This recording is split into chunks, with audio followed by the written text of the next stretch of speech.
This is Audible. ISIS Audiobooks presents an unabridged recording of The Healers, written by Cleeves and read by Simon Mattox.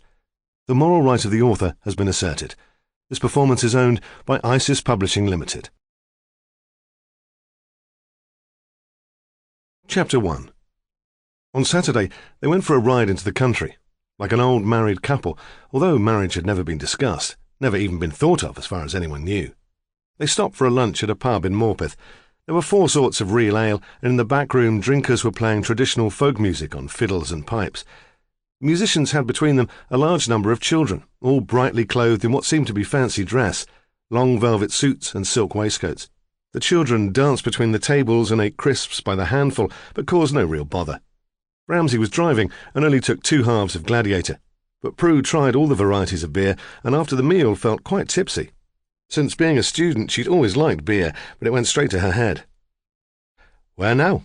Ramsay asked, as they stepped out into the street. It was a warm, blustery day in early May. A group of old men walked jauntily down the drive from St. George's, the big psychiatric hospital, now on the verge of closure. A sudden gust of wind blew a shower of blossom from one of the trees along the drive and covered them in small pink flakes. The men stood still for a moment and then began to laugh, turning slowly round and round so the blossoms fell to the ground. "Where now?" Ramsay said again, not impatiently. He regarded Prue's drunkenness indulgently. Diana, his ex-wife, had always become aggressive after drinking, but Prue got giggly and amorous. "Home?" he suggested hopefully. "Yours or mine?" "Neither," she said firmly. They seldom got out together, and she was going to make the most of it. "I'll walk up Billy's Crag and then back to Mittingford for tea and cakes, and I can stock up from the health food shop while I'm there." Mittingford was in the middle of nowhere, close to the Scottish border, strangely out of place. It was a pretty little town, maintaining a prim Victorian gentility despite the bleakness of the moors which surrounded it. An oasis, almost, of civilization. The houses were turned into a cobbled square and a wide main street with a culverted stream running along one side of it. Even from the middle of the town you could hear the sheep crying on the hills. Despite the flowers which had been planted in gardens, tubs and window boxes, Mittingford regularly won Best Small Town in the Northumberland in Bloom competition. The grey stone houses and the surrounding high crags gave the impression that it was always in shadow. The health food shop was in what had once been a large chapel, facing grandly onto the square with steps and pillars. 10 years previously, the Methodists had built a modern church, easier to heat, and a collection of small business people had taken over the chapel and run it as a cooperative. Hippies, the locals called them, but they weren't all 60s dropouts with long hair and sandals. Some were very canny businessmen, and the local shopkeepers saw the old chapel as dangerous competition. Ramsay had never been there before, but Prue was an old hand. Inside, the space had been separated into small shops and craft workshops, which ran along the walls. The centre was a cafe with a stone floor and stripped pine tables and chairs. There they ate tea and cakes, surrounded by a group of old ladies who were on a coach tour and had been allowed a 20-minute refreshment stop. The morning, he learned as he automatically eavesdropped, had been spent in Edinburgh, and there would be just time to visit the Roman fort on Hadrian's Wall before dinner in Hexham. Tomorrow would be York. The women were indefatigable, fit and lithe almost to the point of scrawniness. One of them looked at her watch. There was a sound of chairs scraping against the stone floor, and they all marched back to their bus. The health food shop was at the end of the chapel, where the altar must have stood, if there had been an altar. Did Methodists have them? Ramsay wondered now, and found that he could not remember. As a child he'd been sent to Sunday school by his devout mother, but that had been in a cold and draughty hall. He had a crush on his teacher, Miss Pearson, and there had been pictures to colour. Presumably at some point they must have been taken into the chapel to participate in the service. He tried to picture a likely occasion, Christmas perhaps, or Harvest Festival, but the memory eluded him, and he realised suddenly that Prue was speaking. "Sorry," he said. "I was miles away. What did you say?" "They've converted the first floor, beyond the gallery, into an alternative therapy centre. You know, acupuncture, homeopathy, rebirthing." What on earth, he wondered, was rebirthing? But he did not ask. Prue would have told him in far too much detail. "Maddie's been there," she said, "for her hay fever. She swears by it. She even went away with him on a sort of weekend retreat." Maddie was her friend, a solicitor given, Ramsay thought, to weird fads and enthusiasms which seldom lasted. Still, he said nothing. He had learned, during his life with Diana, the value of strategic silence. Prue pushed open the door into the health food shop. Late afternoon sunlight slanted through a stained glass window onto sacks of grains and pulses.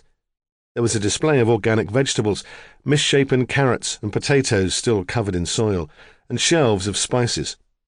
Prue shopped enthusiastically, asking occasionally for things he'd never heard of, topping off her order with wholemeal flour, free-range duck eggs, and yogurt made from goat's milk.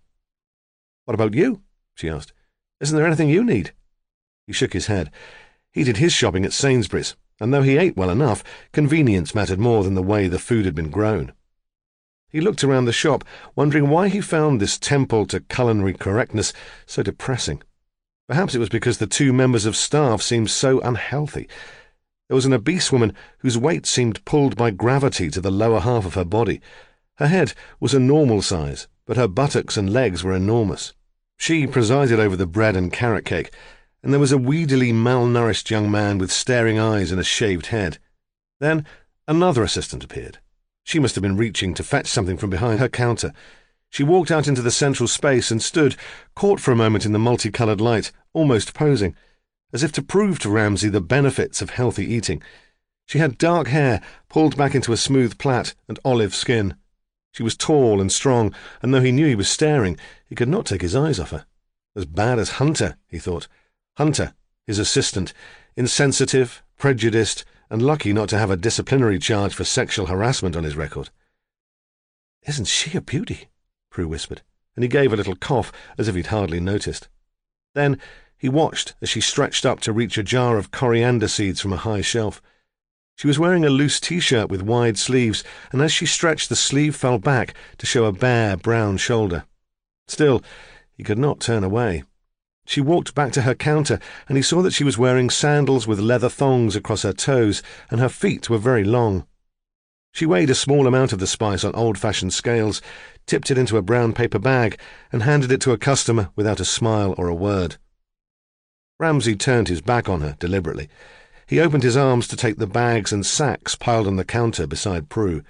That night he went home with Prue.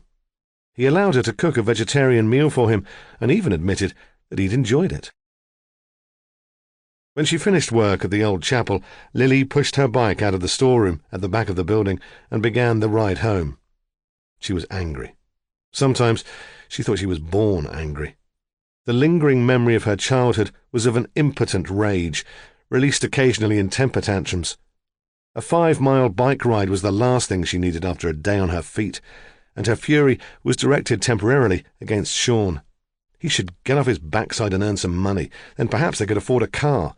Then perhaps they could move away from Laverock Farm and find a place of their own. The road was steep and narrow with overgrown verges, and for several minutes she thought of nothing but keeping the bike upright and getting to the top of the hill. She had to get off there to let a tractor pass in the opposite direction. She feared that Ernie Bowles might be the driver, then saw that the tractor was spanking new, and the man in the cab was young, with a Walkman plugged into his ears. Peter Richardson from Long Edge Farm. Thinking about Ernie Bowles made her angry again. Her face was flushed from all the exercise, and she realised that hot tears were scalding her cheeks. Bloody Ernie Bowles, she thought. What a bastard that man is. The farm was up a track, so potholed that she had to walk it. She wondered sometimes how he made a living. Did he have any regular income, apart from the rent they paid for the caravan? When they'd first arrived, they thought the place was magical, old-fashioned, like something out of a child's storybook. No factory farming here. There were hens scratching around the yard, pigs in a sty, cows waiting patiently to be milked. They had thought Ernie had taken a moral stand against intensive farming, but it was laziness, not morality, which had motivated him. Why couldn't we see what he was like then, that first time, she thought. Were we so blind? Daniel had always said that it was Ernie's mother who'd done all the work round the place. When she died, the place began to collapse around him, and so it had seemed to Lily, observing from the caravan. Animals sent to market were not replaced. Machines which broke down were left to rot where they stood. He'll go bust, she thought, now pushing the bike defiantly through the mucky farmyard. Then what'll become of us? The caravan stood in the corner of a small meadow. It was painted green, but even from here she could see the rust around the door. The mild spring and the rain had made the grass come on suddenly, and in places the cow parsley was almost waist-high. She left her bike by the gate and pushed a path through the grass. They'd seen the caravan first in full summer, with the meadow dry and the hay mixed with poppies. They'd thought how lovely it was, and had not considered practicalities like lugging Cala gas cylinders from the track, or wet feet. There was no sign of Sean, but that did not surprise her. When they'd first moved to the caravan, he'd spent most of the day there, in front of the portable typewriter, which was the only material possession he would allow himself to get attached to. He'd impressed her when they'd first met by calling himself a writer, and showing her a few things he'd had published in alternative magazines. That had been 2 years ago. There'd been a gang of them then, all travelling together, moving from festival to festival. She'd joined up with them somewhere in mid-Wales. Montgomery, was it? Newtown, Kerry. They'd been moved on so often that she couldn't quite remember. The group had let her tag along. Sean had a pink Ford van with flowers painted on the bonnet and a sleeping bag and the typewriter in the back. Very hip, very 60s. But she'd loved it all the same. The group were her family, and it was her home. There'd been a London taxi and a purple hearse in the convoy too. But when the weather turned cold, its owners had drifted off to a squat in Cardiff, and Sean and Lily had been left on the road, still in the pink van in those days, sleeping in the back even when it snowed. When the Mittingford pigs had considered it as unroadworthy and they'd sold it as scrap, she'd been heartbroken. When they first came to the caravan, Sean had talked about writing a novel, the New Age novel, and had bashed away at it day and night. But recently he'd taken to disappearing during the day, evading her questions when she asked what he got up to. He seemed to have shrunk since she'd first met him, to be thinner, quieter, altogether different. She worried about him occasionally, but she thought he'd always been better than her at coping, and when he said he was all right, she supposed she would have to believe him. Just moody, she thought. Then she said out loud, her anger returning, "Bloody men!" Why should I stay? She thought suddenly, and was immediately surprised that she'd not asked the question before. What's keeping me here after all? Sean? What bloody good's he ever done me? I could leave now. Cycle back to town. Someone in Mittingford would put me up. Win and Daniel, or Magda, she'd understand. But she stood, looking out of the open door of the caravan, and she did not move. Sean had rescued her. She felt a kind of loyalty. Instead, she turned her back on the meadow and the open door. She filled a kettle from the water container under the sink and lit the calla to make some tea. Chapter 2. From behind grey net curtains, Ernie Bowles watched Lily Jackman cross the yard. He always seemed to know what time she would arrive back from work. It had become his habit to be in the house to watch her. Sometimes she wore shorts, so he could see her long brown legs and a sleeveless T-shirt which left nothing to the imagination. Today it was a skirt and a loose, shapeless top, which was disappointing. Still, the glimpse of her, bent over the bicycle, excited him. He watched her through the gate and into the meadow. It was his dream, a fantasy so delicious that he could hardly acknowledge it himself, that she would give Sean the push and move in with him. The possibility lurked on the edge of his consciousness and made him restless. It wasn't that he would take advantage of her. Marriage was at the heart of his vague, barely formed plans. Marriage had been on his mind a lot lately. He hadn't thought much about it while his mother was alive. No one could match up to her, and he couldn't imagine 2 women in the house. Even toward the end, when she was crippled with arthritis and nothing seemed to ease the pain, his mother had kept him straight and organized. He wasn't lazy, whatever people thought. He didn't mind work. He'd done all that needed seeing to on the farm. But his mother had told him what to do. Every morning at breakfast, she'd set it out for him. "Those lambs'll need dipping," she'd say. Or, "You won't forget that the tanker will be early today." And she'd come out and look at what he was doing, pulling herself along on that Zimmer frame she'd got from the hospital. She would check that it was all in order. It had never really occurred to him that she might die. Not so soon. Whoever heard of arthritis killing someone? He'd thought at first that it would be all right on his own. No one to boss him, no one waiting up when he got in late from the town to tell him that drink belonged to the devil, and if he spent any more time in the Sheep's Head he'd go to hell. No one to drag him to chapel on a Sunday to repent. But he couldn't see to everything on his own. That soon became clear. Not the house and the farm. And he deserved some comfort, a meal in his belly after a day in the fields, clean sheets on his bed once in a while. So he watched Lily and dreamed. Then, the restlessness she provoked made him take a more practical step to find a wife. If he couldn't have Lily, he supposed someone else would do. He'd seen the Lonely Hearts columns in the farming magazines, had read them surreptitiously when his mother wasn't looking. He'd considered at first placing an advert there himself, but had decided that that wasn't the way to go on. He wanted a local girl, someone he didn't have to travel too far to see. So he contacted an agency in Otterbridge, sent a photograph, filled in a form, and tonight he was going to meet a woman. Lily had long since disappeared from sight, and he turned back to the room. It was tidy enough. He liked to keep things tidy. If he'd known the word, he'd have called it an obsession. During his national service, he'd been an officer's batman. He knew about standards, but he didn't seem to be able to keep it clean. A film of fine ash dust from the boiler covered the surfaces, and the lino beneath his feet was tacky with spilled food. He needed a wife to look after him, he thought, like every other man he knew. It was what he deserved. From an envelope which had been propped on the mantelpiece, he took a photo. This was his date. She was his perfect match, the agency had said. She had chosen him from the rest of the men on their files. He read again her details, though he knew them almost by heart. Jane Simmons. Divorcee, blonde, blue eyes, 44 years old. She was, she'd written, manageress of a high-class shoe store. He wondered briefly if he would get shoes at a discount. He could do with a new pair of boots. The photo was small, the kind you can have taken in a machine, just a headshot. When he looked at it, he couldn't connect it with a real person, with the blonde-haired, blue-eyed divorcee of his imagination. He had arranged to meet her in the lounge bar of the Ship Hotel in Otterbridge. It was a longish way for him to go, and the drinks were a bit pricey, but she hadn't said on her form if she could drive. Besides, he thought the ship would impress her. He would buy her a meal. If they got on, perhaps she would come over to Mittingford next time. The real secret hope was that he would persuade her to come back with him tonight. That would show Lily Jackman. In the depths of the house, his mother's clock chimed the half-hour, 6:30. For some reason, it had kept better time since the old lady had died. Not like the one in the song. If he was going to meet Jane at 8, he'd have to get a move on. Jane. He said the word out loud, practicing. No time for a bath, he thought, without much regret. He hadn't lit the boiler this morning, and if he waited for the immersion to heat the water, he'd be there all night.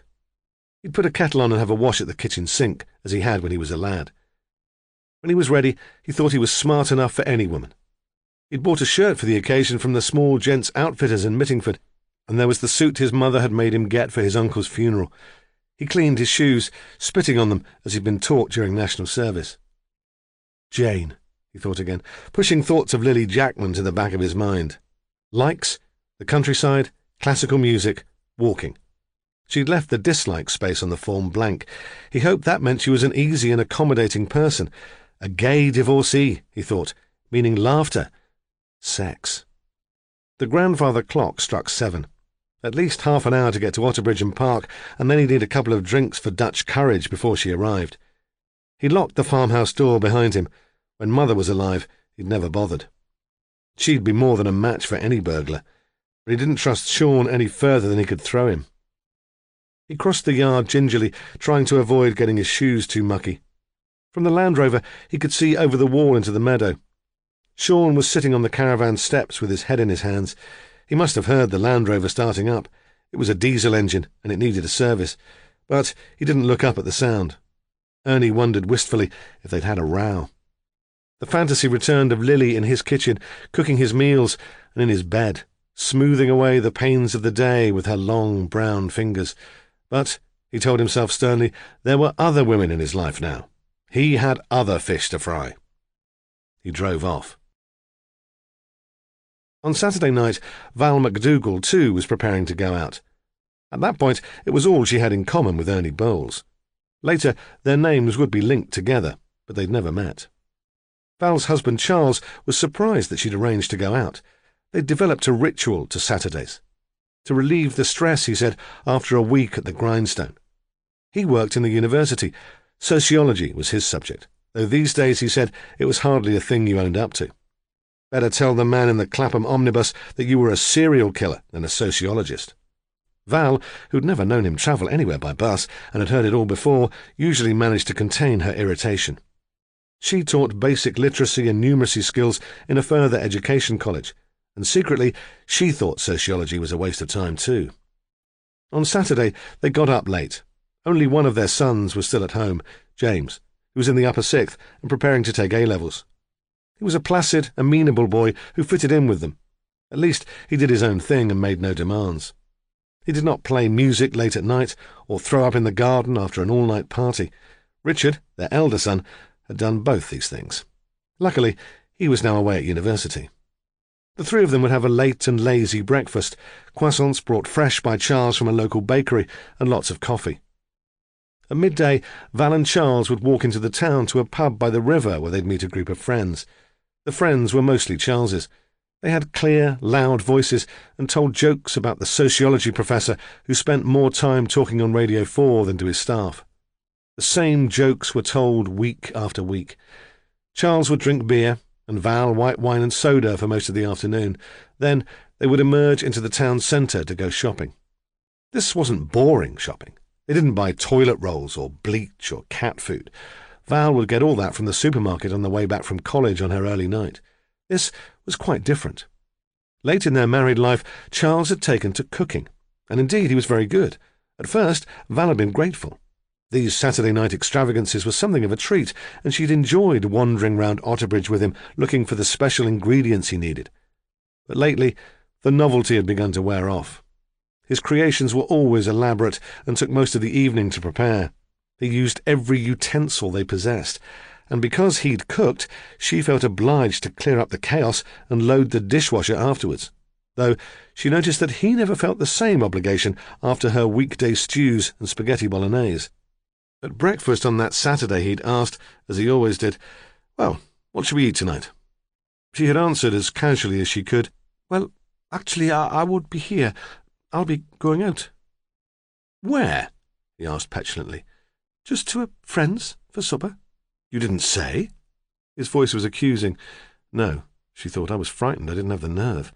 "We fixed it up at the last moment," she said, "and I thought it would be quite nice for a change." She realised how lame that sounded, saw that her hands were shaking, wondered even if she would have one of those panic attacks which she seemed to have been controlling better lately, despite Charles's scorn. He was right, of course. She was quite feeble, but he had a frightening temper, and she never liked to upset him. "Who is this friend?" he demanded. "Someone from college?" "No," she said vaguely. "I met her on that weekend away at the lakes. I told you we'd kept in touch." "Did you? I don't remember." He thinks I'm lying, she thought with astonishment. Perhaps he thinks I'm having a wild affair with a secret lover. She smiled to herself and saw him become even more suspicious. She enjoyed his uncertainty. It served him right. She was certain that he'd been having a fling with a bright postgraduate student called Heather for more than a term. "I shouldn't be late," she said. "Not very late." She could hardly tell him that he bored her to the point where she'd been physically ill, and that if she didn't have an evening away from him, she would do something desperate. Chapter 3. Although the old chapel opened on Sundays, Lily Jackman had the day off. Yet she woke early, was suddenly wide awake, and realised that Sean was not there. The night before, he'd arrived back at the caravan soon after her. He'd eaten a tin of beans and gone away again. Just for a walk, he said, and she knew better than to ask where he was going. Now it seemed he'd not come back all night. He'd never done that before. She opened the caravan door and looked out at Laverock Farm. Everything was very still. There was no smoke coming from the chimney, no clatter of machinery. Only a dog barking furiously and that bloody cockerel which had probably woken her in the first place. Then she saw Sean walking across the farmyard. He bent to slide between the struts of the 5-barred gate, as if he were too tired to push it open. She shouted before he was halfway across the field, "Where the hell have you been?" He looked up, as if he was surprised by her anger. His eyes were bleary, and his coat was crumpled. "Where the hell have you been? I've been worried sick." I'm sorry," he said. I thought I'd be back before you woke." "You haven't been walking all night." He shook his head. "I met some people. Parked at the Gypsy Transit site on the way into town. I know them from Wales. Wes and Lorna. They had a blue transit. Still have. You must remember." He leaned over her, strangely insistent. "I don't know," she said. "So many people." They've got a kid now. A girl. Pretty little thing. They're talking about settling down so she can go to school. She turned away. Sean was always talking about settling down. He blamed his midnight wanderings on the fact that he was unsettled, because she wouldn't give him a commitment that their relationship was permanent. She saw it as a sort of blackmail. "I'm going to get ready," she said. "Are you coming to the Abbots, or do you want to stay here?" "No," he said. "I'll come." To spy on me, she thought, to see who I talked to. He pretended that he wasn't jealous, but she could tell from the way he looked at her that he saw her as a sort of possession. "You can go to the laundrette then," she said, to punish him, "while I go to Magda's group." On Sundays they went to the Abbots for lunch. Every week, Daniel and Wynne Abbott, acupuncturist and homeopath, the founder members of the Old Chapel Alternative Therapy Centre, had open house. Sean and Lily were always there. Lily suspected they were invited to salve the Abbots' consciences and to provide a topic of conversation. It was the Abbots who brought them to Mittingford in the first place and then dumped them in Ernie Bowles's caravan to keep them out of the way. This Sunday, unusually, they were the only guests. Lily could tell that the Abbots had not put as much effort into the food and its presentation as when other people were present. Lunch was a scrappy affair, and the couple seemed distant and rather fraught. Lily and Sean sat at the kitchen table eating macaroni cheese, as if, Lily thought, they were the deserving poor. Otherwise, it was all much as usual. Daniel spoke smugly about his work. The Natural Therapy Society in Otterbridge had invited one of his old lecturers to give a talk, he said, and he'd been asked to do the introduction. Wynne fussed over the children. Lily was reminded of Sunday lunch in the large and gloomy house in Clifton where she'd spent her childhood. Occasionally, her mother returned from London to join them, and there was an attempt at gaiety, at real family life. Lily had known that it was all pretence, and had the same sense now. Perhaps the Abbots weren't the model couple everyone thought them to be. She would have liked to believe in them, and the idea depressed her. Sean was no help. He seemed more dazed than usual, shoveling food into his mouth with a fork, his eyes on his plate. When she'd first met them, Lily had thought Wynne and Daniel the most together couple she'd ever seen. Organised, hard-working, still idealistic. Not a bundle of laughs, she'd had to admit from the beginning. Not exactly fun to be with. They took themselves and everything they did too seriously for that, but successful in every way. Now, she wasn't so sure. Something about Daniel gave her the creeps, and Wynne never seemed happy. Lily supposed that professionally they were doing well for themselves. They had that in common. She'd heard the story of their conversion to alternative medicine many times. Both, for different reasons, had been interested in health since childhood. Daniel's father had been a consultant neurologist, and Daniel had enjoyed the reflected glory, the status, the power. He had applied to medical school himself, but had been turned down. These days, nepotism could not overcome mediocre exam results. At the interview, it had been suggested that he'd go in for nursing, but that would hardly have provided the same rewards. He drifted for a while after that, travelled. Subsidised by affluent and indulgent parents, he'd made it out to India, joined second-generation hippies seeking enlightenment, had his consciousness raised, or so he claimed. Came across the idea of natural therapy, took to acupuncture like a duck to water. It was logical, he said, it made sense, and it made him feel useful. His parents were sceptical but determined to be liberal. He was their only son. They funded his training at the traditional acupuncture college at Leamington Spa. When he set up in his original practice, they paid the first 6 months' rent, and when he and Wynne moved to Mittingford, they paid the deposit on the house. The venture at the old chapel soon flourished. He was everything his patients required in a practitioner. Grave, calm, and authoritative. He wore a white coat, and they treated him as an old-fashioned family doctor. He encouraged them in the belief that he was infallible. Wynne's childhood encounter with medicine had been as a consumer. Her father had died when she was a baby of one of those strange genetic disorders for which there is no cure. She had suffered dreadfully from asthma and eczema. In the playground, she wheezed and scratched and was picked on by other children. Her mother was a remarkable woman who'd survived bereavement without bitterness, but she was determined not to lose her child too. Wynne was dragged along to a variety of doctors, all of whom diagnosed her illness as psychosomatic. Only after she consulted a homeopath did the condition improve. Both mother and daughter were instantly converted to the benefits of complementary medicine. The mother, as she admitted wryly later, rather went overboard. She went on numerous courses, took up strange diets, and settled for a while on reflexology as her preferred method of healing. Throughout Wynne's adolescence, their house was filled with unfamiliar people who exposed their feet to her mother's gaze. It was quite natural for Wynne to follow in the same path. She had never been a natural rebel. She believed quite literally her mother's assertion that homeopathy had saved her life, and saw it as her mission in life to spread the word to others. In time, Wynne's mother had moved on from reflexology to rebirthing. Now she was an establishment figure in the movement, an old hand, regarded as a guru and a leader by the younger people who followed her. She had written widely and had been featured in the national press. "The acceptable face of quackery," one of the headlines had said. She gave advice on childbirth, relationships, and her photogenic face made her one of the strong women loved by the colour supplements. Her fame gave her a special mystique. She had a reputation among her young disciples for wisdom, though they never defined what that meant. She set up a clinic in a house in Hampstead and had politicians and rock stars among her clients. Then Daniel had persuaded her to join them at the old chapel. It was a great coup. Everyone admitted that and wondered how he'd managed to pull it off. Perhaps all the publicity in the capital had frightened her away.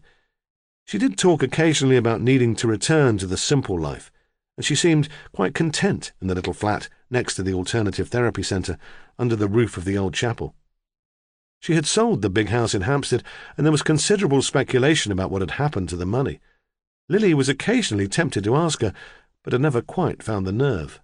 Magda didn't encourage idle conversation. But Magda Pocock had definitely brought success, Lily thought, looking round the abbot's stylish house. The alternative therapy centre must be a thriving business now. Then she was ashamed that financial calculations had entered her thoughts, because Magda had become a guru to her too, besides a surrogate mother and role model. "Are you going to Magda's group this afternoon?" Lily asked. Wynne was pouring coffee into hand-thrown mugs. She looked haggard, tired, undernourished. Not a brilliant advert for homeopathy, Lily thought. But perhaps that was what motherhood did to you. Wynne had given birth to 2 boys, only a year apart, as if she wanted to get the mucky business over with as soon as possible. "No," Wynne said. "Not this afternoon." She offered no excuse. On Sunday afternoons, Magda ran what she called her Insight Group, a 90s version of the Encounter Group. "We're doing voice dialogue," Lily said. "What about you, Daniel?" she added. But Daniel obviously thought he had no need of insight. He led workshops, but seldom participated in them. He shook his head, smiling slightly. "I suppose babysitting must be a problem," Lily said. "Now Faye's not around any more." She saw Wynne turn away and realised she'd put her foot in it. She went on to make amends. "You know, I'd always babysit, if you're stuck." "Would you?" Wynne turned to Daniel. "Perhaps Lily could babysit tomorrow night, so I could come to the lecture with you." "Why not?" Daniel said. But his response was half-hearted, and Lily had the impression that he would have preferred to go alone. "Sure," Lily said. "I'll come straight from work. Daniel can give me a lift home after, if he doesn't mind." She was pleased with the arrangement. At least she would have an evening away from the caravan and Laverock farm. She did wonder briefly what Daniel could be up to. That Sunday afternoon, in a small terraced house in Wallsend, a dozen misfits and loners crammed into the tiny front room to sing rousing choruses to praise the Lord. Despite the heat, the men wore dark suits and ties, and the women gloves and mushroom-shaped fluffy hats. There was a squeaky harmonium. After the songs and some prayers, they sat, excitingly crushed together on the settee or on dining chairs brought in for the purpose, to listen to Ron Irving giving the address. Brother Ron prided himself on his topical sermons. He was a small, dark man, given, some of them knew, to violent tempers and secret drinking, but he was a skilled speaker. In the previous week, the newspapers and television had focused on an illegal New Age festival held on some common land in Gloucestershire, a precursor to the solstice assault on Stonehenge. Ron took up the subject again with delight. "You must not think of these followers of the New Age as being simply misguided seekers of the truth," he boomed. In the house next door, the television was switched up louder in compensation. "Oh, no. Most have had a way to the word of the Lord and have turned away from it. They have joined the path to sorcery, witchcraft, and the devil, through choice and deliberate wickedness." There was a shuffling of seats in anticipation. They'd like to hear Ron talk about the devil. It was better than a good horror film any day. But they were disappointed. His tone changed. "That path always leads to misery and disaster," he said, so quietly that they could hear the football commentary through the wall. "We know that, don't we? We've seen it in our own congregation, our own little Fay, my stepdaughter, Joan's beloved baby, turned her back on righteousness and paid the ultimate price for her sin." Magda Pocock was a striking woman. Her background was mixed, Eastern European and minor English gentry. When she was younger, her features had been too large to make her attractive, but she seemed to have grown into them. The high cheekbones, the heavy eyebrows gave an impression of gravity and power, of someone at least who should be taken seriously. The Germaine Greer of the New Age, one of the Sundays had called her.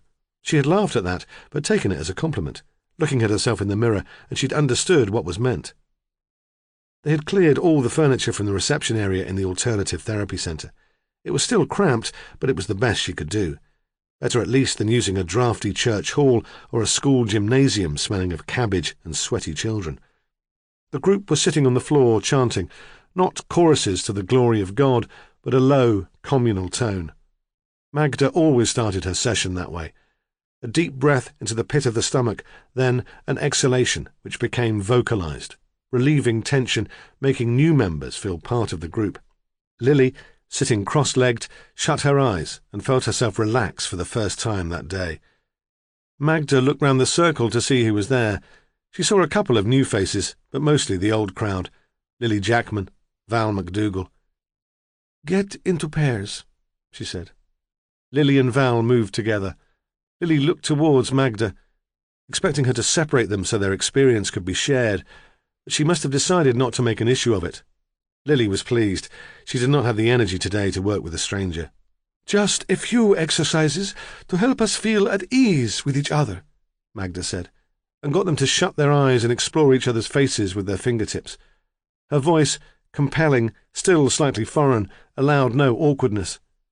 Lily, feeling Val's hands on her neck and forehead, felt like crying. "No. Stand facing each other. Imagine one of you is the mirror image of the other. As one moves, so must the other. But let no one be the leader. Be so aware of each other that you move together, almost instinctively." She walked among them, encouraging them, then told them to sit again while she explained about voice dialogue. "Each of us has different sub-personalities within us," she said, "each with its own voice, clamouring to be heard. The submissive child, the critic, the pleaser, the pusher, the rule-maker, the playful child, and many others. Some of these sub-personalities we are conscious of, some we identify with very strongly, some we disown, not wanting to admit even to ourselves that these energies belong to us. Others we are yet to discover. By giving expression to the different voices inside us, each pulling us in its own direction, we can begin to be more aware of our complexity, more aware of balance, of what is best for us as a whole." In their pairs, they should explore these different voices, Magda said. They should speak with them, move to different chairs or cushions as they gave expression to the different facets of their own personality, starting with the primary self, the sub-personality they identified most with. It would not do, Magda said, to blame their background or upbringing for weakness or lack of confidence. They could take responsibility for their own emotional well-being. Voice dialogue could help them to do that. Chapter 4. News of the murder came to Stephen Ramsay early on Monday morning. He was in a meeting, one of the endless meetings the chief superintendent regularly called. The superintendent was a new appointee. He had been on management courses, spent a secondment in industry. Ramsay supposed the new Home Office plans for accountability and professional appraisal would attract others like him, grey men, whose idea of effective management was more memos, more meetings. The talk was of limited resourcing, cuts. Ramsay found it hard to concentrate. The summons from Hunter came as a relief. They stood together in the corridor outside the conference room. "Definitely murder," Hunter said. He tried unsuccessfully to contain his relish. "Where?" "A place called Laverock Farm, in the wilds, beyond Mintingford." "Not a bad day for a trip into the countryside," Ramsay said.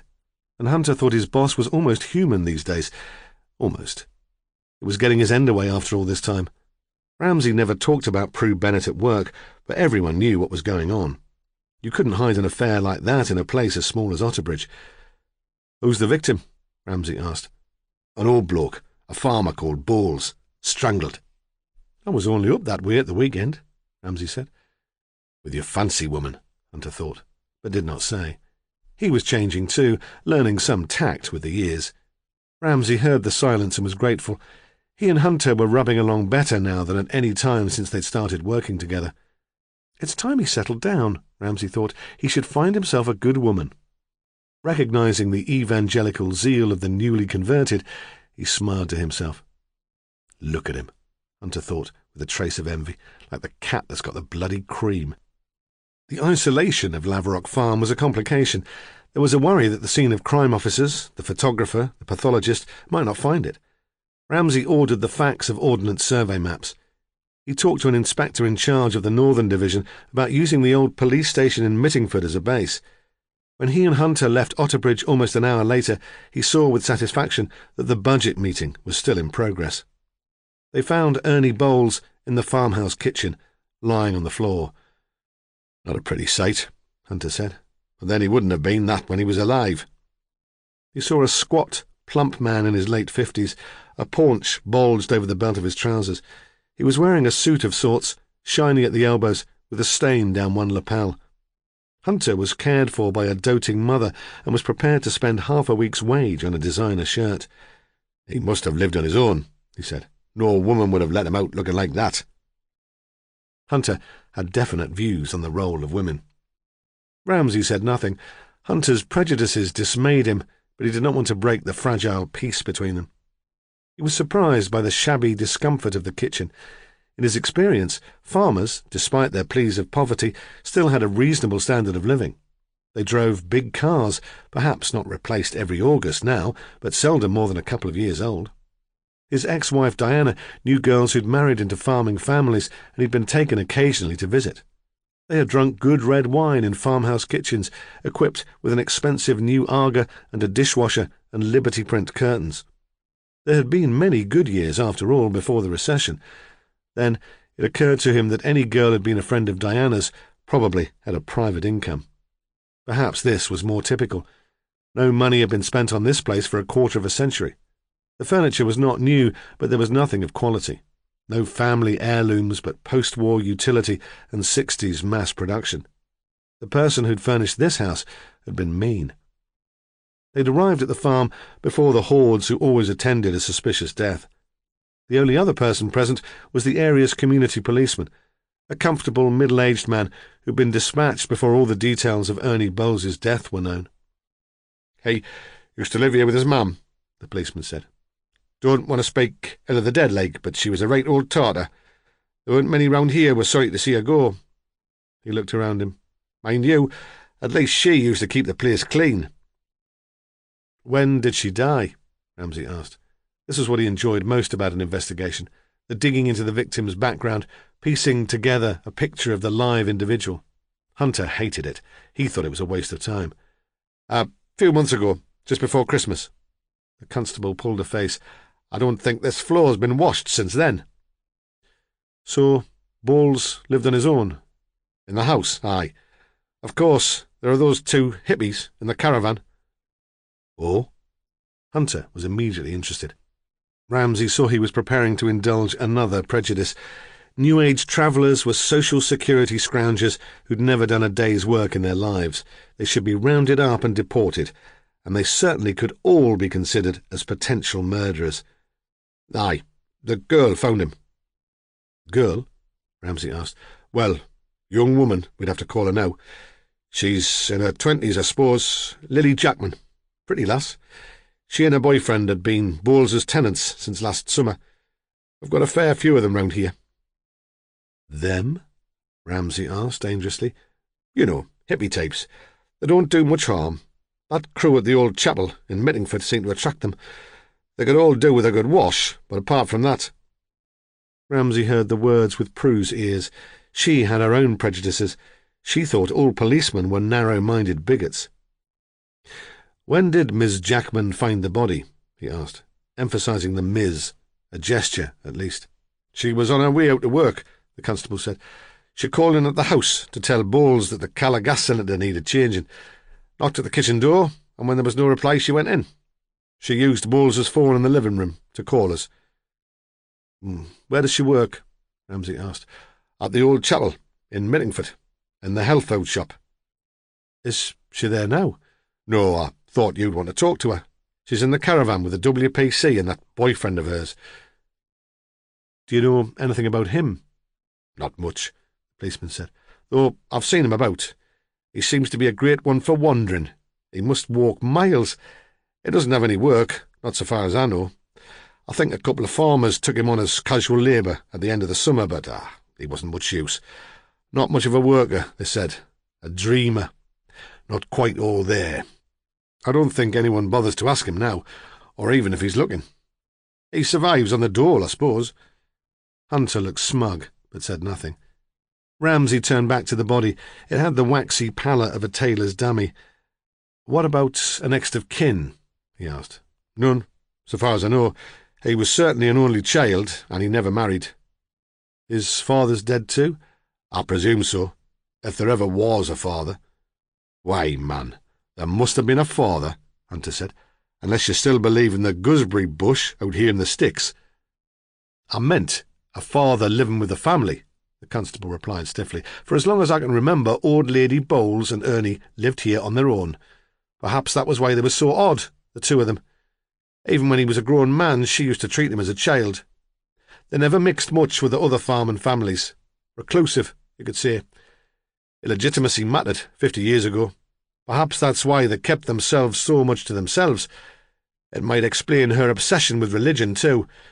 She was a great one for sin, was Sissy Bowles. Saw it everywhere. I was called out to a disturbance in Mittingford once. She'd called some lass a harlot because she wore a skirt like a pelmet and walked through the town with her arm round her boyfriend. Bonkers, Hunter interrupted. I don't think she was really mad. Not loopy. You'd not get any doctor to lock her away, but she was eccentric, all right. Perhaps you could find out the family background, Ramsay suggested. It's probably not relevant, but I'd be interested to know who the father was. Ask around the district. People will talk to you more freely than to us. Aye, the constable said, though I don't know what use it'll be. All rumour and gossip. Lots of the kids in Mittingford were brought up to think of Sissy Bowles as some sort of witch. You'll get nothing objective. All the same, Ramsay said, it'll give us something to work on. She used to come into town on market day, the policeman said, to stock up for the week and pay her bills, even if she had no business. She always wore black, great black boots like men would wear down the pit, a black coat which was too big for her and flapped round her ankles when she walked, and a black scarf round her head. Poor lass always said she looked like a Russian peasant. He paused for a moment in memory. While she was alive, everything was paid for in cash. The story was that she wouldn't trust banks. When they bought the Land Rover, even that was paid for in cash, so the story went.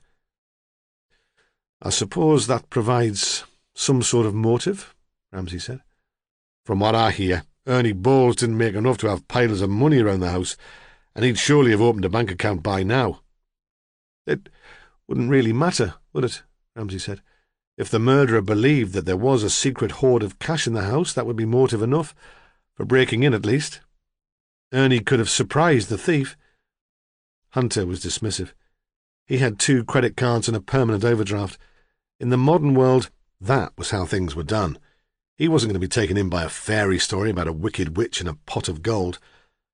There's no sign of a search here, he said. It's all pretty mucky, but nothing's been disturbed. And we'll keep it that way until the Socco and Forensic have been in, Ramsay said. Most murders were simple. An explosion of family pressure, the loss of control in a fight. Most were aggravated by alcohol and macho self-delusion. But this wouldn't be simple. He'd need all the help he could get. He turned back to the policeman. "You've spoken a lot about Sissy Balls," he said. "I've got a clear picture of her, but you've not told us much about the victim. What was he like?" The policeman paused. He was in the old lady's shadow. He wouldn't fought without asking her first. He didn't have any personality of his own." "But when she died, what impression did you have of him then?" "There was something creepy about him," the policeman replied. "Something you couldn't put your finger on." He smiled awkwardly. "Well, Lass always said he was like someone that had crawled out from under a stone." "So he wasn't a pleasant man," Ramsay said. "No," the constable assured him. "He certainly wasn't that." "The sort of man to make enemies?" "I wouldn't have put it as strong as that, but the sort of man to get up your nose." They stood for a moment looking down at the body. It wasn't much of an epitaph, Ramsay thought, not the sort of thing you'd want inscribed on your headstone. "And whose nose specifically did he get up?" he asked. There was a pause. It was all something and nothing," the constable said at last. "But?" "There was a bit of a scrap in the pub a few weeks ago. Peter Richardson's a local lad. Finished at agricultural college last year. His dad farms the land next to Laverock, and they've never been friendly. Peter's always been a hothead, and he'd had too much to drink and not enough sense to be quiet. He started throwing a few punches." "Why?" The constable shrugged. "No charges were brought in the end, but the story goes that he didn't like the way Ernie was looking at his lass." Hardly a motive for murder, Ramsay thought. Not after all this time. But all the same, the boy would have to be seen. "We'll take a statement," he said easily, "along with everyone else." He recognised the policeman's divided loyalties. "Would you mind staying here and waiting for the scientists? We'll go to the caravan and talk to the woman who found the body." Chapter 5. In the yard there was a smell of muck, coming from a heap of manure and straw in one corner. A couple of scrawny hens scrambled out from behind a pile of weeds and began to peck at their ankles. Ramsay saw with amusement that Hunter was ridiculously put out by the birds. "Don't be scared, Sergeant," he said. "They'll not hurt you." "Aren't they all supposed to be kept in batteries these days?" Hunter said. "Doesn't seem very hygienic, letting them scrabble around in this filth." Ramsay thought that the livestock at Laverock would cause him another headache. Someone would have to look after the animals, or he'd have the RSPCA on his back for neglect. Perhaps the hippie couple would take responsibility for the place until he could sort out something more permanent. Or perhaps he should ask someone more competent, like a neighbouring farmer. Peter Richardson's father? From the corner of his eye, he watched Hunter surreptitiously kick out at the bantams. The farmyard was bounded on one side by the house and garden, with the track to the road and the rest of the land. Two others were made up of barns and outbuildings. The fourth, and shortest side, had a stone wall and a 5-barred gate leading to a field. The gate had sunk on its hinges, and they had to lift it. In the night there'd been rain, and the grass was still wet. By the time they reached the caravan, their trousers, socks and shoes were soaking. A pale-skinned young man with thin hair pulled back in a ponytail was sitting on the caravan steps. At first, it seemed to Ramsay that Sean was watching their progress through the cow pasture with enjoyment, but as they got closer, he said vaguely, almost apologetically, "Sorry about that. I keep meaning to cut a path." He stood up and opened the door for them to go inside. When Ramsay saw that Lily Jackman was the attractive girl from the health food shop, he was not surprised. He had known somehow that she would be. Behind him, he heard Hunter mutter something appreciative under his breath and turned to warn him. Lily looked up and stared at the two men, but did not recognise Ramsay. She was sitting listlessly on the padded bench which ran against one wall and which presumably they pulled out each night to make a bed. In the confined space he felt clumsy and awkward. A WPC was sitting impassively and unsympathetically on an identical bench beyond a pull-down table. She too, it seemed, did not care for travellers. Ramsay sent her back to the farm. "We can manage now," he said. "Thank you." She stood up sulkily and went out without a word. "Miserable cow," Lily said under her breath. Ramsay pretended not to hear. Sean slid in beside Lily and Ramsay, and Hunter took the opposite bench. It was very cramped, and their knees were almost touching under the table. Ramsay was aware of Hunter staring at Lily, but she seemed not to notice. Perhaps she was used to it. He introduced himself briefly. "I'll have to ask some questions," he said, trying to be gentle, remembering that she'd probably never seen a body before. "Mr. Bowles was murdered, you see. Perhaps he realised. There'll be a police investigation." Lily stared back at them blankly. Hunter lowered his eyes. "Yeah," Sean said. "Right, of course." He took her hand. "We didn't have anything to do with it," Lily said suddenly. "You can't pin it on us." "It's not my job to pin it on anyone," Ramsay said. "My job is to find out what happened." He spoke briskly, with what Prue called his schoolmaster voice, and he realised he must have sounded pompous. But Lily blushed. "Yes," she said, "I'm sorry. It's just that people like us always seem to get the blame. We're natural scapegoats." She took a tobacco tin from her pocket and began to roll a very thin cigarette. "People like who?" "Unconventional people. Travellers." She paused and added mockingly, "Hippies." "But you haven't done much travelling recently," Ramsay said. "Have you? I understand that you've been living here since last summer." He couldn't place her social background. Her voice was without accent, deep, rather throaty. An actress's voice, he thought, and wondered if the huskiness was caused by cigarettes, not a desire for effect. Perhaps he was being unfair to her. "You have been living here since last summer," he repeated. "Yes," she said bitterly. 9 bloody months." "Haven't you been happy here? Would you be?" She snapped back, then seemed to regret her rudeness. "Look," she said, "we were glad to move in. It seemed perfect, right out in the country, you know." "But not so much fun in the winter," Ramsay said easily. "Bloody freezing," she agreed. "But it wasn't only that." She paused. "What is it then?" "The inconvenience." Hunter spoke for the first time, and she looked him up and down before answering sarcastically, "Yes, the inconvenience." Of course, it was more than that, Ramsay thought. He waited, hoping she would explain why she really disliked the place so intensely. "It isn't that bad here," Sean said awkwardly. "Not really. I've lived in worse places." "You're just soft," she said. "I think you'd be happy anywhere." "I would," he said. "Anywhere living with you." The words were so sentimental that Ramsay thought he was teasing, but he was quite serious. Lily seemed infuriated by the remark. "Then you're a bloody fool," she said. "You could have moved on," Ramsay said. "Couldn't you?" He directed the question at Lily, sensing that she was the one who took all the decisions. "Yes," she said. "I suppose we could." "Why didn't you?" She shrugged. "Partly money," she said. "I work in the health food shop in Mittingford. It only pays peanuts, but it's too much for Sean to be eligible for benefit. We're stuck in the poverty trap. Isn't that what they call it? That's what it feels like. We'd need some money to move on, to buy a van or a truck and do it up." "But it isn't just money," Ramsay said. "No," she said. "It isn't just that." She leaned forward, stubbing out the cigarette on the lid of the tobacco tin. "We've made friends around here. There are people we'd miss, wouldn't we, Sean?" "Yeah," Sean said. "That's right." But Ramsay thought the only person he cared about was Lily.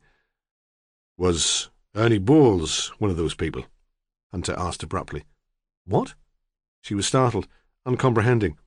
"Was Mr. Bowles one of the people you'd miss?" "Good God, no," she said. "He was why we wanted to leave." "Why?" "Because he was hassle," she said. "We should have realised. I don't know how we didn't see it when we first looked around." "In what way was he hassle?" She turned to Sean. "Oh, you explain." "He was sort of strange," Sean said. "Weird, you know." "How did that affect you?" "Well, when we moved in, he was really helpful. Nothing was too much trouble, you know. He said he liked having us here. He wanted to meet our friends, that sort of thing. He used to drop in some evenings. We didn't know what he wanted. I suppose we thought he was lonely. Then he seemed kind of disappointed and everything went sour. If we were a day late with the rent, he was up here causing a scene. He even tried to start charging for bringing the Calla cylinders back from Mittingford." "What do you mean?" Ramsay said. "Disappointed?" This time Lily answered. "He was a smutty old man," she said. "He'd imagined all sorts going on here." "What sort of things?" "He'd read the tabloid press," she said impatiently. "He'd been young in the 60s, hadn't he? Well, youngish. but his mother had kept him on a tight rein. He thought we'd be like a 60s commune, free love, orgies, you know. Ah, Ramsay too had been young in the 60s. He too had felt that he'd missed out. I see. We're not like that, Lily said. Even when we were on the road, we kept ourselves to ourselves. Then, in a brave attempt at a joke, besides, there's not a whole heap of room in here for all-night parties. Did he bother you? Hunter asked sharply. Personally? There was a pause, and then she shook her head. No, she replied at last. He wouldn't have had the guts. Like Sean said, it was just weird. She stared out of the window. So, how did you come to live here? Ramsay asked. We were desperate, she said. We must have been. Did Mr. Bowles advertise the caravan for let? No, she said. I don't think so. We heard about it through a friend. We were still dossing in Sean's van then, but we kept getting moved on. And it was clapped out anyway. I'd been offered a job in the health food shop. We both like Northumberland. The caravan seemed like the answer to our dreams. Didn't it, Sean? Sean looked up at her. He had very fine eyelashes, barely visible, which gave his eyes a staring quality. That's right, he said. We were looking for a chance to settle down. Be a proper family. I even thought we might have a kid one day. Tremorne, Lily spat at him under her breath. He turned away from her as if he'd been hit. There was a silence. Ramsay looked at Hunter, thinking he might want to take over the questioning, but he shook his head. When did you last see Mr. Bowles alive? He asked formally. Saturday evening, after work, she said. He was ogling me through the kitchen window. Dirty bastard. He thought I didn't know he was there, but you could almost hear the heavy breathing across the farmyard. She caught her breath. I'm sorry. I'd almost forgotten he was dead. I don't suppose he was so bad, really, just lonely and screwed up. I saw him later than that, Sean said. Did you? She was still resentful. Yeah, don't you remember? I was sitting outside and I called you to come and look. He was all dressed up and he drove off in the Land Rover. We laughed. You said he must have found a woman at last. Yes, she said somberly. I do remember. Did you hear the Land Rover come back? I didn't, Sean said. I was out all evening. Where did you go? I went for a walk. I do a lot of walking and thinking. Communing with nature, Hunter said unpleasantly. Yes, actually, Sean said. Something like that. What time did you get back? Hunter asked. There was a pause. Sean looked helplessly at Lily. 7:30 on Sunday morning. Aye, man, that was a long walk, Hunter said, scenting blood. It would be all over by the end of the day. I met some friends. Just bumped into them, did you? Out in the lanes? It was a bit like that, Sean said. They were parked in the Gypsy transit site. And what were they called, these friends of yours? Just in case we want to check your story. Wes and Lorna, Sean said. They've got a little girl called Bryony. Surnames? Asked Hunter. Not sure, Sean said. I don't think I ever knew. He looked at Lily again. Don't ask me, she said. I never met them. Will they still be at the transit site? Ramsay asked quietly. Sean shook his head sadly. They were moving on yesterday. They dropped me off on the way. What vehicle were they driving? A blue transit. Registration number? How would I know? He was starting to get rattled. I don't suppose you know where they were going, either, Hunter said. No, they didn't say. He stared ahead with his blank eyes. Ramsay was intrigued by the midnight wanderings and would have liked to ask more, but knew this wasn't the time.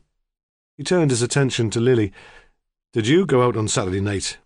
No, she said angrily. I was too bloody tired after a day at work. Did you hear the Land Rover return? Yes, she said. I was surprised because he came back earlier than I'd expected. 10ish. Before the pubs closed, anyway. Did Mr. Bowles have anyone with him? Ramsay asked. Perhaps he heard voices. She shook her head. But that doesn't mean that he didn't bring someone back with him. You can hear the Land Rover a mile away. I think the exhaust must have gone. I'm sure I'd not have heard people talking in the yard. The windows were closed and I was listening to the radio. Had you talked to Mr. Bowles earlier in the day? Did he mention where he might be going? No. Like I said, recently we've tried to keep out of his way. And Neither of you saw him at all yesterday?" They shook their heads. "Didn't that strike you as odd?" "No," Lily said dismissively. "He was a heavy drinker. I suppose I thought he was sleeping off the effects of the night before. That wouldn't have been unusual. When Sissy was alive, she used to drag him off to the chapel, but I don't think he's been near the place since her funeral." "Were there any visitors to the farm?" "I didn't see anyone, but I was out all afternoon." "How did you spend Sunday?" "We walked into Mittingford to have lunch with friends, the Abbotts. They work at the old chapel too, and to use their shower. You need friends when you live like this." "Did you both go?" "Yes," she said with irritation. "You can check if you like." "Oh yes, Miss Jackman," Ramsay said. "You can be sure that we will." Chapter 6. They were at Laverock Farm until mid-afternoon, mostly hanging about, waiting for the experts to finish, for reinforcements from the Otterbridge team. Then Ramsay sent Hunter back to Mittingford to supervise the setting up of the incident room. Hunter at least knew how he liked things.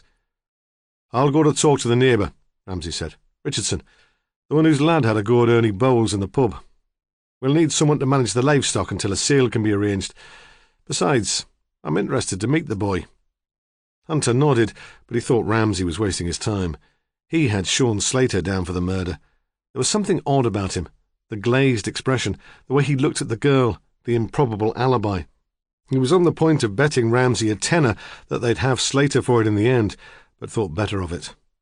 You could never tell how he'd take things like that. The Richardson farm straddled the lane, with the house on one side, a large open barn on the other, and lots of mud on the road between. To the south of the house the land fell away to low fields and a barn. Beyond that there was hill and heather moorland. Next to the barn a row of outhouses had been converted into neat cottages, each with its own small front garden. In one a middle-aged couple were sitting, eating a late picnic lunch, drinking red wine. They took no notice of Ramsay. The farmhouse was in full sunlight. The door was wide open. Ramsay knocked, and when there was no reply, called in. A woman hurried out of one of the inside doors and into the hall. She was perhaps 50, smartly dressed in a rather unconventional way, with a brightly striped loose-weave skirt and jacket. She collected items as she moved. A large handbag retrieved from the bottom of the stairs was slung across her shoulder, and shoes were stepped into almost without stopping. She gave the impression of relentless energy and enthusiasm. She had not been aware of Ramsay's presence, and when she saw him she stopped briefly in her tracks. "You'll want my husband," she said breathlessly, assuming he supposed that he was a vet or a food rep. "Round the back, in the kitchen. If you're quick, you might even get a cup of tea." And she was gone. He stood on the step and watched while she got into her new Fiesta and drove away. He walked around the outside of the house. The windows were low, and he could see into a large living room with a chintz sofa and chairs, a grand piano. It was very different from Laverock Farm. The kitchen door was at the side of the house, slightly open. There were 2 pairs of Wellingtons on the step, and inside people were talking. He tapped on the door. "Yes," said an impatient voice with a strong local accent. "What is it?" Ramsay pushed open the door. The speaker was a squat bull terrier of a man with wild grey hair and bushy eyebrows.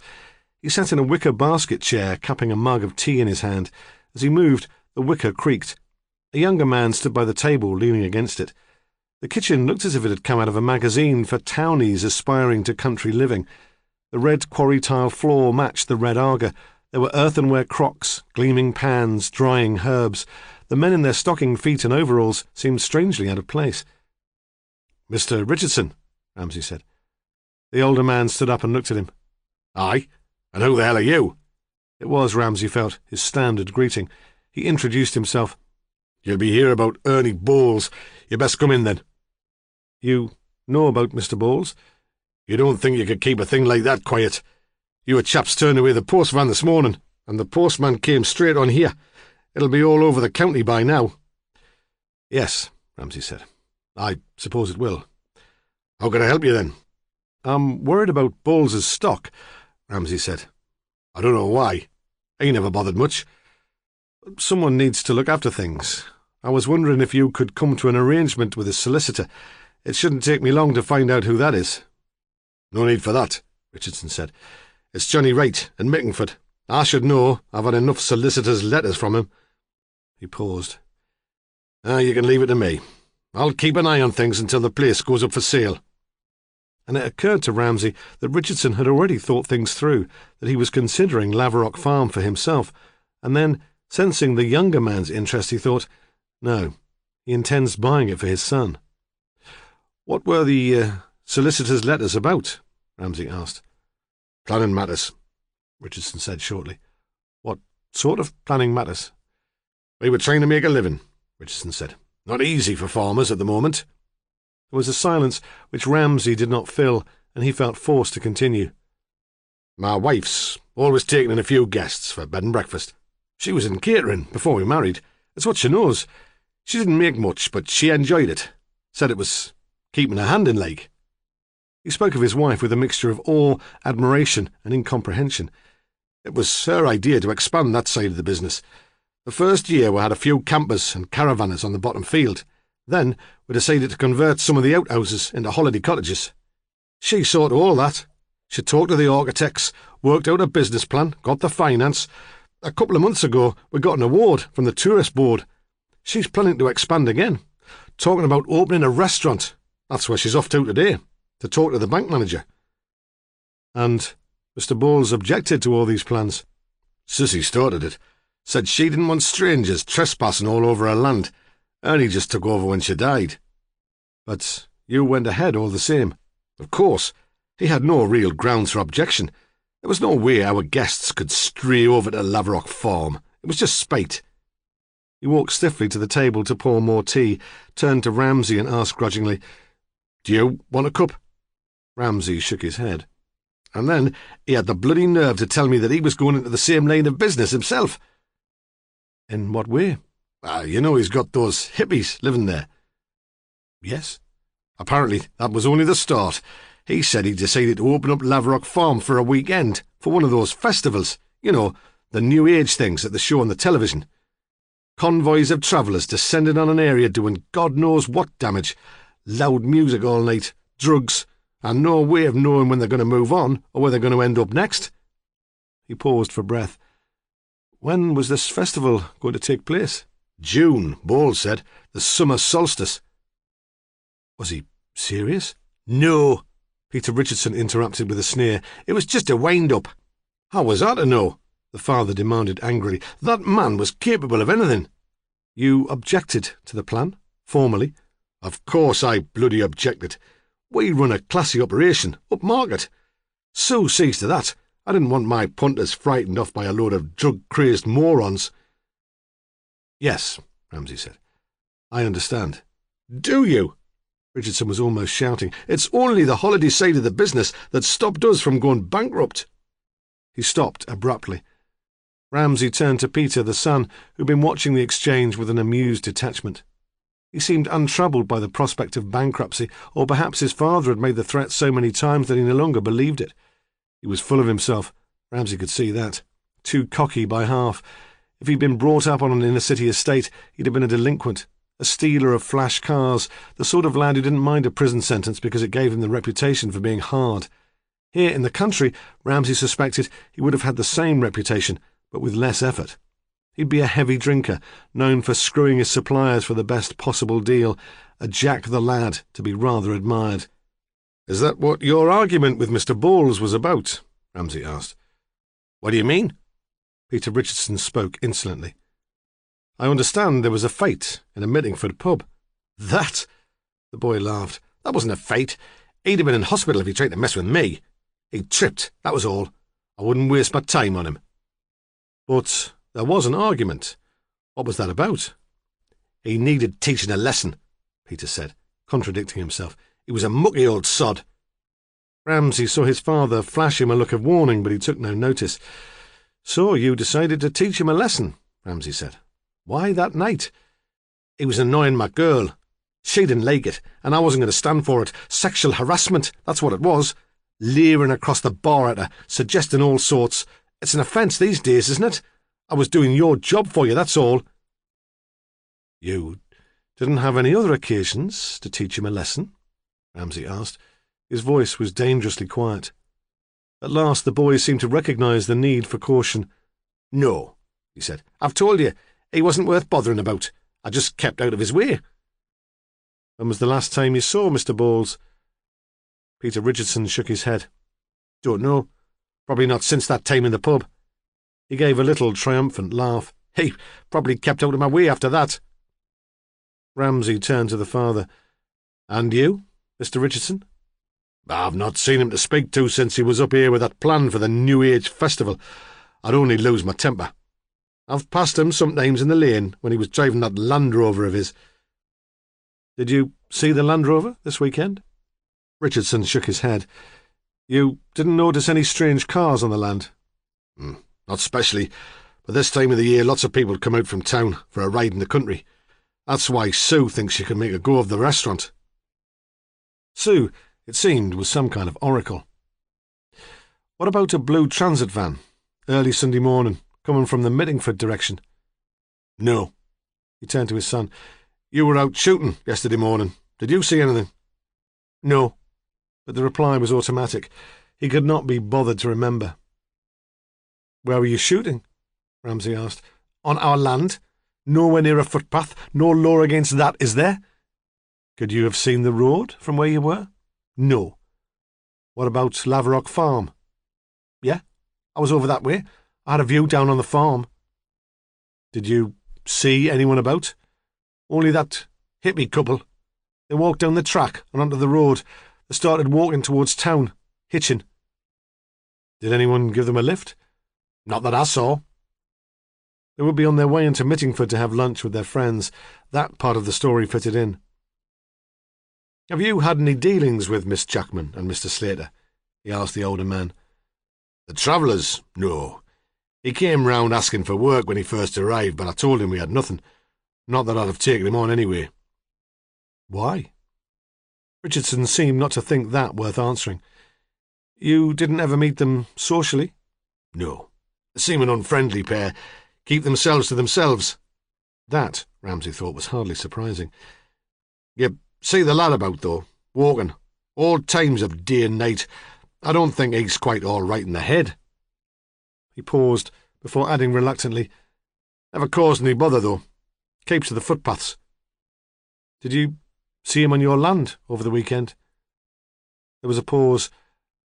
I can't remember, Richardson said at last. He's around so often that I don't notice him anymore, if you know what I mean. You take him for granted. Chapter 7.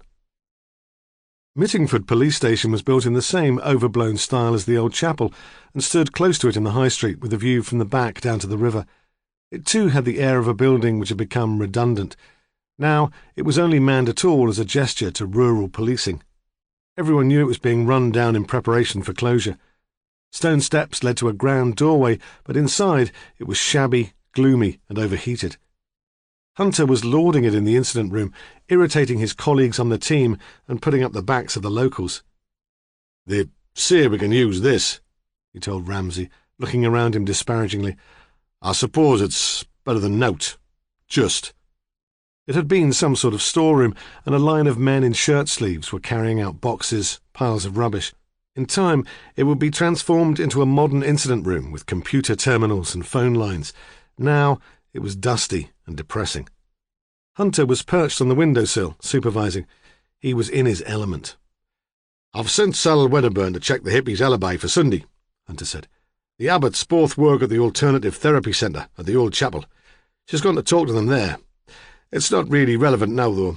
The pathologist just phoned with his first impressions. Bowles was killed between 8 p.m. Saturday evening and 8 a.m. Sunday morning. He'll try to narrow it down, but he's quite certain that the old man was dead by the time Jackman and Slater went off for their Sunday lunch. Yes, Ramsay said absent-mindedly. Thanks. So Bowles had had a visitor on Saturday night. He'd either brought a companion back with him in the Land Rover at 10 o'clock, or someone had called to the farm later, surely not on foot at that time. He should have asked Lily if she'd heard another vehicle. It was a blow that the farmyard wasn't visible from the road. They'd have been able to ask passing motorists if they'd seen a strange car parked there. We'll need to find somewhere to stay, he said. Somewhere big enough to take the whole team. I've phoned around, Hunter said. The pub seems the best bet. The Blue Bell. In Hunter's opinion, the pub usually was the best bet. Isn't that where Bowles had his scrap with the Richardson lad? Ramsay asked. We'll need to find witnesses of that. How did you get on with the Richardsons? Ramsay shrugged. No love lost between them and Bowles, he said. Apparently Ernie was threatening to have a New Age festival on his land. Richardson takes in well-heeled paying guests and wasn't best pleased. Can't bloody blame him either, Hunter said. Strange that Jackman and Slater didn't mention it. Perhaps they didn't know. I had the impression that Bowles only dreamed up the idea to annoy his neighbours. In the corner, a telephone rang. The middle-aged constable they had met at the farm was staggering under the weight of a manual typewriter which might have been there before the war. He rested the typewriter against a scratched filing cabinet to take the call. There's been a message for you from Otterbridge, he said. Can you call them back as soon as you can? He took the strain of the typewriter again, swore under his breath, and went on down the corridor without a word. Aye, he's a happy soul, isn't he? Hunter said. You'd think he'd be glad of the excitement. Make a change from sheep rusting and incest. I don't suppose he joined the force to be a removal man, Ramsay said mildly. I'll make that phone call then, shall I? Hunter said. Find out what the panic is. I'll try and find a phone away from all this bloody noise. He wandered off. Ramsay stared in at the chaos and wondered if all this effort would be unnecessary in the end. Perhaps the forensic team would find fingerprints of some local villains, kids perhaps, misled by the rumours of Sissy Bowles's money. A robbery that had gone wrong and turned into murder when Ernie got home early and disturbed them. But he didn't think it would work out like that. There'd been no sign of a break-in, and kids wouldn't strangle. They'd lash out with a knife or a heavy object, might even have got hold of a gun. Plenty of shotguns out here in the wilds, but they wouldn't get close enough to strangle. No, Ramsay thought, this wouldn't be over quickly. There'd be time enough for his team to make themselves at home here. They'd bring a kettle and jars of coffee and powdered milk.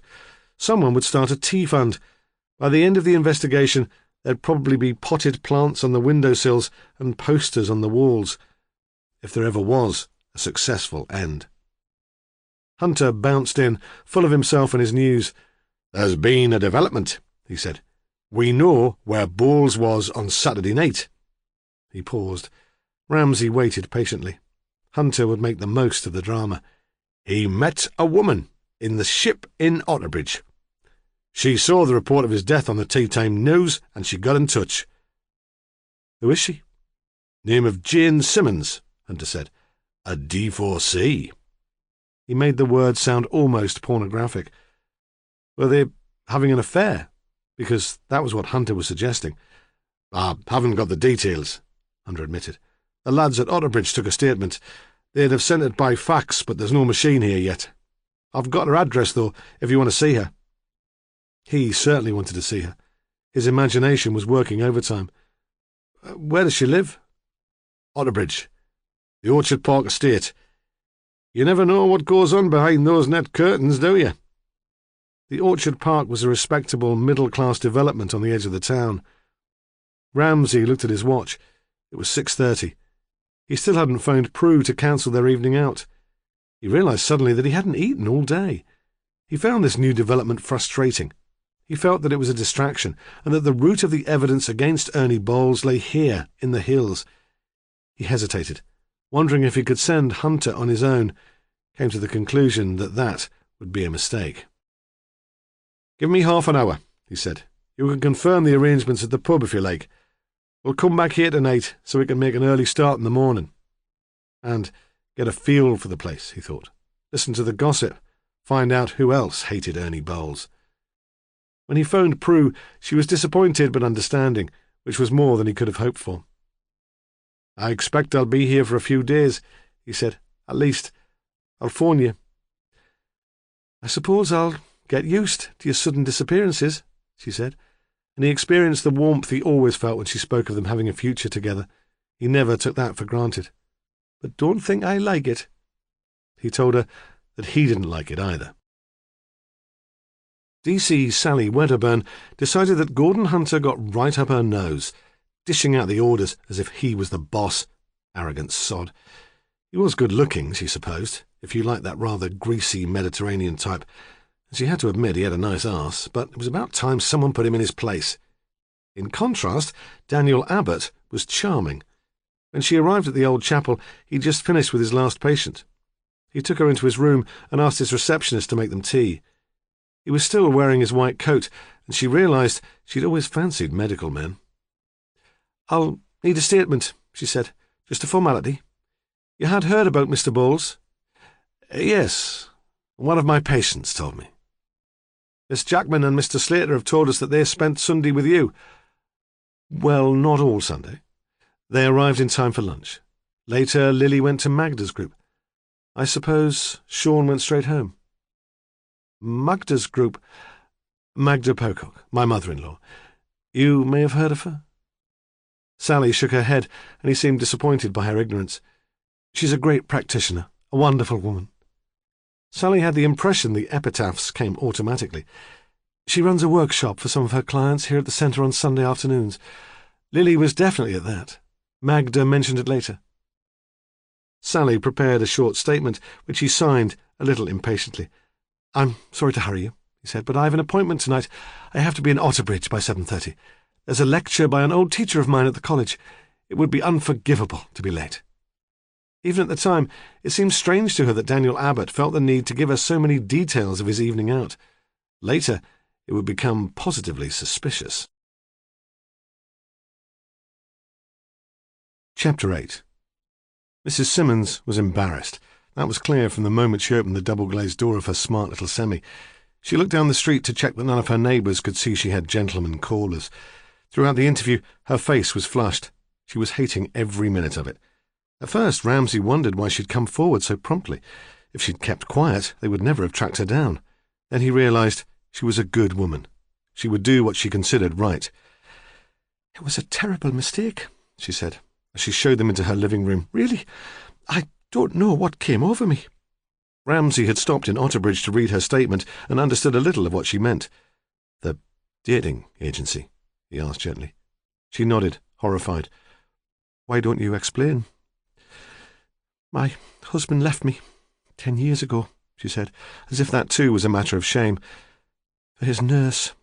Then, seeing that they were confused, "He's a dentist with a practice in the town centre. Simmons and Miller." Ramsay nodded encouragingly. "It was a shock," she said. She was a little, small-featured woman, attractive in a neat, contained way. "Unexpected. I'd thought we were settled, happy, even." Ramsay nodded again. She continued, gaining in confidence. "I've never worked. We married early, before I decided really on a career. I had O-levels, of course, and one A-level, but no training, nothing useful in the way of skills. I'd thought marriage would be enough. Marriage and children." She paused, then continued in a rush. "There was one baby, a little girl, Helen, but she died. A cot death, you know. She'd be a teenager now. There weren't any more." She stared blankly ahead of her. Hunter had been expecting quite a different sort of woman, someone blousy and sexy like his favourite barmaid, but even he was moved, almost to tears. Christ, he thought, I must be getting soft in my old age. She went on matter-of-factly. "When Russell left, I knew I'd have to get a job of some sort to support myself. His new wife very soon had a baby, and I couldn't expect him to give me money when they had financial commitments of their own. But I wasn't qualified for anything, and I'd lost any self-esteem I'd had with the divorce, so I went for shop work. I didn't think that would be too demanding. I got taken on by Hawkins." Ramsay nodded. He recognised the name. Hawkins was an old-fashioned, family-run department store. "I enjoyed it. I progressed through the business and became a supervisor. Then I was approached by Mr. Jones, who has the shoe shop in the square. He wanted to retire, and he needed a manager. He thought I'd do. It was rather flattering to be asked, and the money was good. A commission on top of the salary. I built up the business and did rather well." She paused again. "I'm sorry," she said.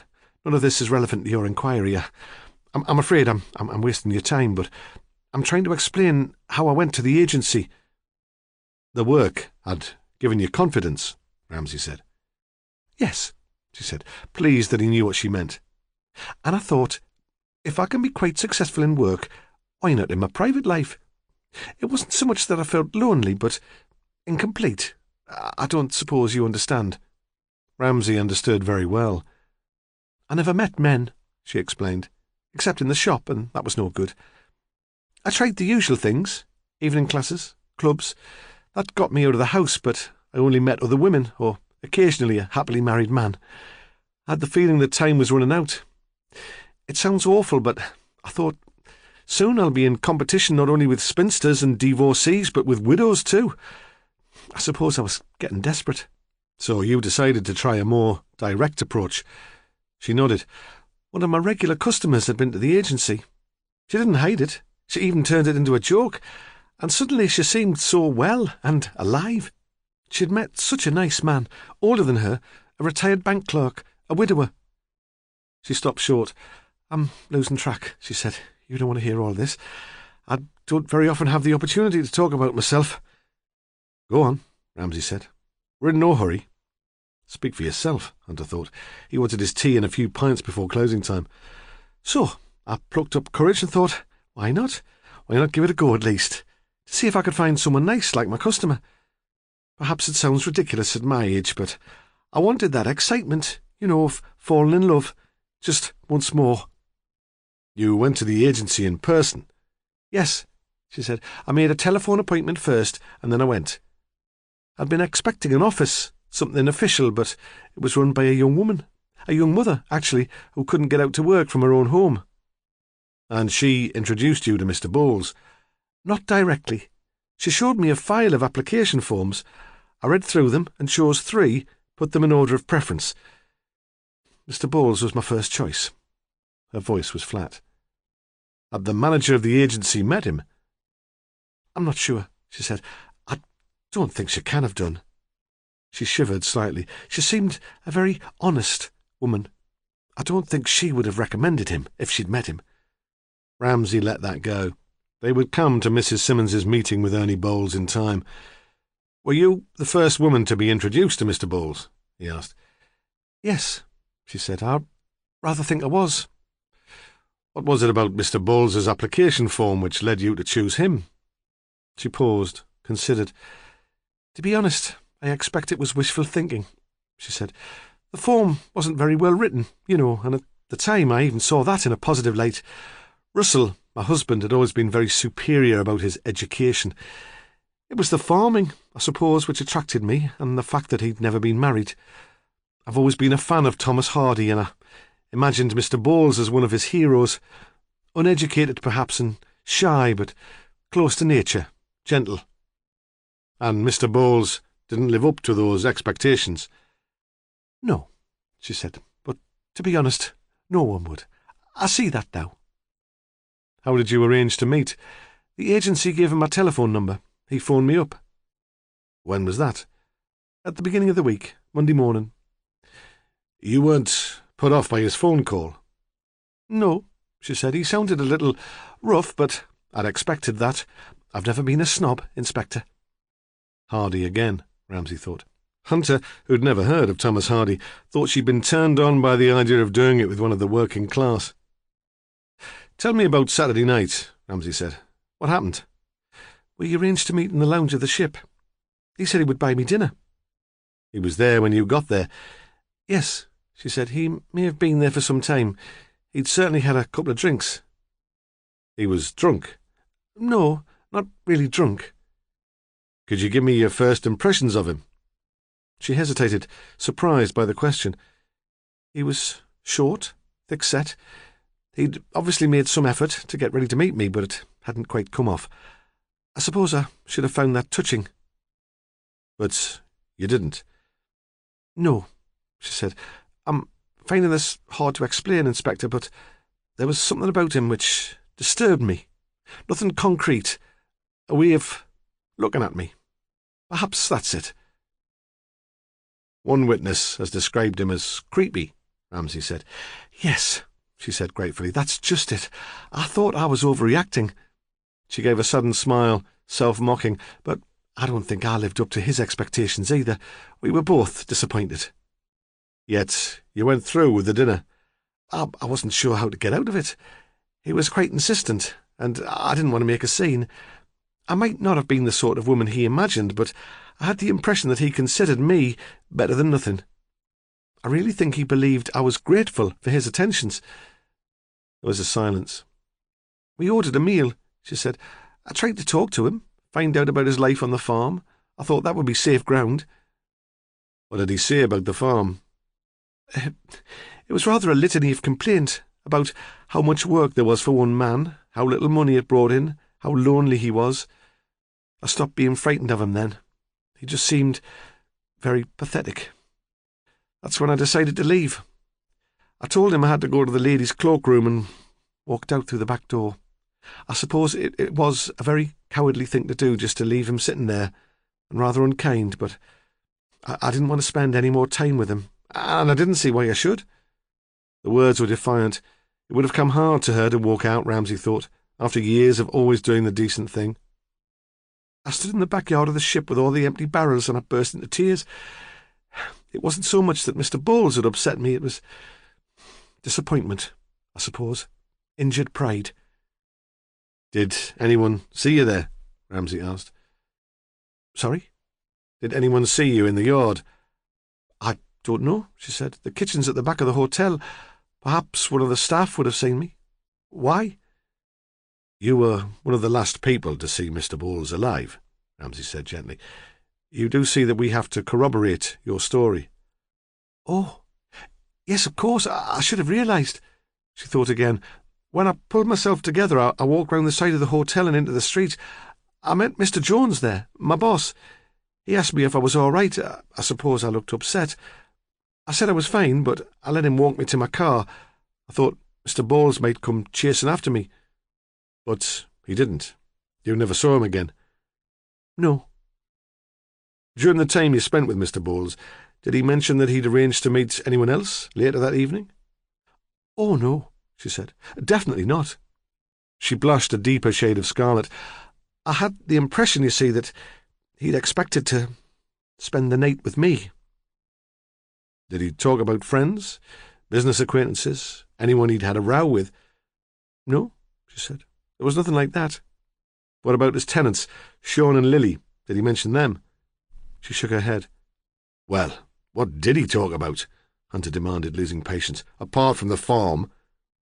"His mother," she said. He talked about his mother." "What did he say about her?" "Nothing really, nothing specific. He just wanted to talk about her. For me to know how important she'd been to him. I think that was it." They stood for a moment on the pavement. It was dusk. In the little house, Jane Simmons turned on the light and drew the curtains. That doesn't get us much further forward then, does it?" Hunter said. He was disappointed, felt the interview had been an anticlimax. Then he reconsidered, brightened. "If anything, it points more to Slater. We now know that Bowles went home alone." Not exactly," Ramsay said. "We know he was alone when Mrs. Simmons left him, that's all." Ernie Bowles would have been furious, Ramsay thought, and frustrated. He'd made all that effort only to be stood up. What would he have done to try and mend his hurt pride? Find another woman, surely, and the fact that he'd arrived at the farm at 10 o'clock made it seem that he'd found one quickly.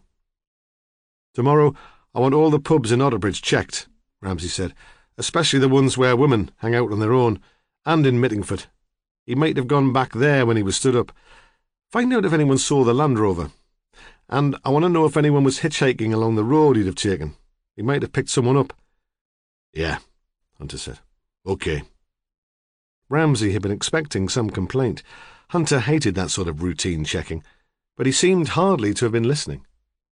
Hunter had found himself suddenly thinking of Lily Jackman, and how it wouldn't be so bad coming back to a place like this, a little house in a suburban street, if she were there, waiting for him. Chapter 9. On their way back to Mittingford, Ramsay and Hunter drove past the Otterbridge College of Further Education. When it was opened in 1967, the college had won an award for its design. Now it had degenerated into shabbiness. The concrete was stained with damp and the paint was peeling. Hunter regarded the place with affection. It always evoked a twinge of nostalgia. He had hated school and left as soon as he could, then went on to the college to resit O-levels and try for an A-level in technical drawing, which he had just scraped through. While he was a student there, he had passed his driving test. His mother somehow had found the money to buy an old Escort, and in the back of the car he had made his first sexual conquests. That was 15 years ago, he realised, and he wondered, as he had on the pavement at Orchard Park, whether it might be time for him to think of settling down. The interview with Jane Simmons had made him uncharacteristically uneasy. To be that desperate, he thought, that old and that desperate. What if I'm like that in 15 years' time, left with the feeling that I've missed the boat? For some reason, the girl in the caravan had got under his skin. He couldn't forget her. Deliberately, he pushed the thought away and went on to consider the chances of getting Sally Wedderburn into bed. He'd always fancied redheads, and he'd had his eye on Sally for months. She'd been going out with some slob in the serious crime squad, and he'd even heard rumours of an engagement, but he'd always liked a challenge. In the hothouse atmosphere of a murder investigation, he thought, with everyone living away from home, drinking too much to relieve the stress of the day's disappointments or to celebrate small victories, in that atmosphere, anything was possible. Val McDougall would have liked to go to the acupuncture lecture in the college. Magda had announced it during the group and had asked them all to give their support. Val would have done almost anything for Magda, but tonight she was working late. She always worked late on Mondays. She took a numeracy course for mature students recruited from a nearby industrial estate. Business and education in partnership. That was what it was all about now. Most were women, and most were conscripts sent along by a couple of personnel managers who wanted to be seen to be doing something about training. Val usually enjoyed the class, but tonight she found it hard to concentrate. At 7:30 they had a coffee break and trooped off to the cafeteria. "What's wrong with you tonight then, Val?" asked one woman, who still wore the white overall she used at work. "Going down with something, pet?" "Perhaps I am," Val said. "Some sort of bug." "We don't want you going sick on us, do we, girls? We'd miss our Monday nights. I would, anyway. If school had been a bit more like this, I might have done something with my life." "You'd have been a brain surgeon, would you?" said her friend. "Instead of a packer at Fullerton's." Fullerton's made toiletries for most of the big chain stores. You could always tell the women who worked there. They smelled faintly of chemicals and cheap perfume. "You never know, I might now," said the first woman, waiting for them all to laugh. "What do you think, Val? Make a good brain surgeon, would I?" "Why not?" Val replied, although she'd only been half following the conversation. They laughed again and shared round the cigarettes. They could not imagine what troubles Val might have. She lived in a big house with a husband who worked at the university and 2 sons she could be proud of. She didn't get letters from the gas board threatening to cut off the supply or the police at her door because one of the kids had got into bother again. "Back to the grindstone, then," Val said, and led them back to the classroom on the 3rd floor for another hour of simple fractions and decimals. The class finished at 8:30, but there were always students who wanted to stay behind to chat. Usually she liked to be home by 9 because there was a television programme she enjoyed watching, a thriller set in Glasgow which Charles said was trash. Tonight she was reluctant to let them go. She had things on her mind, and if she were alone, she would be forced to come to a decision. So far she'd done nothing, but that, she thought, as the last of the women clattered down the bare concrete steps, had been a decision of sorts. On her way to her car, she walked past the lecture hall and saw that the speaker was still on his feet. She thought there'd been a good turnout, but it was hard to tell. He'd been showing slides and the body of the hall was in darkness. She contemplated slipping into the back to watch the remainder of the speech. There was no one at home to go back to, but decided against it. She still found crowds intimidating. In the car park, she hesitated. She was sure the Abbotts and Magda would have attended the lecture. Daniel Abbott was giving the introduction. Perhaps she should wait and speak to them. She scanned the row of cars briefly, but did not see the Abbott's Rover or Magda's VW. It was probably just as well, she thought. Probably they were the last people she should speak to. In the car, she switched on the radio, hoping to get some local news, but there was only pop music and she turned it off. It had been a lousy weekend, she thought, as she drove through the quiet suburban streets. Magda's invitation to supper had been an honour, but she should have turned it down. Explained that Charles always cooked on Saturdays, made some excuse. It hadn't lived up to expectations anyway. Magda had brought up the subject of Juniper Hall again. She seemed to be probing for information. Val thought that after all this time they should let Faye Cooper rest in peace. Sunday had been even worse. Usually she loved Magda's group. Charles had been in such a bad mood that she almost decided to skip it. She wished now that she'd stayed at home. Perhaps it's all the lying that's getting me down, she thought, as she approached her street. All the pretense. because Charles knew nothing of her connection with the alternative therapy centre. She could imagine the ridicule she'd be tormented with if he ever found out. Quacks or morons, he always said, if he read an item about complementary medicine in the newspaper, directing the same scorn at them as he did at organised religion or the kids she taught. She could talk to James, of course, but it hardly seemed fair to burden her son with her problems, especially now when he was preparing for exams. He'd been through enough lately. She realised that her thoughts had been rambling and that she was home. The house was dark and empty. Charles was always back late on Monday nights. He had a meeting of sociology department staff which sometimes went on until midnight. At least, that was what he told Val.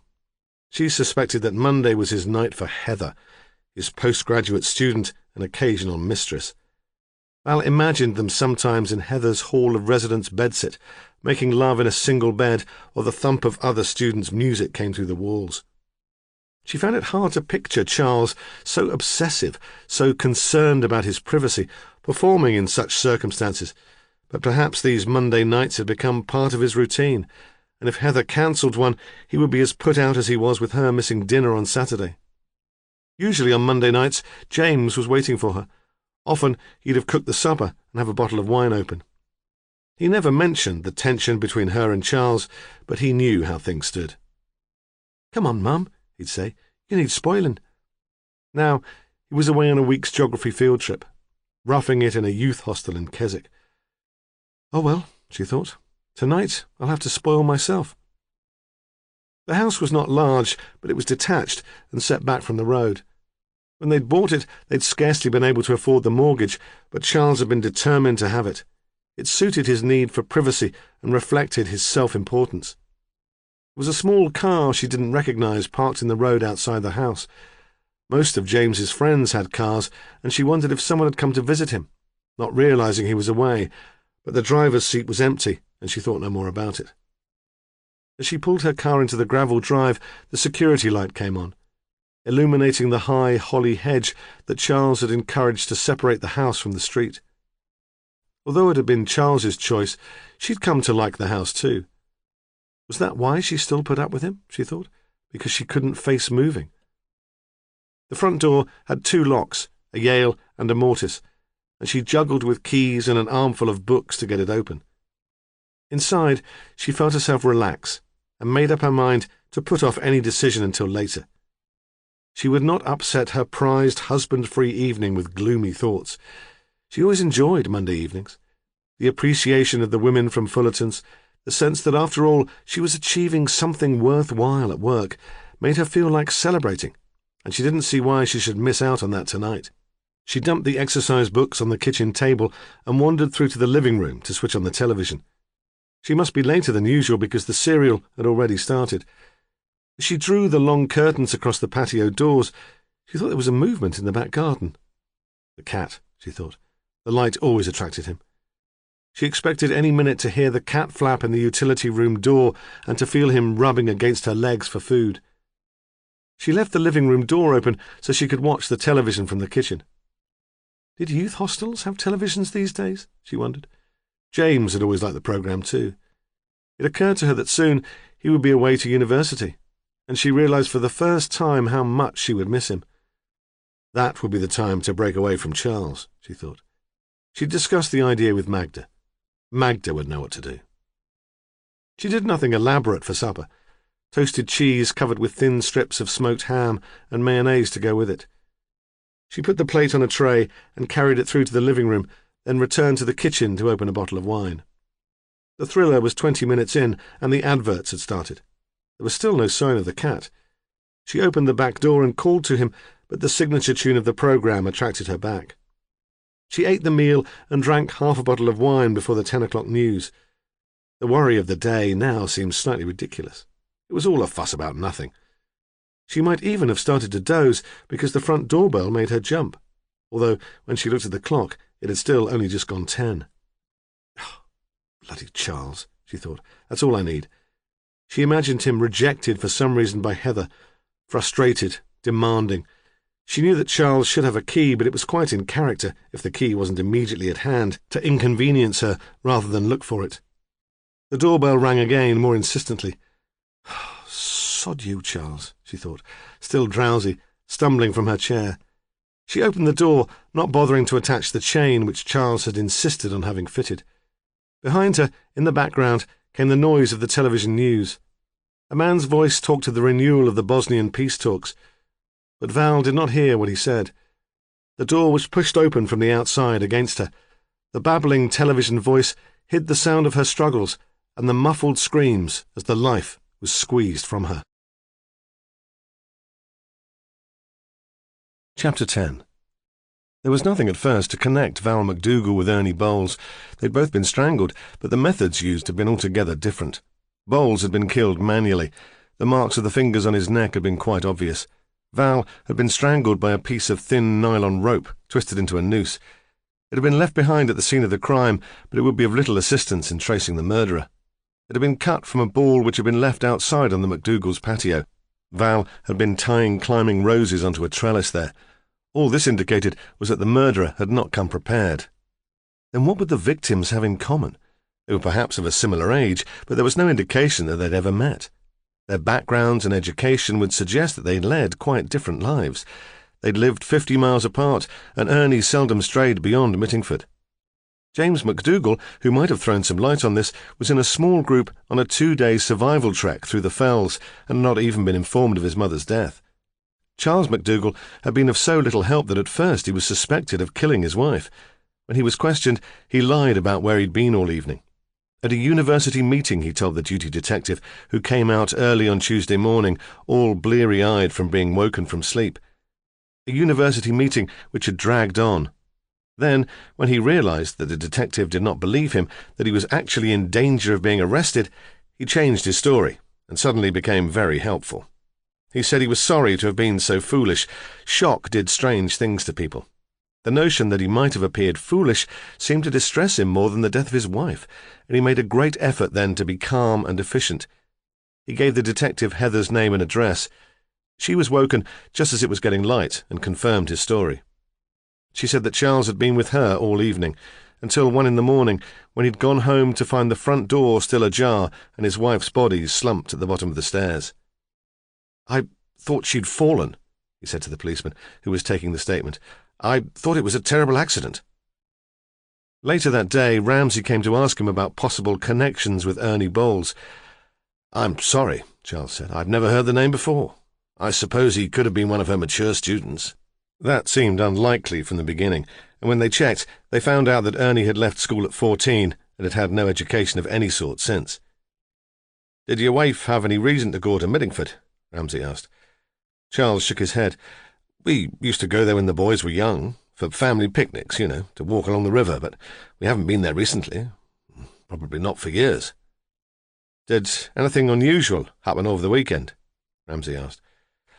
"Not really. She went out on Saturday night. Usually we spent that together." "Where did she go?" It occurred to Ramsay that Val could have been a witness to the Bowles murder. Perhaps that was the connection. "I'm not sure. Out for a meal with a friend," she said. "And the name of the friend?" Charles shrugged. "I'm not sure. Someone she met when she was on holiday last year." "What did she do on Sunday?" "I don't know. I went into the university to do some work. I think she went for a walk. She was here when I got back, helping James get ready to go away." "And she didn't seem at all upset or distressed?" "Of course not. She wasn't that sort at all." But Ramsay thought he would have been so wrapped up in his own affairs that he would not have noticed. "Perhaps you could give us the names of some of her friends," Ramsay said.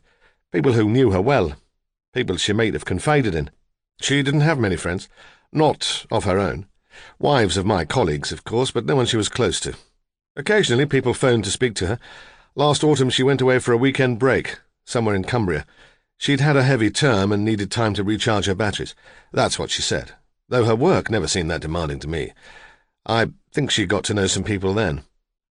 "And they were the people who phoned?" "I think so, yes." When Ramsay pressed him for details of the weekend trip, he could not help. His affair with Heather had been at the height of its passion then, and he'd been grateful just to have 2 days to himself. "It was a really busy time," he told Ramsay. "The start of the academic year, I expect she told me where she was staying, but really I don't remember. No, I never had the phone number of the hotel. We didn't live in each other's pockets. Someone at the college might know. But her friends from college knew nothing about her holiday either. They remembered her going away, thought it would do her some good. She was too conscientious, put her heart and soul into her work.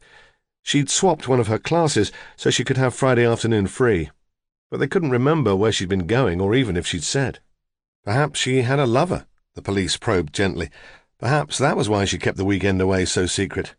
Val, a lover? You must be joking. She wouldn't know where to start. They seemed to find the idea laughable, and the impression grew of a reserved woman, well-liked but painfully shy with everyone but her students. The sort of woman who wouldn't make waves. Certainly not the sort of woman to get herself murdered. In the end, Ramsay put the second murder down to coincidence, though he'd never liked coincidences and kept his own copy of the interview with Charles MacDougall just in case. For 2 days, the investigations went on in tandem. Ramsay's team, based in Mittingford, were in charge of Ernie Bowles's murder, and an inspector from Otterbridge set up an incident room in police headquarters and took over the Val MacDougall case. The connection with Ernie Bowles came through routine policing, the sort of detailed and repetitive work that Hunter hated. The principal of the Further Education College had cleared Val's desk and gave the contents to the police for checking before they would be released to her husband. The young detective constable given responsibility for going through the piles of papers, the year-old diaries, the unmarked exercise books, was called Paul Simonsides.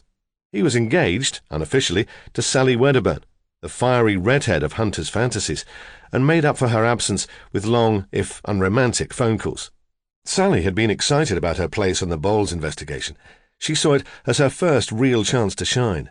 She talked at length about the weird New Age connections, the hippie travellers who'd come to rest on Ernie Bowles's land, and Lily Jackman's work in the old chapel. She'd mentioned that specifically. Paul Simonsides was a big man, but not the slob Hunter imagined. He was a keen hill walker, and a lot of their courting had been done in the hills. Like Prue and Ramsay, they'd often stopped off afterwards for tea and cakes in the old chapel cafe. Paul Simonsides almost threw the evidence away. It was a small square of card used as a bookmark in a standard text on adult literacy. He glanced at it, thinking it might be a dental appointment card. It was that sort of shape, with that sort of print, and so creased and dog-eared that it was obviously old. In handwritten script on the printed form, an appointment had been made for Mrs. MacDougall for 6 p.m. on July the 20th of the previous year. But not for a scrape and polish. The appointment was made with Daniel Abbott, acupuncturist, and it was at the Alternative Therapy Centre in the Old Chapel, Mittingford. That was too much of a coincidence even for Ramsay's superior. The investigation became a joint inquiry, and because Ramsay had been there since the beginning of it, he took charge. Hunter had ignored the murder of Val MacDougall. He'd always found it hard to concentrate on more than one thing at a time. Instead, he continued with his own routine policing. He didn't usually enjoy researching into suspects' backgrounds, but this time it was different. He really wanted to know. He told himself he was interested in finding out what sort of person ended up on the road, but it was more complicated than that. He had convinced himself that Sean Slater was a murderer and wanted to prove it. About Lily Jackman, he was obsessively curious. Slater had a record for criminal damage and a number of motoring offences, taking without the owner's consent and driving without MOT or insurance. An outstanding fine remained. The criminal damage related to a farmer's property in Somerset. Crops were flattened and windows in the farmhouse were broken during a confrontation following an impromptu festival on his land. Lily Jackman had also been charged with the criminal damage.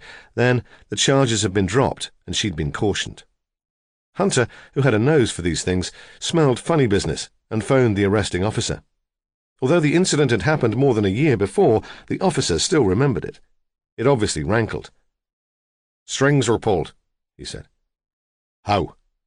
"The mother's an MP. You'll have heard of her. She sails under her maiden name, Bridget Dunn. She's got a constituency in Bristol. She's well known round here. A good supporter of the police, even in difficult times. She never asked for favours, but someone must have thought we owed her one. It was decided that the girl's offence wasn't serious enough to warrant the embarrassment which would come her mother's way if the relationship came out in the press. So it was all hushed up, and they were shipped pretty smartly out of the district." "To end up on our doorstep," Hunter said gloomily. "Well, They'll find it harder to hush up murder. He wasn't surprised about Lily's background. Whatever you thought of it, he told himself, class always showed. It made her more intriguing, even more distant. Sean Slater's background was quite ordinary. Hunter was able to dig out some biographical details, but didn't feel he could understand him, and certainly couldn't understand how he'd ended up with a lady like Lily Jackman. He'd been born in a new town in the West Midlands to respectable working-class parents. He'd done reasonably well at school, better at least than Hunter himself. He'd got a place to read English at one of the less glamorous universities, and then, as Hunter put it, after one term, he'd flipped. Perhaps the freedom was too much for him. Perhaps he'd just cracked up under the strain of academic life. In any event, he'd drifted away to join a group of hippies at Stonehenge, and until he'd settled in the caravan at Laverock Farm, he'd been on the road ever since. His parents had been frantic and had contacted the police to report him missing. They only knew that he'd disappeared from his hall of residence with £20 in cash and a book of Keats's poetry. The police traced him through friends and talked to him, but they had no power to drag him back home. He was an adult, and able to do as he pleased. There was no explanation either of the midnight wanderings. Hunter tried to find a pattern to them. Was he working, keeping the work secret and fiddling his benefit? Was there another woman somewhere? Hunter imagined a second caravan in the hills, with a lover, perhaps even children, a secret existence, but no evidence came to light. When he asked Richardson's farm worker, who lived in a cottage by the Mittingford Road, the man said he'd seen Sean about, but he couldn't remember exactly when. "He always seems to be there," he said, "flitting up the lane or across the hill, like a bloody ghost come to haunt you." A similar blank was drawn on the blue transit van in which Slater had claimed to have stayed on the night that Ernie Bowles died. Inquiries had been made all over the county, but no one had seen it. Hardly surprising, Hunter thought, as it was a figment of Slater's imagination. On Tuesday morning, he went to the health food shop and talked to the huge woman who owned it. He was told that Lily had been working at the old chapel for nearly a year. She was punctual and reliable, always willing to work overtime. Yet, despite the positive response to all his questions, Hunter sensed a reserve. "What's she like, then?" he asked. "How does she get on with the rest of the stuff? Friendly, is she?" "No," the shopkeeper said. "She could not really be described as friendly. She rather kept herself to herself." "A bit stuck up?" Hunter prompted. "Probably not," the shopkeeper said uncertainly, wanting to be fair, "but that's sometimes the impression that she gives." It was the impression she gave to Hunter. He sat in the cafe drinking coffee and watching her, knowing that he had other work to do, but unable to leave. Chapter 11. With the knowledge that Val had consulted Daniel Abbott, Ramsay went back to Charles MacDougall. The son, James, was home too, and it was the boy who let him in. He called to his father, then disappeared upstairs, leaving Ramsay only with the impression of intense grief, a white face and large dark-rimmed eyes. Charles MacDougall wandered into the hall. "Ah," he said. "Yes, come through, I'm just in the kitchen." He was staring in a bemused way at the washing machine. A pile of his laundry was on the floor. "I don't know which button to press," he said, "to get the door open." He looked up pathetically at Ramsay, who pressed the release trigger, so the door sprang open. "Great," Charles said. "Great." And he pushed the shirts in, then looked at Ramsay again, expecting him perhaps to set the machine in operation. But Ramsay had moved away to the open kitchen door. Let the man work it out for himself. It was early evening, and the sun was still warm. From one of the neighbouring gardens came the smell of the first barbecue of the season. The garden at the back of the MacDougall's house was long and narrow, and even to Ramsay's untutored eye it was loved. The lawn was neatly edged, and there were already splashes of colour in the borders. "Val's pride and joy," Charles said. He seemed to have lost interest in his washing and had joined Ramsay by the open door. There was something of a sneer in his voice, as if gardening was beneath him. "She spent all her spare time out here." They walked together onto the roughly paved patio. "It'll be too much for me," he said. "I suppose I'll have to get someone in, if I decide to stay here." In his mind, he was already moving on, making plans for the future. "Can I offer you something?" he asked. "Tea? Glass of wine?" Ramsay shook his head. "Shall we go in, then?" It was his university voice, brisk and authoritative. His domestic helplessness was set aside. "I expect you've more questions to ask." "I'm afraid so." He took Ramsay into a small study and sat behind the desk. It was not an attempt to intimidate, but he was making a point. "I'm an intelligent man," he was saying, "with a position in society. I don't suppose you deal with people like me very often." "We think we may have come across a link between your wife and Ernest Bowles," Ramsay said. "It's not an obvious link, and of course we're keeping an open mind about its importance." He handled his dislike of Charles MacDougall by being bland and polite, qualities which had irritated his wife Diana into divorce. He set the appointment card, wrapped in a clear plastic envelope, on the desk. "We found this among your wife's possessions at college," he said. "Did you know that your wife had consulted an acupuncturist?" No, Charles said. He picked up the card and studied it. "Mr. Abbott practices in Mittingford," Ramsay said. "He's an acquaintance of Mr. Bowles's tenants. It's a tenuous link, but of course we'll have to follow it up." "Did she keep this appointment?" Charles demanded. "We don't know yet," Ramsay replied smoothly. "She can't have done," he said with certainty. "She would have said. We didn't have secrets." Except postgraduate students called Heather, Ramsay thought. Charles must have been following the same train of thought because he blushed slightly. "Had your wife been ill?" Ramsay asked. It had occurred to him that people often turned to alternative therapies when conventional medicine failed. "Val? Ill?" Charles gave a sharp laugh. "She was as strong as a horse. I was the one that suffered. Terrible migraines." "Perhaps then she consulted the acupuncturist on your behalf," Ramsay said. "She would have said," Charles answered uncertainly. "Surely she would have told me." He liked the idea, though. He liked the idea that he was at the centre of her thoughts, and she'd gone all the way to Mittingford to help him. "Well," Ramsay said, "we'll talk to Mr. Abbott. He'll remember her, or at least have some record of the consultation." "Yes." Charles half got up, as though he expected the interview to be over, but when Ramsay did not move, he fell back into his chair. James might know," he said. "He was very close to his mother." "The tenants of the murdered man at Laverock Farm had once been New Age travellers," Ramsay said. "Their names are Lily Jackman and Sean Slater. Your wife never mentioned them." Charles shook his head. "James hung around with a group of hippies last summer," he said. "Went to the festivals. For the music first, but he got into the New Age thing for a while. Read some books, went to lectures about discovering himself and saving the planet. It was a phase. I knew it would pass. It's A-levels now, and a place at Oxford, if he's lucky." "Did he bring any of his New Age friends home?" Only one, a girl, a bit older than him. Pretty. I can't remember her name." "And he never talked about the Abbotts?" "I don't think so. But you must understand, Inspector, that I'm a busy man. Work's important to me. I tried to make time for the boys, but I have to admit I never always listened to them as much as I should. There was always something else demanding my attention."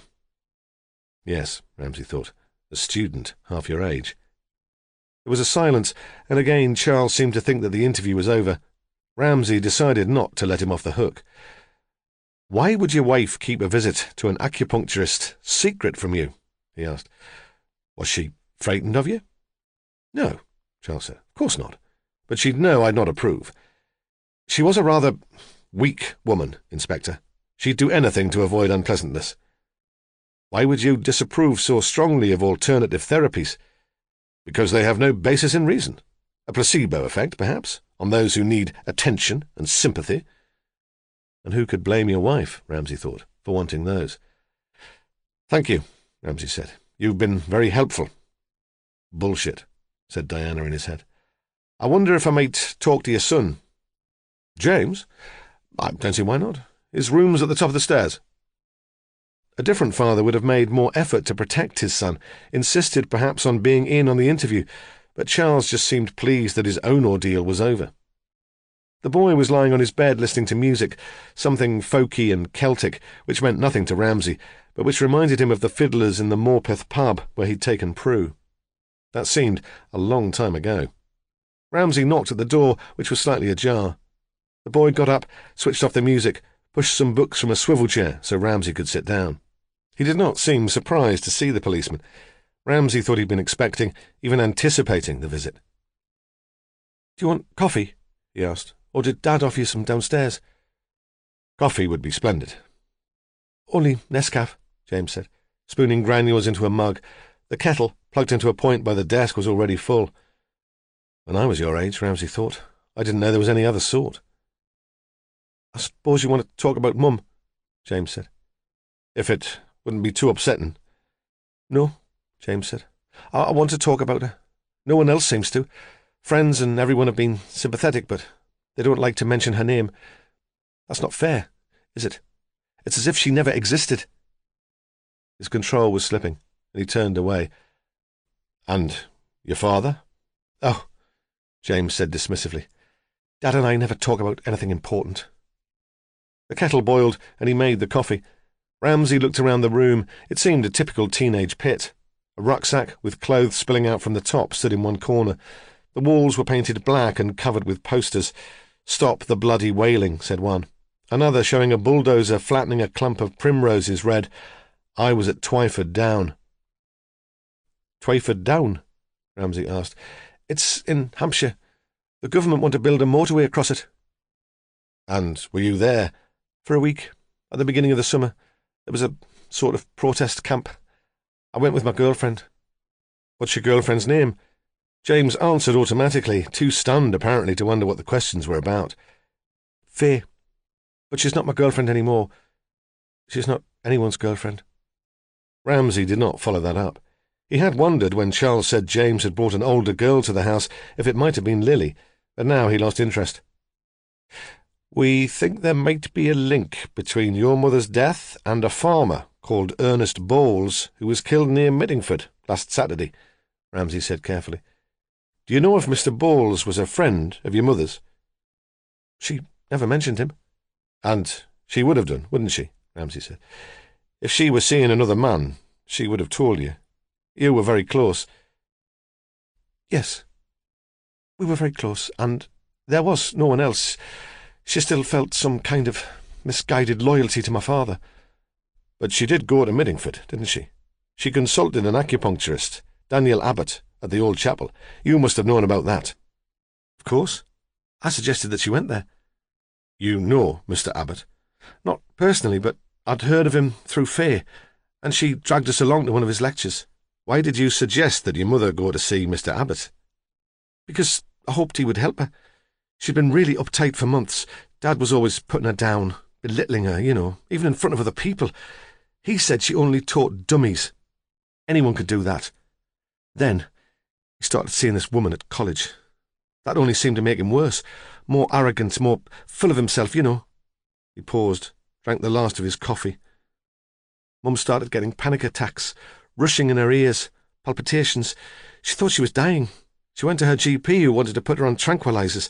I said no way and suggested she went to the old chapel." "When was this?" "Last summer. When I came back from Twyford, she was really bad. She'd just broken up from college, and she was always worse in the holidays."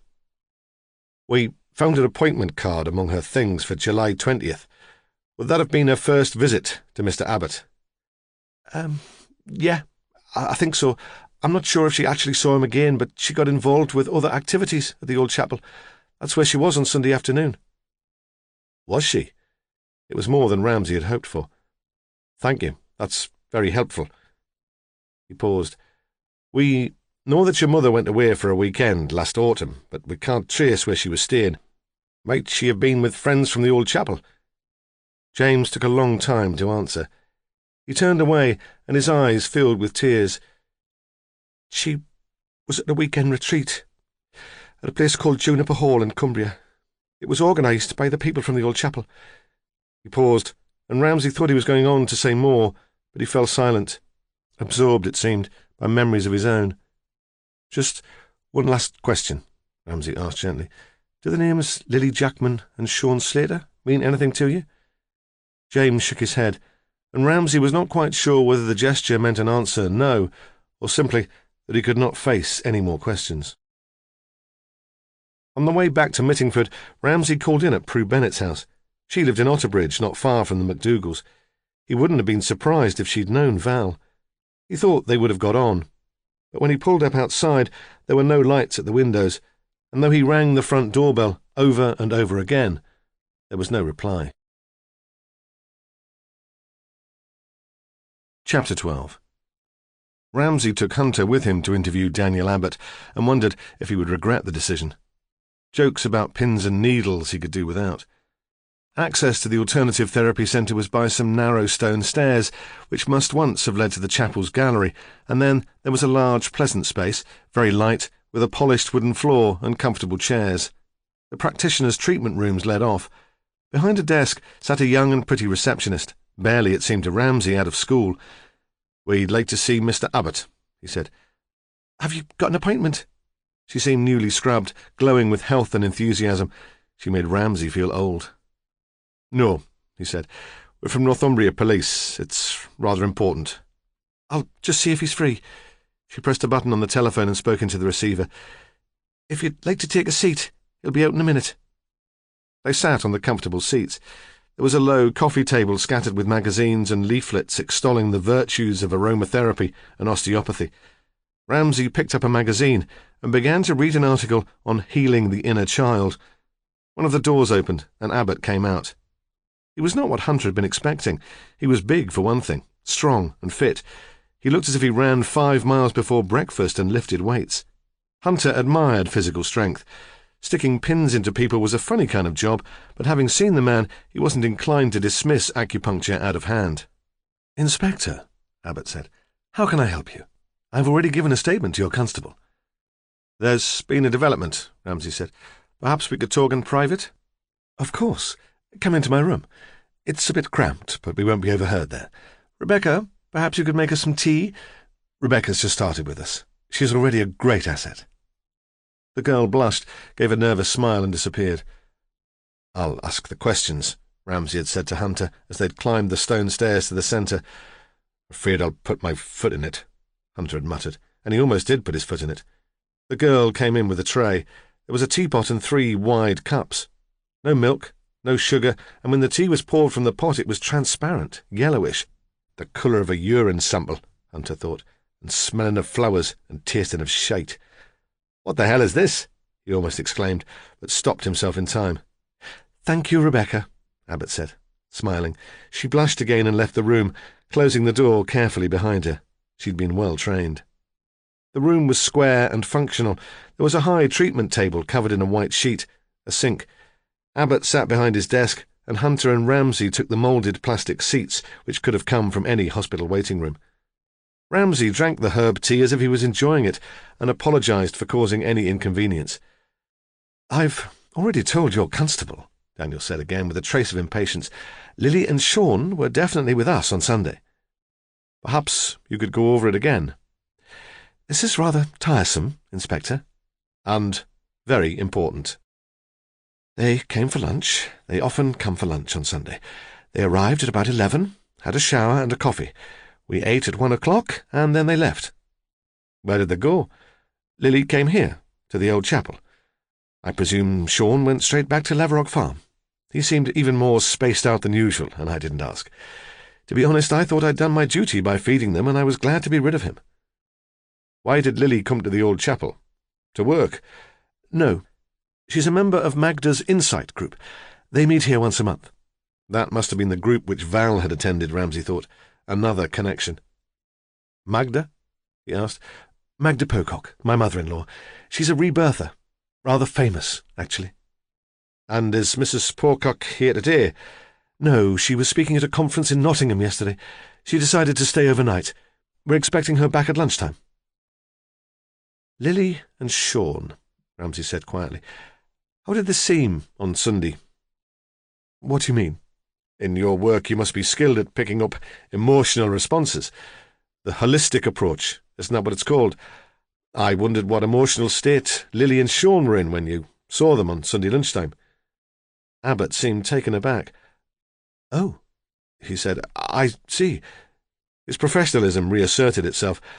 "They were a little tense, but that's quite normal, I'm afraid. I don't see that relationship as a permanent one. It's become rather destructive, especially for Lily." "You think she'll leave him?" Hunter asked. "Eventually, yes," Abbott said. "At the moment she feels sorry for him. She knows he's dependent on her, and she's reluctant to break the tie." Hunter felt suddenly and unaccountably more cheerful. All the same, he wished Ramsay would move on. Why didn't he ask about Val McDougall? Ramsay's trouble was that he was afraid of confrontation. Hunter always favoured the direct approach. "Where did you first meet Lily and Sean?" "My wife met them here in the cafe downstairs. She brought them home for a meal. She's given to collecting strays." He must have realised that the words sounded bitter, because he added with a forced smile, "I'm always telling her she's too soft-hearted." "And they'd just turned up in Middingford?" "Yes, I suppose they must have done. Wynne would be able to tell you more about them. I think they were part of a convoy of travellers who'd pulled up on some common land on the edge of town. They came here to buy food, keep warm. Wynne took pity on them." There was a critical edge to his voice. "When the rest of the convoy moved on, they stayed. I could have done without it, actually. Because Wynne had befriended them, people thought they were something to do with us, that we'd encouraged them to stay. It caused a lot of bad feeling locally, just as we were establishing a good reputation here. The farmers in the area didn't like having them camping and called the police. They were dossing in a clapped-out old van which wasn't roadworthy and didn't have any tacks, so they couldn't move on. Things were starting to get really ugly when Wynne thought of the caravan at Laverock Farm." "Mr. Bowles was a friend of yours?" "Oh, no, hardly." He gave a brief smile at the suggestion. Snobby bastard, Hunter thought. "Cissy Bowles, his mother, was my patient. I was treating her for arthritis. She came here to the centre first, but by the end she was almost bedridden, and I went to the farm. That was how we knew about the caravan." "It didn't work then, did it?" Hunter couldn't help himself. He'd behaved for long enough. "What do you mean?" "The acupuncture. It didn't work if she ended up having to take to her bed." "It slowed the progress of the disease and helped relieve the pain." Abbott spoke slowly, as if Hunter was stupid. "We don't claim to work miracles." "I'd like to ask about another patient," Ramsay said. Abbott was rattled, Hunter thought. He was hiding it well, but he was definitely rattled. "Well, perhaps you'll be expecting that," Ramsay went on. "I'm surprised that you didn't come forward yourself." "I'm afraid I don't know what you're talking about, Inspector." "But you do," Hunter thought. "You know what we're talking about, all right." "I mean, another suspicious death," Ramsay said. "Another victim connected with the alternative therapy centre." Abbott said nothing. He stared at Ramsay, perfectly controlled, but terrified. "You must have seen the news report," Ramsay persisted. "Val McDougall. She was murdered in Otterbridge on Monday night." Then surprisingly there was relief. Hunter was sure of that. A relaxation of tension. "No," Abbott said. "I didn't know. At least I didn't realise it was Val.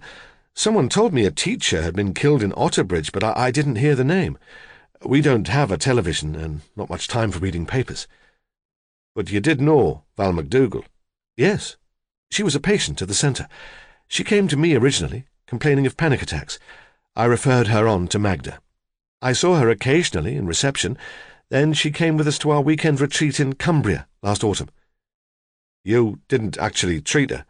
"No," Abbott said. "I did a traditional diagnosis, took the pulses, blood pressure, but decided that rebirthing seemed more appropriate." "She was killed on Monday night," Ramsay said. "Strangled, like Mr. Bowles." He paused, then continued provocatively, "Could you tell me where you were on Monday evening?" "Why?" Abbott demanded, no longer frightened, but very much on his dignity. "It's a matter of routine," Ramsay said smoothly. "Elimination. I'm sure you understand. Wynne and I were in Otterbridge, actually, at the Further Education College. An old tutor of mine was giving a lecture." "Mrs. McDougall was working at the college on Monday evening. Did you see her?" Abbott shook his head impatiently. "What time did you get home?" Not till late, after midnight. A few of us took the lecturer out for a meal. Then I had to take Lily home." "Lily was in Otterbridge with you?" "No, she was here, babysitting. I dropped Wynne off and drove her back to Laverock Farm." "Sean wasn't with her?" "No." There was a pause while Ramsay considered the information. "Would Mrs. McDougall have known Lily and Sean?" "Lily, certainly. They both went to Magda's group." "Oh, yes, of course," Ramsay said. "The Insight group. And Mr. Bowles, would she have known him?" "I wouldn't have thought so. unless she went to Laverock Farm to see Lily. So, the old chapel is the only link between the murders, Ramsay said. I think that puts you in a rather uncomfortable position. What are you implying, Inspector? It was an expression of injured surprise. I'm not implying anything, Ramsay said calmly. It's not as if you benefit from either of the deaths. No, Abbott said, a little uncertainly. At least, not personally. What do you mean? For the first time, Ramsay's voice was sharp. We're not playing games, Mr. Abbott. The man leant forward across the desk in a conciliatory gesture. Look, I'll have to explain about Cissy Bowles, or you'll not understand. She came to us after a row with her GP, to pay him back, I suspect, for not giving her enough attention and not being sufficiently polite. Oh, you can hardly blame the doctor. She was a demanding and cantankerous old thing, certainly not polite herself, given to strange oaths of a vaguely biblical nature. I think she'd been through 3 GPs already before she decided to try me. I'm sure she only stuck with me because it amused her to be treated by what's known generally in the town as that group of hippies. She'd never been properly accepted here, though she was brought up in Laverock Farm and went to school with most of the old crows who disapproved of her. He paused for breath. Ramsay said nothing. He was prepared to wait to see where this was leading. Ernie was her only relative, Abbott went on. Her parents were middle-aged when she was born, and she was an only child. I know all this because I took a personal history when she first consulted me. Her parents died when she was in her early 20s, and she took on the farm. Ran it, apparently almost single-handedly, until Ernie was old enough to help. There was a hired help. He was an outsider too, I imagine. Not immediately local anyway, because he had to live in. Ramsay raised his eyebrows. Ernie's father? Yes, Abbott said. Ernie's father. She fired him as soon as she discovered she was pregnant, and made do after that with casual labour from the town. This is very interesting, Ramsay interrupted, but I don't see how you come to benefit from Mr. Bowles's death. He suspected that Daniel Abbott was stringing him along. I'm coming to that, Abbott said. Cissy left the farm to Ernie for his lifetime, and, in the event of his marrying and having children, to his offspring after his death. He stopped, took a shallow breath, and completed the explanation in a rush. If he was to die before having children, the farm would come to the Alternative Therapy Centre. Why didn't you tell us that before? Ramsay demanded. You didn't say anything to the officer who came earlier in the week to take a statement. Shock, I suppose. Embarrassment. And at that time I only had Cissy's word as to what was in the will. She might have been leading me on. It would have been quite in character. But I had a phone call from her solicitor this morning. What do you mean, Laverock Farm goes to the Alternative Therapy Centre? Hunter asked belligerently. He saw the chance of a ruck. You mean you sell it and split the profit between you? I don't know how many of you work in this place, but it'd be a tiny windfall. I'd call that a personal gain. No, Abbott said, interrupting forcefully. It wasn't like that. The terms of Cissy's will were very exact. Occasionally we run weekend retreats, like the one Val McDougall attended last autumn. It provides a chance for our patients to get away from the stress of everyday life, which often lies at the root of their problems. Charge, if you like, their spiritual batteries. We have discussion groups, teach relaxation techniques, yoga, meditations. Look, as you said yourself, at the whole person. This is most instructive, but I don't understand what it has to do with Laverock Farm. In the past, we've always gone to a place in Cumbria for the retreat, Juniper Hall. It's pleasant enough, but expensive and inconvenient for people to get to. Cissy had a vision of Laverock Farm being turned into a centre where we could run retreats ourselves, weekend workshops, experiment with all kinds of different therapies in a residential setting. A place like that would attract visitors from all over the country. I bet the locals will love that, Hunter muttered. I'm sure they'll get used to it, Sergeant, Abbott said piously. Besides, Cissy was hardly one for worrying about what her neighbours thought. Are you sure? Ramsay asked. Isn't that what this is really about? We know there was ill feeling between her and the Richardsons at Long Edge Farm. I suspect the will was her way of paying back her neighbours for what she saw as their spite. It was her final piece of mischief, her revenge. leaving them with what they'd consider a commune in their midst. Her motives hardly matter now, Inspector. You can be sure we'll put the place to good use. You seem to have given the venture a lot of thought, Ramsay said. I suppose I have. It was a dream, you know, that's all. An exciting dream. I never thought anything would come of it. Ernie Bowles was 55. He could have lived for 30 years. He could have lived for 30 years, Ramsay thought. But he didn't, did he? Chapter 13. After the interview with Abbott, Ramsay and Hunter separated. Hunter was sent to Long Edge Farm to talk to the Richardsons. See if you can find out if Richardson knew about Sissy Ball's will, Ramsay said. If he did, I think we've lost a motive for murder. He'd surely rather have a festival of New Age travellers once a year than have the hippies on his doorstep permanently. And see if any of the family knew Val McDougall. The wife, Sue, might have done. They'd be of a similar age. It's even possible that Peter, the lad, went to Otterbridge F.E. College before starting at Agricultural College. At this point, they were still looking for connections, hoping for luck. Ramsay picked up Sally Wedderburn from the incident room and took her to interview Wyn Abbott. He'd already established that she would be at home. Wyn, Abbott had said dismissively. Oh, yes, she'll be there. Since the boys were born, she's only worked part-time. He must have warned her that the police were on their way, because when they rang the doorbell, she let them in immediately, without asking what they wanted. Wyn was a tall, thin woman with wispy hair fixed in a pile on the back of her head with a tortoiseshell comb. The hairstyle and her clothes, a long skirt reaching almost to her ankles and a long, shapeless cardigan, made her seem old-fashioned, like a character from one of the adaptations of D.H. Lawrence that Prue made him watch, Ramsay thought. Somehow haunted and intense. Certainly, she looked very tired. She came to the door carrying a toddler on her hip. Come in, she said, pushing a strand of hair away from her face. I'm just giving them lunch. We're in the kitchen. The house was one of a row of stone houses built into the side of the hill, with a long, steep garden behind it and a bay window at the front. The kitchen was an extension on the back. Another little boy sat at the table there. Wyn lifted the toddler from her hip into a high chair. She began to feed him slices of apple and wholemeal toast, covered with an unappetizing but obviously healthy spread. Sit down, she said. I'm sorry about the mess. She looked around the kitchen as if overwhelmed by the disorder, though Ramsay thought he'd seen much worse.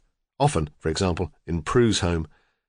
There was a basket of laundry on the table, a pile of toys on the floor, some nappies soaking in a bucket by the sink. Nothing to explain Wyn Abbott's exhaustion. It must be a lot of work, with two little ones, Sally Wedderburn was saying. And your job at the Alternative Therapy Centre. Do you have any help? No. The hand twitched nervously back to the escaping hair. Not now. I had a girl in to look after the boys last summer, but now I try to manage on my own. I only go to the centre 2 evenings a week. Daniel has the boys then. She handed the toddler another finger of toast and watched while he squeezed it back out through toothless gums onto his plastic bib. Can I get you something? She asked. Tea? Coffee? Ramsay shook his head. The main trouble is that they don't sleep very well, she went on. I always seem to be tired. So that was the explanation, Ramsay thought, for her drawn and grey appearance. Not guilt, the torment he'd imagined, but kids who wouldn't sleep. He should know by now not to jump to conclusions. Perhaps you could explain how the centre is organised, he said. You and your husband are partners. With my mother, she said. She and Daniel work at the centre practically full-time. There are 3 treatment rooms. I use the 3rd for my evenings. When I'm not there, we let the room to other practitioners. Sam Lacey's an osteopath and Billy Brown's a chiropractor. They have 2.5 days each. But they're not partners. They won't benefit under the terms of Sissy Balls's will. None of us will benefit personally, she said sharply, and I'm sure we'll find a place for them at Laverock Farm. But you will benefit, he persisted gently. Surely you'll have an increased income because of the new patients the centre at Laverock Farm will attract. That seemed genuinely not to have occurred to her. I suppose it might, she said, in the long term. And you'll split any profit 3 ways? Oh, no, she said. I shouldn't think so. Magda put most money in when we started. It would be fair, I suppose, that she should take most out. She leaned forward over the table. But none of us has been motivated by money, you know. That's not what it's all about.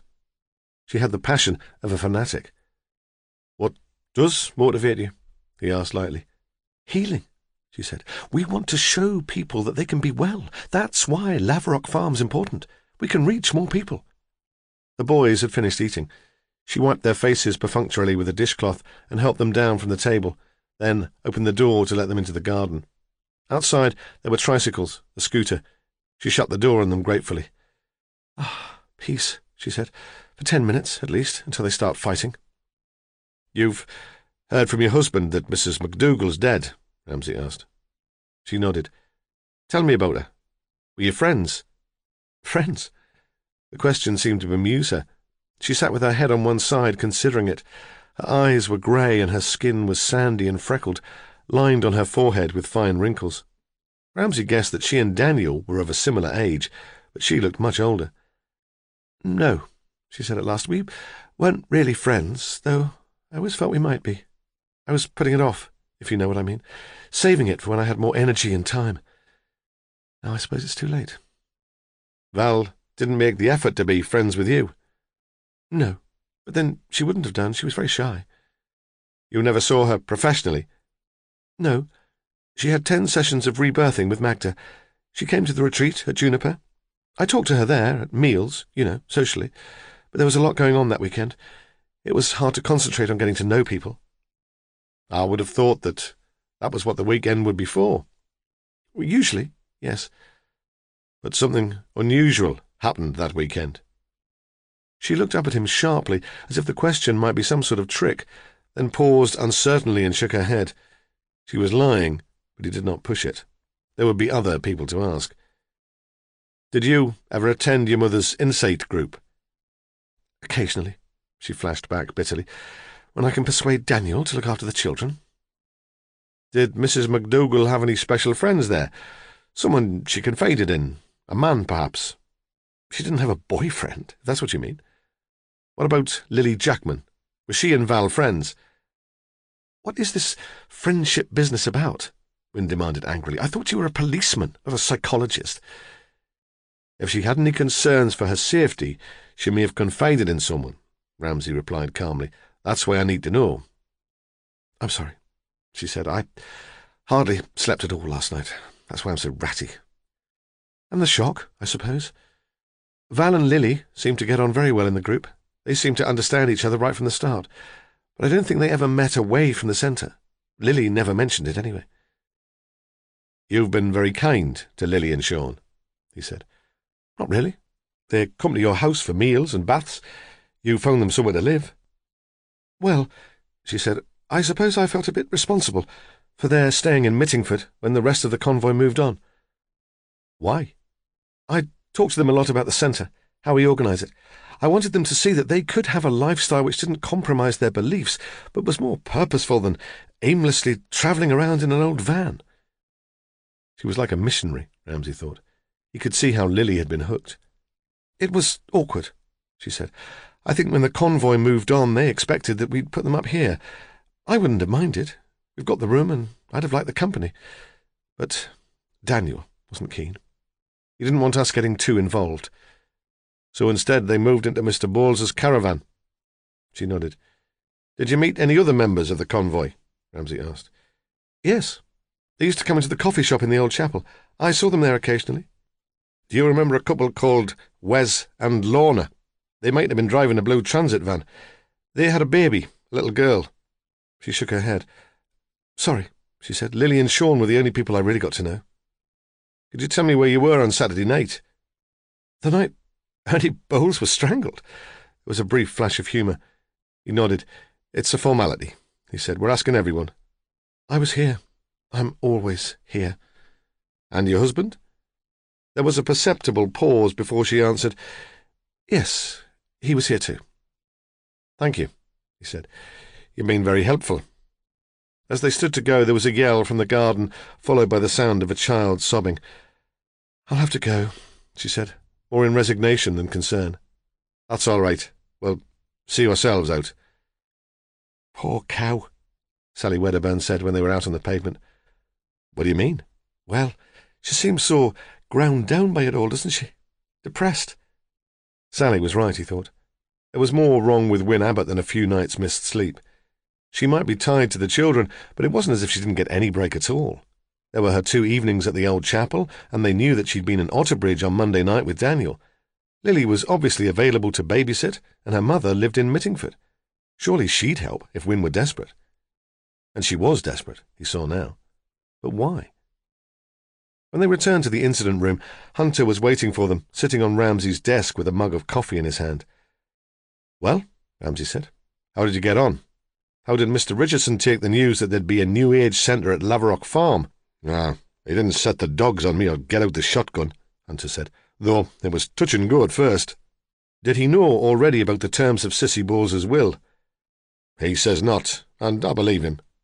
Hunter put his coffee mug onto the desk, leaving a ring in the wood. "At first he was pretty mad. He talked about getting an injunction, something about a change of use from agriculture being against the planning regulations, but he didn't really seem to know what he was talking about. His wife soon calmed him down." "How?" "She said she thought the hippies would only be interested in the house, not the land. It was a way of getting a bargain." "I had the impression that he has his eye on the farm," Ramsay said, "for the son." "Aye, well, it's the land the son's interested in too, not a big drafty house. If he marries, Mummy and Daddy will build him a nice modern bungalow." "So, Peter Richardson's done very well out of Ernie's death, if the Abbotts are willing to sell the land." "Too bloody right," Hunter said, and slurped the last of the coffee. "Did any of them know Val McDougall?" "Never heard of her." "So they claim." Chapter 14. It was Saturday, a week after Stephen Ramsay had walked with his lover in the hills, and Ernie Bowles had dressed up to meet his date in the town. Lily had been invited to supper with Magda Pocock. Magda, the famous rebirther, who, despite her wealth, lived very simply on the job in a flat built into the roof of the old chapel. Lily was working, and Magda had come into the shop, ostensibly to buy groceries, but hoping to find Lily there. She was still wearing her smart conference clothes, looked very much the professional woman. "Lily," she said, "my dear, what time will you finish work?" There was still the hint of the accent she'd picked up from her mother. Lily told her. "Come and talk to me," she said. "Stay for supper. I'm worried about all these dreadful things that have been happening." And she was worried, Lily could see that. She wasn't curious or excited like most of the customers who came into the shop to discuss the murders. Magda's anxiety troubled Lily more than all the other unsettling things that had been going on. It wasn't like her. From the beginning, Magda had taken Lily under her wing, and Lily had become dependent on her. "A mother substitute," Sean said derisively, usually when he was jealous about the time Lily spent in Magda's company. And Lily supposed that was true. Certainly, she would have preferred Magda as a mother than Bridget, the politician. She almost said as much at one of the groups, but Magda had pushed the idea aside. "You can't blame your parents for your unhappiness," she'd said. "You've left them behind. You must take responsibility for your own life now." But it seemed to Lily that it was harder to leave her parents behind than Magda supposed. Even last Sunday at the voice dialogue workshop, when she'd been working with Val, a particular incident from her childhood had intruded. She'd had to live it again. She still remembered it quite vividly. Her mother had been a workaholic, driven by political ambition and seldom there. Her father was an actor of sorts, but by the time Lily was a teenager, hardly ever seemed to be in work. He drank like a fish and found his companionship in pubs and bars. Quite often he picked up friends there and brought them home to carry on drinking. That was what had happened on the evening Lily remembered. She'd got out of bed to go to the bathroom and almost fallen over a strange man who'd collapsed at the top of the stairs. He'd caught her around the waist and said in a thick Bristol accent, "Mohoy, you're a beauty, a real Bobby Dazzler," and pulled her towards him to kiss her. She could still remember the smell of the whiskey on his breath. She had screamed and screamed until he let her go, and all the other men rushed out to see what was happening. Her father, shocked into sobriety by the noise, had been in turns defensive and apologetic. Why had she made so much fuss, he said. Then, pleading, there was no need, was there, to tell her mother. Lily never discussed the incident with her mother, partly out of loyalty to her father and a kind of embarrassment, partly because she had so many late-night sittings that she was never there. But Bridget had found out somehow, and Lily was never left alone in the house with her father after that. Strange girls were employed to keep her company, or she was sent to friends' homes to sleep. She thought it was probably a relief all round when she packed her rucksack and left them to it. "You're very quiet tonight," Magda said. She was setting the table, polishing heavy silver with a white napkin. "I was thinking of Val," Lily said. "The last time we met." "Ah, yes," Magda said. "Poor Val." "Did you talk to her on Sunday?" "Only briefly." After a week of sunshine, it had begun to rain very heavily and there was thunder. Magda's flat had sloping roofs and windows you needed to open with a pole, and the water seemed to be all round them. It was only 8 in the evening, but already quite dark. The room was lit with scented candles. "To help me relax," Magda said. "What a week I've had." It seemed to Lily that Magda had made too much of an effort. Usually she was so calm and unflustered. Tonight she fussed over everything, the food, the table, where Lily should sit. It made Lily uneasy. Nothing important was said until they sat down to eat. Even then the conversation was careful, like one of those elaborate peasant dances where you go round and round in a circle. Magda started it off. She spooned food onto Lily's plate and said, "The police are coming to see me tomorrow. They wanted to talk to me today, but I said no." "You could have seen them this evening," Lily said. "To get it over with. I wouldn't have minded." But she would have minded, really. She was glad to be here in Magda's warm and comfortable flat. She felt she couldn't have faced another evening of Sean mooching around the caravan, especially in the rain. It made a terrible din, like stones rattling around in a tin bucket. It really got on her nerves. "No," Magda said. "I need time to decide what I'm going to tell them." "What do you mean?" Lily said, startled. "What do you know about the murders?" "Nothing, of course, nothing." "Well, then?" "I wondered if I should tell them about Juniper. Val was there, after all." Then Lily realized that was why she was here. Magda wanted to ask her advice. Magda, usually so confident and competent, who told them all what to do, had turned to her. "I don't see that it's relevant," Lily said. "Faye died of natural causes, didn't she?" Magda did not reply. "Well, didn't she?" "I'm not sure," Magda said quietly. "What do you mean?" "I found her diary," Magda continued. "She was very unhappy. It could have been suicide." "But not murder?" "No," Magda said sharply. "Of course not. But now, Mr. Bowles could just have been a coincidence, but Val... Have you talked to Win about this?" Magda shook her head. "She's unhappy enough, don't you think?" "Daniel?" Magda's voice hardened. "No," she said. "I've discussed nothing with Daniel." They sat, looking at each other. A flash of lightning close to the roof made Magda jump, so she knocked over her glass. "Well," she said, "Lily, my dear, what would you advise?" "Don't ask me," Lily thought. "I can't even take decisions for myself." She forced herself to be rational, practical. "Don't say anything," she said. "Not yet. Most murders are cleared up very quickly, aren't they? The police might already know who they're looking for. If you tell them your suspicions about Juniper, they'll have to reopen the case of Faye's death, won't they? And even if they decide that she died of natural causes, there'll be lots of bad publicity. Just at a time when you want people to accept the idea of an alternative therapy centre at Lavrock Farm." "That's another thing," Magda said. "I'm not sure we should take on Lavrock Farm. It's not right to profit from murder."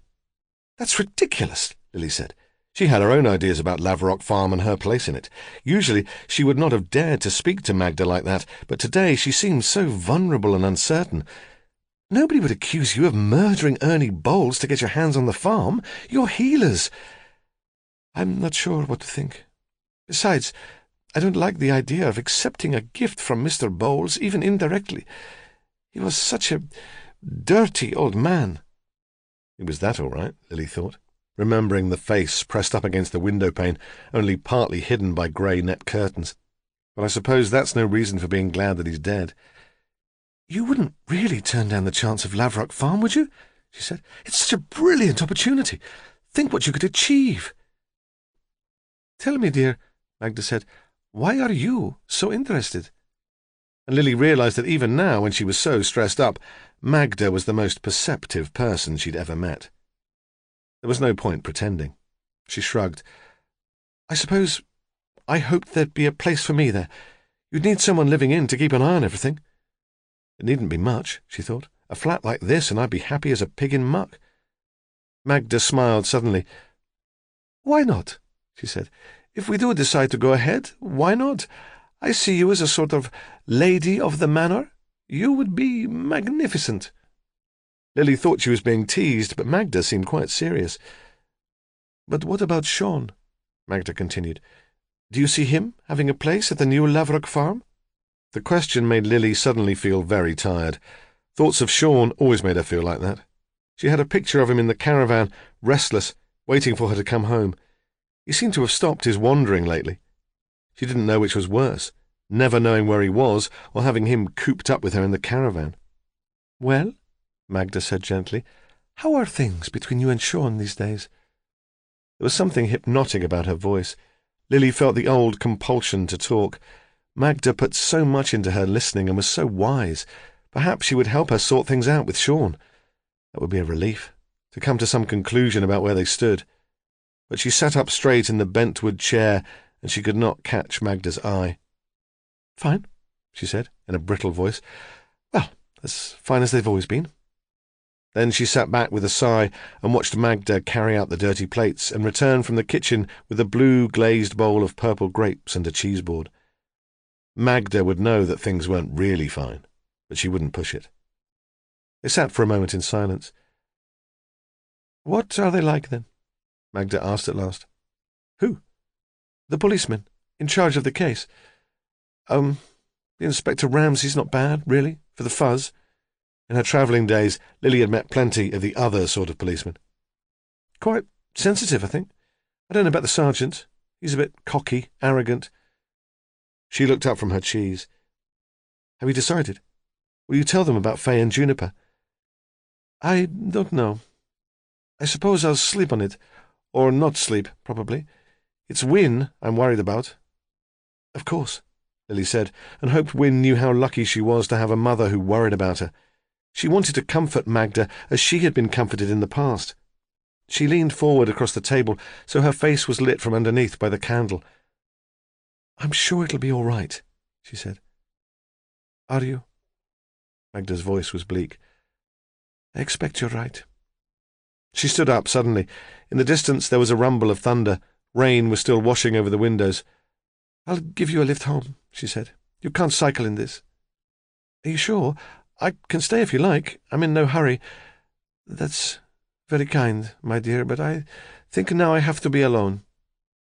They hurried through the rain to the car which was parked in the street. It spluttered before it started, as if water had got into the engine. The windscreen wipers couldn't clear the screen. Magda drove with her head pushed forward over the steering wheel, peering into the gloom. When they pulled into the farmyard, Magda switched off the engine so they could hear the rain bouncing off the roof. They kissed, as they always did, lightly on each cheek.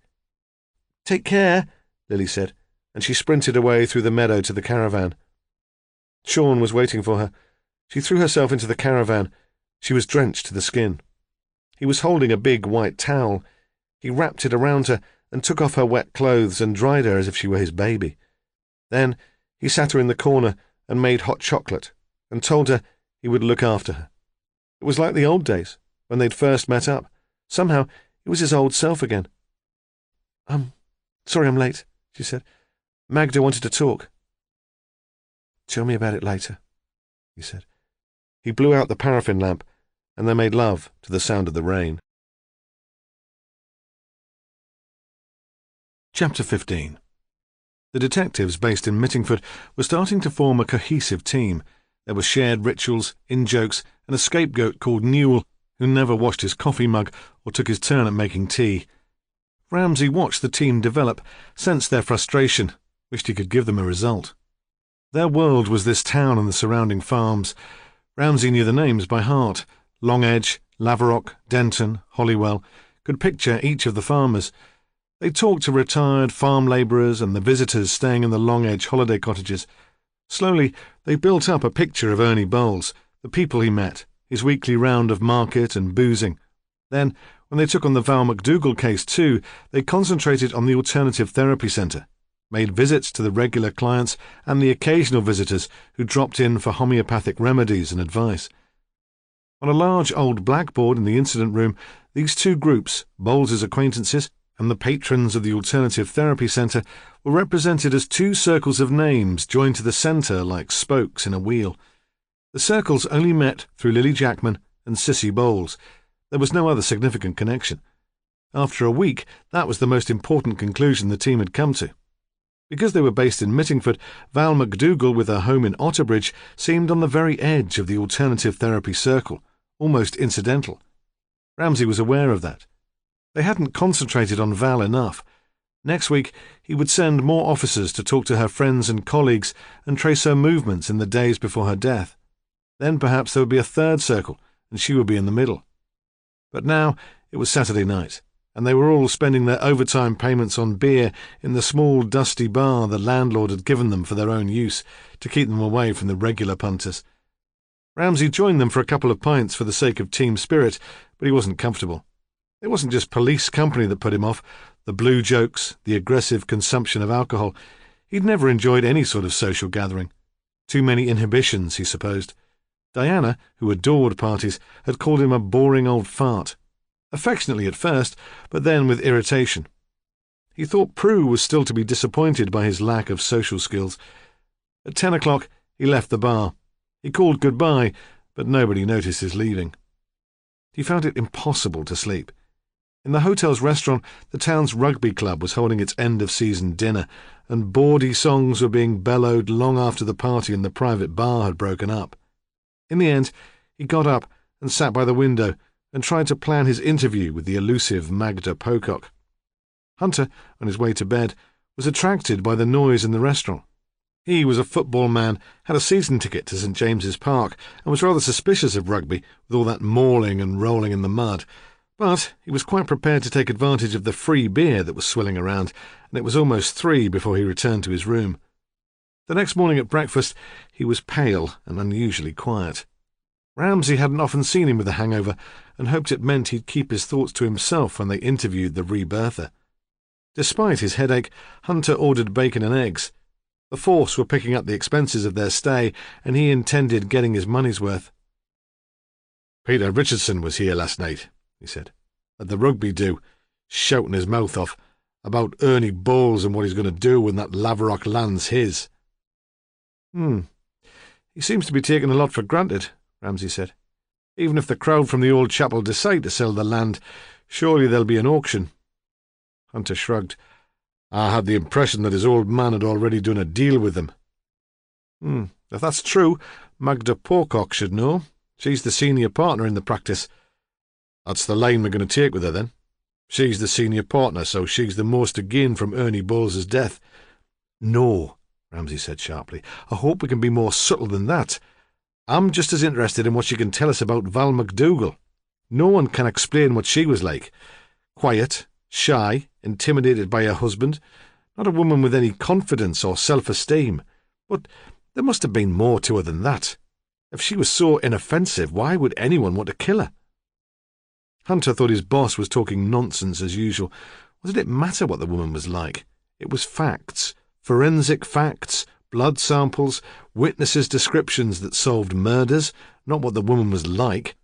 The psychology of the victim, they called it, as if the poor cow had asked to be strangled. She hadn't, and nor had Ernie Bowles if it came to that. It was Sunday, but the old chapel was open. It was their busiest day, and at 10 o'clock, when Ramsay and Hunter walked along the wet pavements from the pub, there was already a coach pulled up outside it. A group of middle-aged Americans climbed out. They had the dazed look of people who are not quite sure where they are. Then enthusiasm took over again as they went in search of souvenirs, their Midwestern voices drowning out the bells being rung in St. Cuthbert's Church across the street. In the Alternative Therapy Centre, Magda Pocock was waiting for them. Ramsay recognised her at once. She'd been featured a few weeks before in a Sunday colour magazine. There was a Slavic look to her face. She had wide cheekbones, thick eyebrows, and a mane of grey hair. There was nothing of her daughter's sandy, faded look, nothing to suggest the two were related. Except the fanaticism, Ramsay thought. They had that in common. He could imagine Magda as a 19th-century Christian missionary, converting whole continents through the joy of her certainty. Perhaps the image was so strong because of the word itself. Rebirthing made him think of being born again and fundamentalism. "Sit down," she said. "Perhaps you'd like some coffee." "Thank you."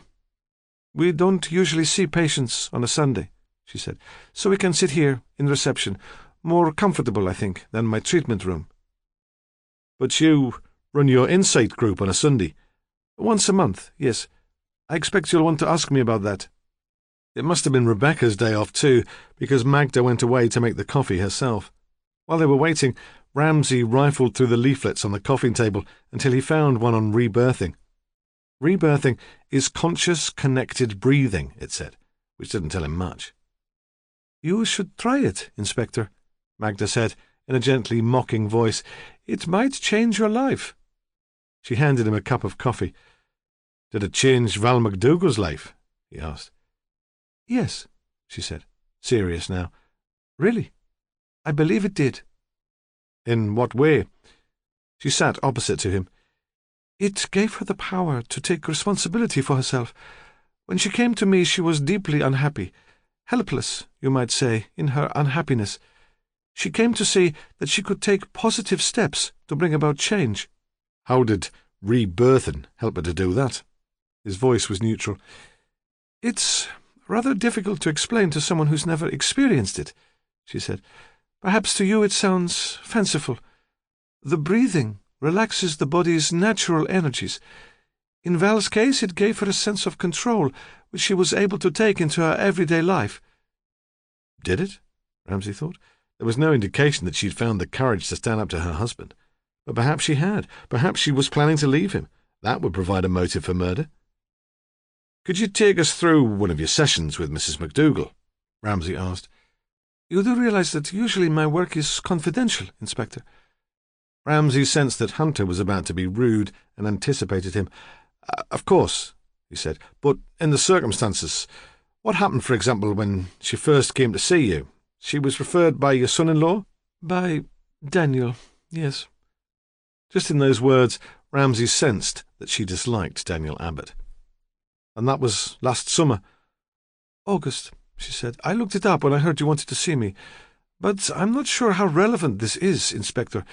She came to my group, but she hasn't attended any rebirthing sessions since Christmas." "All the same," he said. "Very well," Magda said, "if you think it will help. She was very nervous when she first came to me, very tense. That is quite usual. I always spend time talking to my client before we start the breathing. I asked Val what she hoped to get out of the sessions. She was having panic attacks, she said, very frightening panic attacks. She had gone to her GP, but he could only suggest tranquilizers. That, too, unfortunately, is quite usual. Most of all, she wanted the panic attacks to stop. I suggested that the attacks were merely a symptom of her problems, and that we should look more deeply at what she might hope to achieve. We talked about her relationship with her husband and her children. It was clear that she felt uncomfortable in expressing her own needs. There was a lot of frustration and resentment." "How long would that part of the session have lasted?" "Half an hour. Longer, perhaps. Val was very reserved at that stage, not used to talking about her feelings. I had to give her time." "And then?" "Then we'd begin the breathing. That's what rebirthing is, you see, a specific breathing technique." "And that is?" "To consciously breathe correctly, to have no gap between inhaling and exhaling." "That's it?" Hunter could contain himself no longer. "You charge 50 quid a session to teach them that?" Magda laughed out loud. She was quite unoffended. "Not quite," she said. "During the breathing, the client becomes aware of tensions. I can encourage the client to feel safe, to continue breathing while they are feeling whatever they are experiencing. This can integrate the feelings and resolve the tensions." "What happened during Mrs. McDougall's sessions?" Ramsay asked. Magda hesitated. "In the first session, she began to hyperventilate," she said at last. "That's not uncommon. especially with clients who suffer from panic attacks. I helped her breathe through it. I showed her that she could control her own reactions. That gave her confidence. How long does the breathing last? Usually between 1 and 2 hours. Don't they get bored? Hunter demanded. Just laying there for an hour and a half, breathing. She laughed again. Not at all, Sergeant. Really, a rebirthing session can be a most exciting experience. You should try it. I'd even give you a discount. Money for old rope, Hunter thought. There should be a law against it. What happens then? Ramsay asked. After the breathing. Sometimes we talk through the issues that have emerged during the session. In Val's case, that was the relationship with her husband, her inability to assert herself. How many sessions did Val have? 10. That's usual. I like to arrange the length of the course before we start. If it's left open-ended, there's a danger of the client becoming dependent. That's counterproductive, of course. But you encouraged Mrs. McDougall to come to your Sunday afternoon group. Oh, that's quite different, Inspector, much less intense. Besides, Val and I became friends. We were, I suppose, mutually dependent. I'll miss her. What happened at the group on Sunday? Magda shrugged. For the last few sessions we've been looking at a technique called voice dialogue, which was developed by American therapists. I'd been working individually with group members, but on Sunday I put the group into pairs. One member would be the facilitator and the other the client. In voice dialogue, the facilitator talks to different parts of the personality. The vulnerable child, the teacher, the critic. It's a way of developing a balanced and healthy ego. More money for old rope, Hunter thought again. Who was Mrs. McDougall paired with? Ramsay asked. Lily Jackman, Magda said. Who was the facilitator? Both of them. They took it in turns. Did Mrs. McDougall seem especially distressed or upset? She became emotional, but that was to be expected. But you don't know what emerged from the session? No, Inspector. You'd have to ask Lily. There was a brief silence. What were you doing on Saturday evening, Mrs. Pocock? I was here, she said, in my flat upstairs. She paused. Val was here too. I'd invited her for supper. Why? Ramsay asked sharply. This at least was one gap filled. They knew now where Val had disappeared to on Saturday evening. Why, Inspector? Because we were friends. I wanted to spend some time with her. Did you meet her regularly? No, Magda said. This was the first occasion I'd invited her for a meal. How did she seem? Relaxed, Magda said. More relaxed than I'd ever known her. What time did she leave? At about 11. She wouldn't have had to drive past Laverock Farm to go home. Not usually, but it was a pleasant evening. It's possible, I suppose, that she took that road. And she might have seen something, Ramsay thought. The time would fit. Perhaps she passed a car she recognised. Where were you on Monday evening? He asked. In my flat, she said, on my own, preparing my speech for the Nottingham conference. There was a pause. Hunter was beginning to get restless. This talk was getting them nowhere. Did you know that Cissy Bowles had left Laverock Farm to you in the event of Ernie not marrying? He demanded. Daniel had mentioned it. And were you aware that Mr. Bowles had taken steps to find a wife? He'd gone as far as consulting a dating agency. No, she said. How could I know that? I had no social contact with the man. Rather a coincidence, don't you think? Hunter sneered. That's insulting, Sergeant. Have you done a deal with Mr. Richardson at Long Edge Farm to sell him the land? Of course not. She seemed genuinely shocked. It's not even been discussed. You might not have discussed it, Hunter said, but someone has. Peter Richardson was full of it last night. No, there must be some mistake, unless— Unless? Ramsay prompted gently. Unless Daniel has begun some preliminary negotiations, she said frostily. Again Ramsay sensed her antipathy for her son-in-law. But you would be glad of the use of the farmhouse, Ramsay said. It would be more convenient than going to Juniper Hall for your weekend courses." Yes, yes. She was impatient, and suddenly eager to be rid of them. "If that's all," she said, "I'll see you downstairs." Chapter 16. Charles McDougall made no attempt to cook a family lunch that Sunday, though Richard, the older son, was home from university for the weekend. Instead, he mumbled something about having work to do and disappeared to spend the day with Heather. Perhaps he'd intended to cook one of his elaborate meals for her. Heather had become altogether kinder and more solicitous since Val's death, though whether this was because she was genuinely sympathetic or because there was the possibility now that the relationship might become permanent and respectable, it was hard to tell. The boys, Richard and James, were left to their own devices in the house where their mother had been killed. They had never been close and found now that they had little to say to each other. Richard secretly had thought for a long time that James was weird. All that New Age crap was a joke. Richard wanted to save the planet too, but didn't believe it could be done with crystals in pyramids and astrological charts. He'd thought James had grown out of it. When he'd asked his mother, that's what she'd said. But his mother had been part of the problem, and it seemed to Richard that they'd egged each other on, daring each other to accept greater follies, more bizarre ways of looking at the world. In the end, he dismissed them both as potty, and couldn't blame his father for looking for other women. When Charles disappeared to Newcastle to be comforted by Heather, Richard suggested that the two of them should go into Otterbridge, spend the day together. There were a couple of pubs he knew where you could drink all afternoon.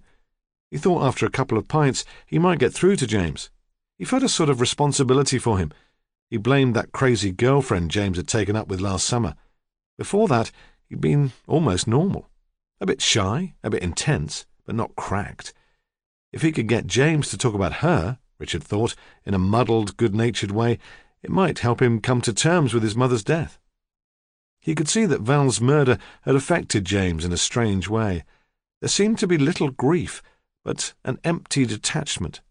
Richard, who'd howled like a baby when he'd first heard, couldn't understand it. "Come for a drink," he said. "Shakespeare does food, and there's a good jukebox." "Go by yourself," James said, quite abruptly.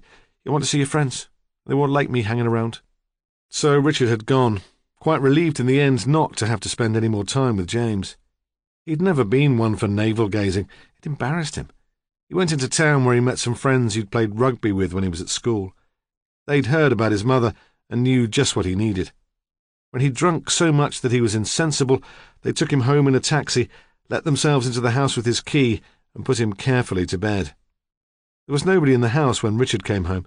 James left almost immediately after his brother, only making sure that the street was clear before he went out. He walked through the suburban streets with their smells of roasting beef and overcooked vegetables into the town centre. Then he took the main road out of the town, which led eventually to the coast. He stopped only once, at a petrol filling station which had a shop attached and which sold cut flowers. He took 3 large bunches from the tin bucket and paid with a £10 note. The £10 he had stolen from his father's wallet early that morning. His father would have given him the money if he'd asked for it, but stealing it was far more satisfying. The cemetery was huge, bounded by a grey stone wall which stretched for almost a mile along the road. The entrance was marked by Victorian Gothic towers, and a flower seller stood there, a hard-faced, middle-aged woman with dyed blonde hair tied up on the top of her head like the plume on a circus pony. James never bought his flowers from her, not only because he found her unsympathetic, but because there was something shabby and unprepared in getting them at the last moment. There must be hundreds of regular visitors to the cemetery, but he had the sense that she recognised him, and he felt her dislike as he walked past her with the flowers he'd already purchased in his arms. His mother would not be buried here. Charles had decided already that she would be cremated. The funeral had been arranged for the following week. By that time the police would be prepared to release the body. It would be a dignified affair, but there would be quite a show. The Vice-Chancellor of the university had agreed to read the address. James always took the same path to the grave, though there were many that he could have chosen. He avoided the main track which cut the cemetery in half and which was busy with people who seemed to have no real reverence for the place.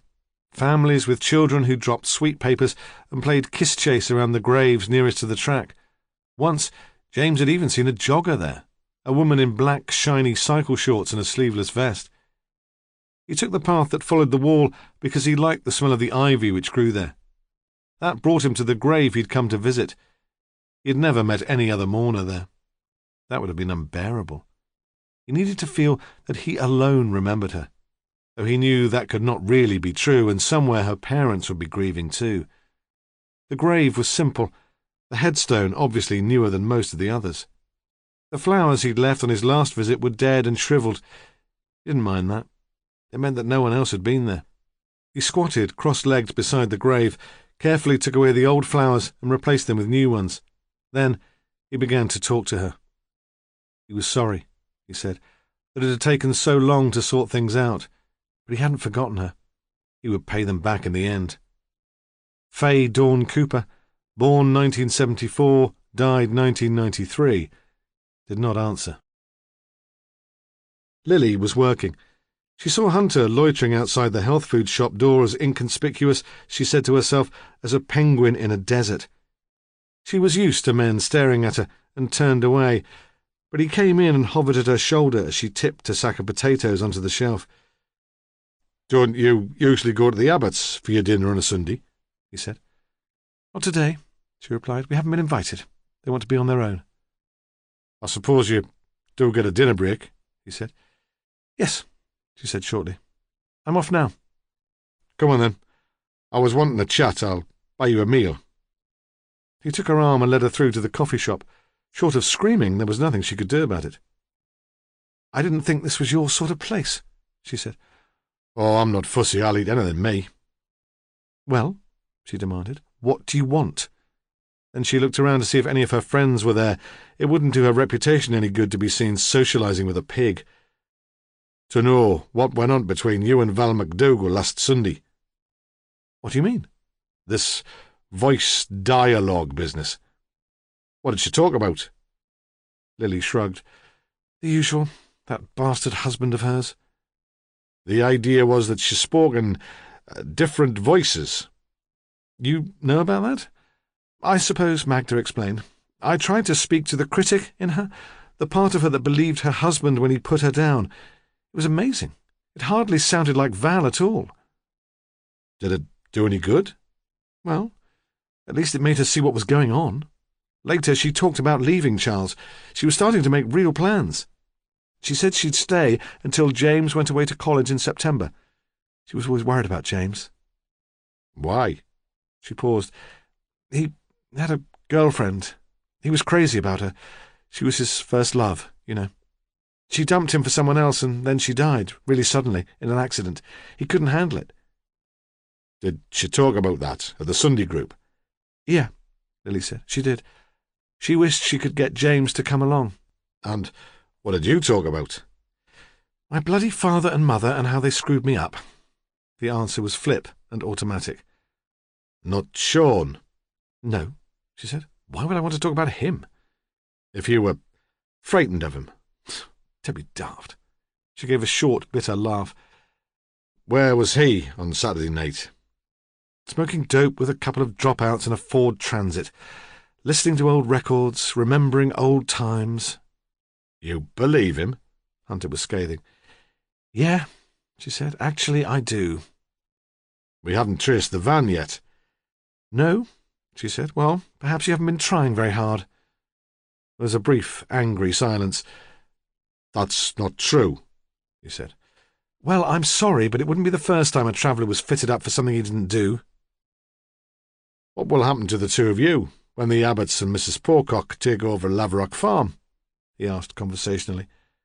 She looked at him, suspecting a trap. "Sod it," she said. "You'll find out anyway. There'll be a place for us there, and work, and it'll be a bloody sight more comfortable than the caravan." "So, you're pleased Ernie Bowles is dead?" She paused. "Okay," she said, "so I'm pleased that he's dead. That doesn't mean that I killed him." They ate for a while. The food wasn't bad, Hunter thought, for vegetarian muck. "How'd you get on with them?" he asked. "The Abbots and Mrs. Pocock." "Oh, Magda's great," she said enthusiastically. "Really special, you know. There are lots of people in the business of self-enlightenment and personal growth. Most of them are crap. Magda knows what she's doing. And the Abbots? Wynn's okay. Bit heavy sometimes, but intense, and too wrapped up with her kids. But she's kind. She gives us meals. If it wasn't for Daniel, I think she'd have had us to stay. You don't get on with Mr. Abbott? I don't not get on with him. We're just not very close. What about Mrs. Pocock, Magda? Does she get on with him? Lily shrugged. Not specially. But it's not an easy relationship, is it, being a mother-in-law? I don't know, he said. I've never been one. She grinned, despite herself. There must be more to it than that, he went on. If she's such a special person, she wouldn't have taken against him for no reason. Oh, Lily said, I think she had a reason. What reason? Was Daniel playing away? Lily nodded. And his wife never found out that he was seeing other women? I think she knew, she just didn't want to admit it. Can you give me the names of some of these women? But Lily remembered her conversation with Magda the evening before and shook her head. Hunter didn't push it. He could make his own inquiries, and he wanted Lily on his side. Do you know Peter Richardson? He asked. I've seen him about, she answered cautiously. I was chatting to him last night, Hunter said. He seemed to think that any offer he made on the Lavrock land would be accepted. But Mrs. Pocock didn't know anything about it. She looked awkward. That might be Sean, she said, jumping the gun a bit. I know he was chatting to Mr. Richardson when he came down to see the animals. Nothing to do with him, though, is it? We'd want to be involved, she said. I told you we've been promised a place if it goes ahead. What's the deal, then? Hunter asked.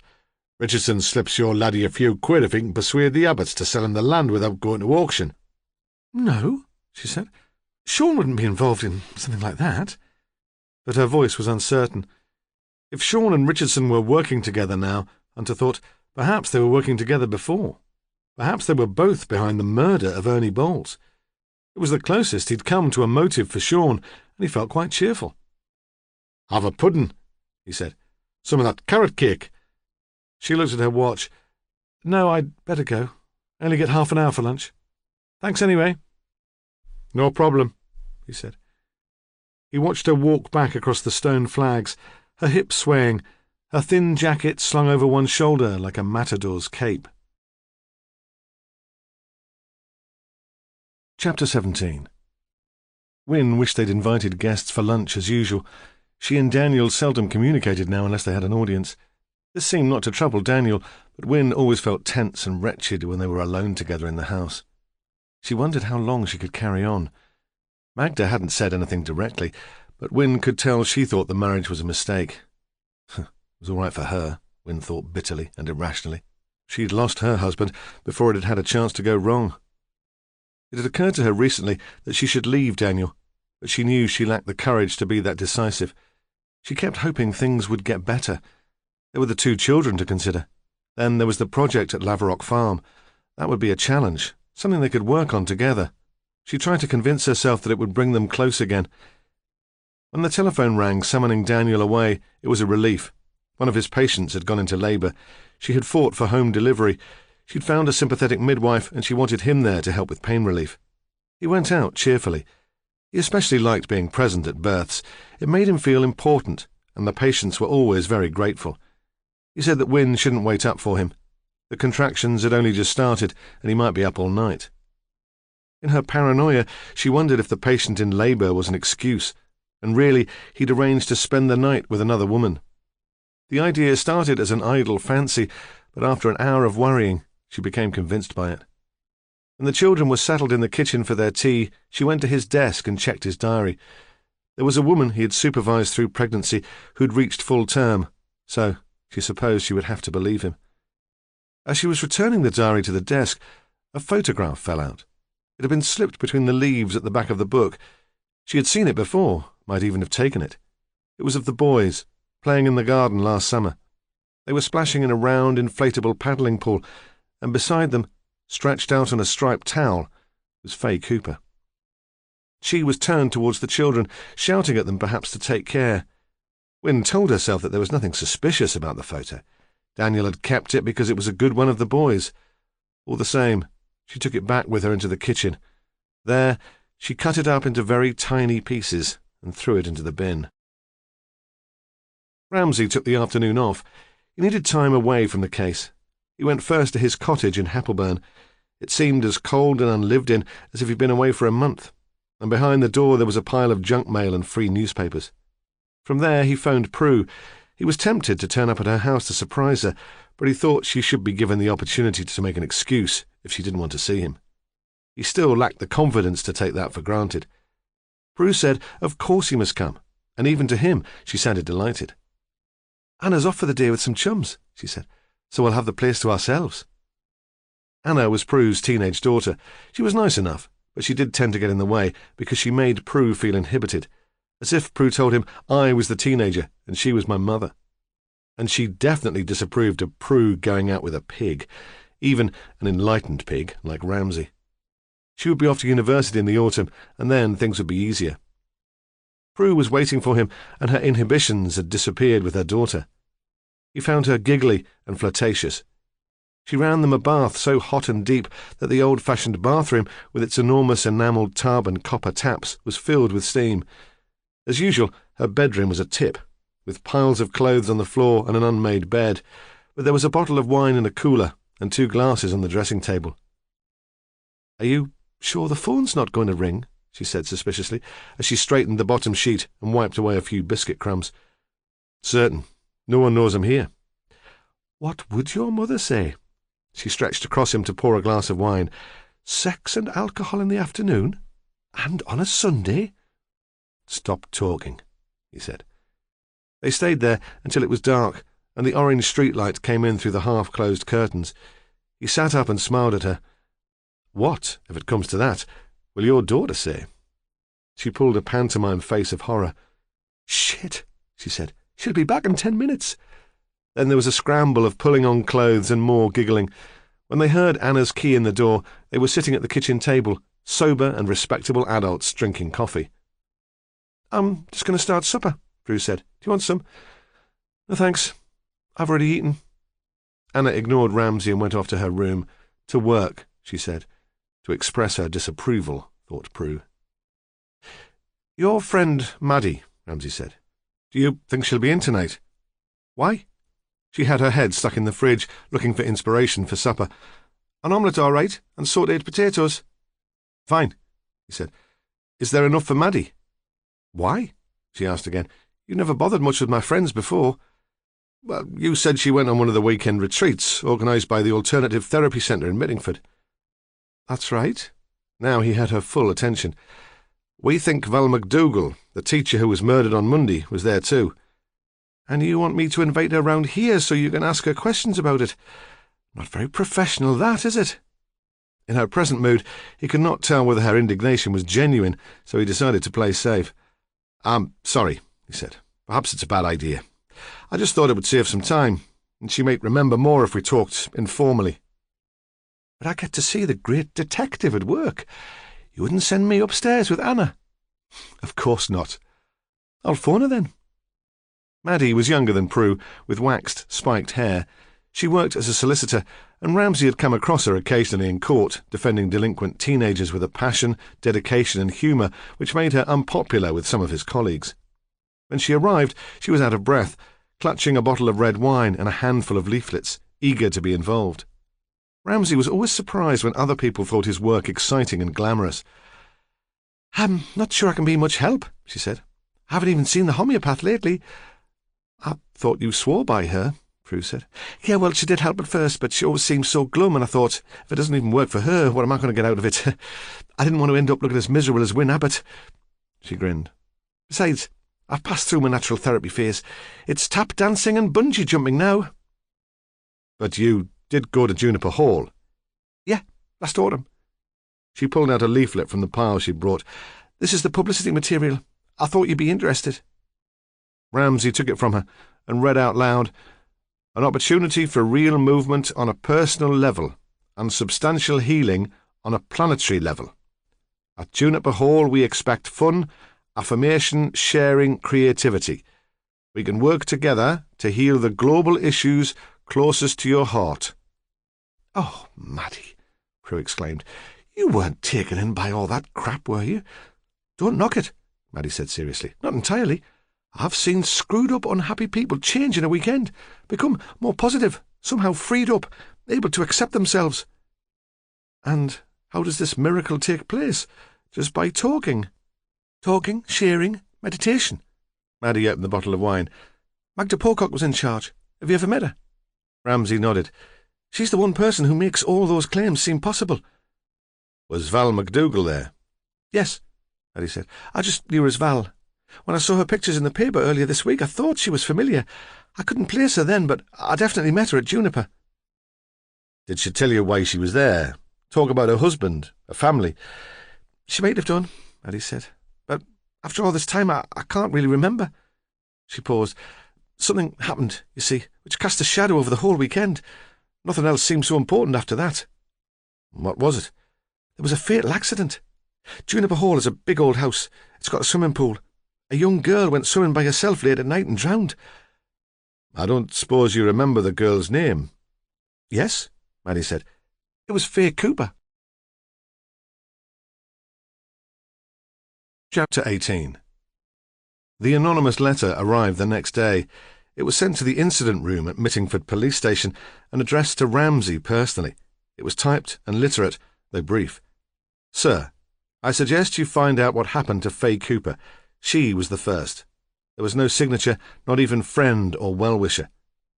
"The first what?" said Hunter, who was reading the letter over Ramsay's shoulder. The room was quiet. It had the untidy peace of a classroom when the children have gone out to play. Half Ramsay's team were trying to trace the people who'd been at Magda Pocock's voice dialogue workshop with Val McDougall. It wasn't easy. Magda's records were scanty. She usually made a note of group members' names, but not their addresses. She had said it wasn't worth it. Some only turned up once, then decided the group wasn't for them. The rest of the team were at the college in Otterbridge, talking to Val's colleagues, trying to find someone who remembered seeing the Abbotts during the acupuncture lecture. Sunlight slanted over the desk and made Hunter wish he was outside too. "Well," he said, "the first what?" "The first death," Ramsay replied quietly. "I think that's what it must mean." He slipped the letter into a clear plastic folder. "Faye Cooper went on one of those weekend courses held by the Abbotts for their patients and other like-minded groupies. It took place in a big house just over the border into Cumbria, near Hadrian's Wall. They call it Juniper Hall. For most of the year, the place runs adventure courses for stressed executives, mock battles in the woods, how to survive on the hills with a sheet of plastic and a scout knife. You know the sort of thing." Hunter nodded. The force ran similar courses. He'd been half tempted to apply for one himself, but he knew he'd miss his beer. Once a year, in early autumn, the Abbotts hire the place for the weekend and invite visiting lecturers. This is a brochure of the last one, when Faye died. "Where did you get this, then?" Ramsay paused for a moment. A friend of Prue's was on the course. He waited for Hunter to make some comment about the arty-farty theatre crowd, but none came. "One of the attractions of Juniper Hall is its swimming pool," the inspector went on. "It's not used much, except, I suppose, by macho executives who want to show how tough they are. It's outside, but the September of the Abbot's course was unusually warm, an Indian summer, and some of the more hardy souls did venture in. It provided a focal point in the evenings, an attractive place to sit. Faye Cooper was drowned in the pool. No one saw the accident happen. She'd been talking, apparently, about how good it would be to swim by moonlight. She must have come down when everyone else was in bed. Her body wasn't found until the next morning. The local police investigated, but were satisfied in the end that it was an accidental death." "You seem to know a lot, like." Hunter was suspicious. He thought Ramsay was following his own line of investigation again. They were supposed to be a team, a partnership. It made him look a fool if Ramsay refused to confide in them. "No," Ramsay said, "not very much. I only found out about Faye Cooper last night. I got the Cumbria force to fax me the details this morning. It seemed a coincidence. Another death connected with the alternative therapy centre. Not," he thought, "that I have to justify my actions to you." "What did you find out, then?" Ramsay sat back in his chair. His eyes squinted shut against the bright sunshine. He did not need to look in his notes. Faye Cooper was just 18 when she died. Left school at 16 and left home at the same time. Set up at a bedsit in Otterbridge. She was a student at Otterbridge FE College, taking a secretarial course. Before Hunter could interrupt, he added quickly, I've checked if she was ever taught by Val McDougall, but apparently not. She was quite a bright girl and never needed a remedial teacher. Why did she leave home? Hunter asked. It's canny young for a lass to be living on her own. I'm not sure, Ramsay said. We'll have to check. I don't think the investigating officer was too impressed with her parents. He was certainly thorough. He talked to her college friends and checked her background, besides taking statements from everyone staying at Juniper Hall when she died. Reading between the lines, I'd say he suspected suicide, though no evidence of that was brought before the coroner's court. I'd like to talk to him, but it seems he's left the force. Why did he think she killed herself? Hunter wasn't prepared to accept the judgment of some rural wooden-top without question. Ramsay shrugged. He thought she was mixed up, lonely. There'd been a row with her parents. Her mum had remarried, and she hadn't ever got on with her stepfather, apparently. The college staff said she was a bit wild, especially when she first started there. She didn't join in the social life of the other students. Most of them said they only saw her in class. I suppose he just thought that suicide wouldn't have been out of character. Boyfriends? Hunter asked. Some teenage romance which went wrong? I don't know, Ramsay said. The report doesn't mention anything like that. How did she get mixed up with a bunch of the old chapel in the first place? Hunter asked. If she was living in Otterbridge and had no transport, she'd not come across them socially. It's not the sort of thing that would attract a young girl anyway. And how did she afford the weekend away? He flipped through the brochure which still lay on Ramsay's desk and whistled. Do you see what it costs? You'd need a second mortgage. Ramsay did not answer. He was preoccupied. Hunter's question about boyfriends had triggered a memory. He was looking for the notes he'd taken after his interview with James McDougall. Here we are, he said at last, triumphantly. When I talked to Val McDougall's son, I asked how she'd got into alternative therapies. He said it was through him, and he'd first become interested in New Age philosophy after travelling to festivals with his girlfriend, whose name was Faye. That at least explains how she got to know the Abbotts. He tipped his chair forward so his eyes were in shadow. That must be suspicious, he said. Relevant, anyway. The alternative therapy centre is supposed to be all about healing, yet 3 people connected to it have died suddenly. Faye's death could be a coincidence, but it needs investigating. The writer of the anonymous letter certainly thinks so. Of course, he might have his own reasons for that. It could be a distraction. Any way of tracing the writer from the letter? Ramsay shook his head. Not unless you want to look at every typewriter in the county. Postmark? Newcastle, Ramsay said. The main post office in Eldon Square, which at least shows a degree of intelligence. If it had been sent from Otterbridge or Mittingford, we'd have had somewhere to start. Means he must have transport if he lives in Mittingford. It's a good 60 miles into town. Well, not necessarily. There's a bus. 1 a day, each way from here, and 1 every hour from Otterbridge, direct to the Haymarket. That's a lot of bother to go to, Hunter said. Ramsay always tended to opt for the over-elaborate explanation. Perhaps Faye Cooper had contacts in Newcastle, and someone from there sent the letter. Where do her parents live? Wall's End, Ramsay said. Those houses by the river. It's a hell of a lot easier to get to Newcastle from Wall's End, Hunter said. Perhaps the mother thought there was something odd about the lass's death, and felt she owed it to the daughter to let us know, but didn't want to contact us directly for some reason, so she sent an anonymous letter. It's possible that her concern was triggered by the publicity surrounding the recent murders. The press has got hold of the alternative therapy angle. Ramsay was talking slowly to himself. Hunter might not have been there. What do you want me to do about it? Hunter demanded. He was already irritated at being ignored. Go and talk to the mother. If she admits sending the letter, she might have other information. Interview her, without the stepfather if you can. Find out what all the rows were about. Then what? See the boy, James. Treat him gently, though. Don't forget, he's just lost his mother. What do you take me for? An ignorant slob? Ramsay did not answer. I had the impression that the relationship between him and Faye was over before she died. Find out what happened. If he finished with her, we might be back to a reason for suicide. We need to know how involved she was with the crowd at the old chapel." "Yeah," Hunter said. "OK. No need to spell it out," he thought. "I'm not some wet-behind-the-ears DC. And it will be useful to know how they met," Ramsay went on. He paused. "Don't disturb the lad at school. He's been through enough without having to explain you to his mates. Wait until 4 o'clock and see him at home. And if the father's there, for God's sake be polite. He's the type to stand on his dignity." "OK," Hunter said again. Generally, it had all turned out much better than he could have hoped. A day away from the Mittingford sheepshaggers, the chance of a good lunch on expenses, and the possibility of actually moving the case forward. He could do with the recognition. He felt vaguely that he was always in Ramsay's shadow. If Ramsay had been a different sort of man, more of a character, more, he struggled with the idea, heroic, that wouldn't be so important. But to play second fiddle to such a dull dog did his image no good at all. He was on his way out of the incident room when Ramsay called him back. "Take Sally Wedderburn with you," he said. "She's on her break, but she'll be back in 5 minutes.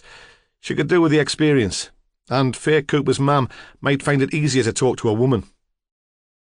And at least Sal has a modicum of tact and discretion, he thought, but did not say. "Yeah," Hunter said, trying not to show how pleased he was, trying to sound as if it were a chore he could do without. "Yeah, I'll eat." After Hunter had gone, Ramsay sat in the incident room and took out the file he was compiling on Faye Cooper.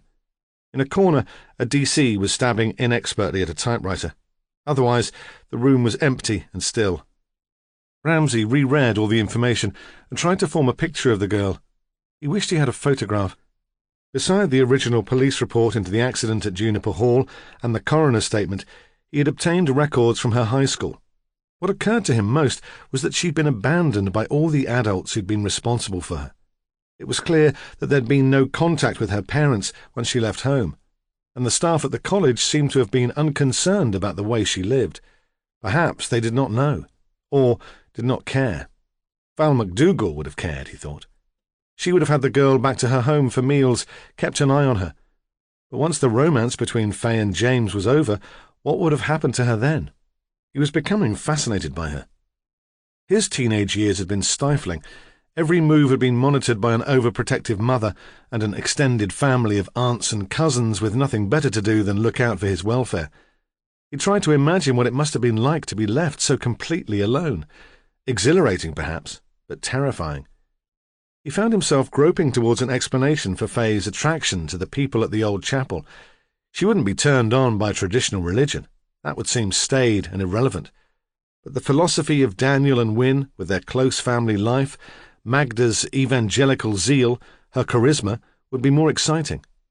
Belonging to that community of believers would give Faye a meaning to her life, and the same sense of comfort as belonging to a church.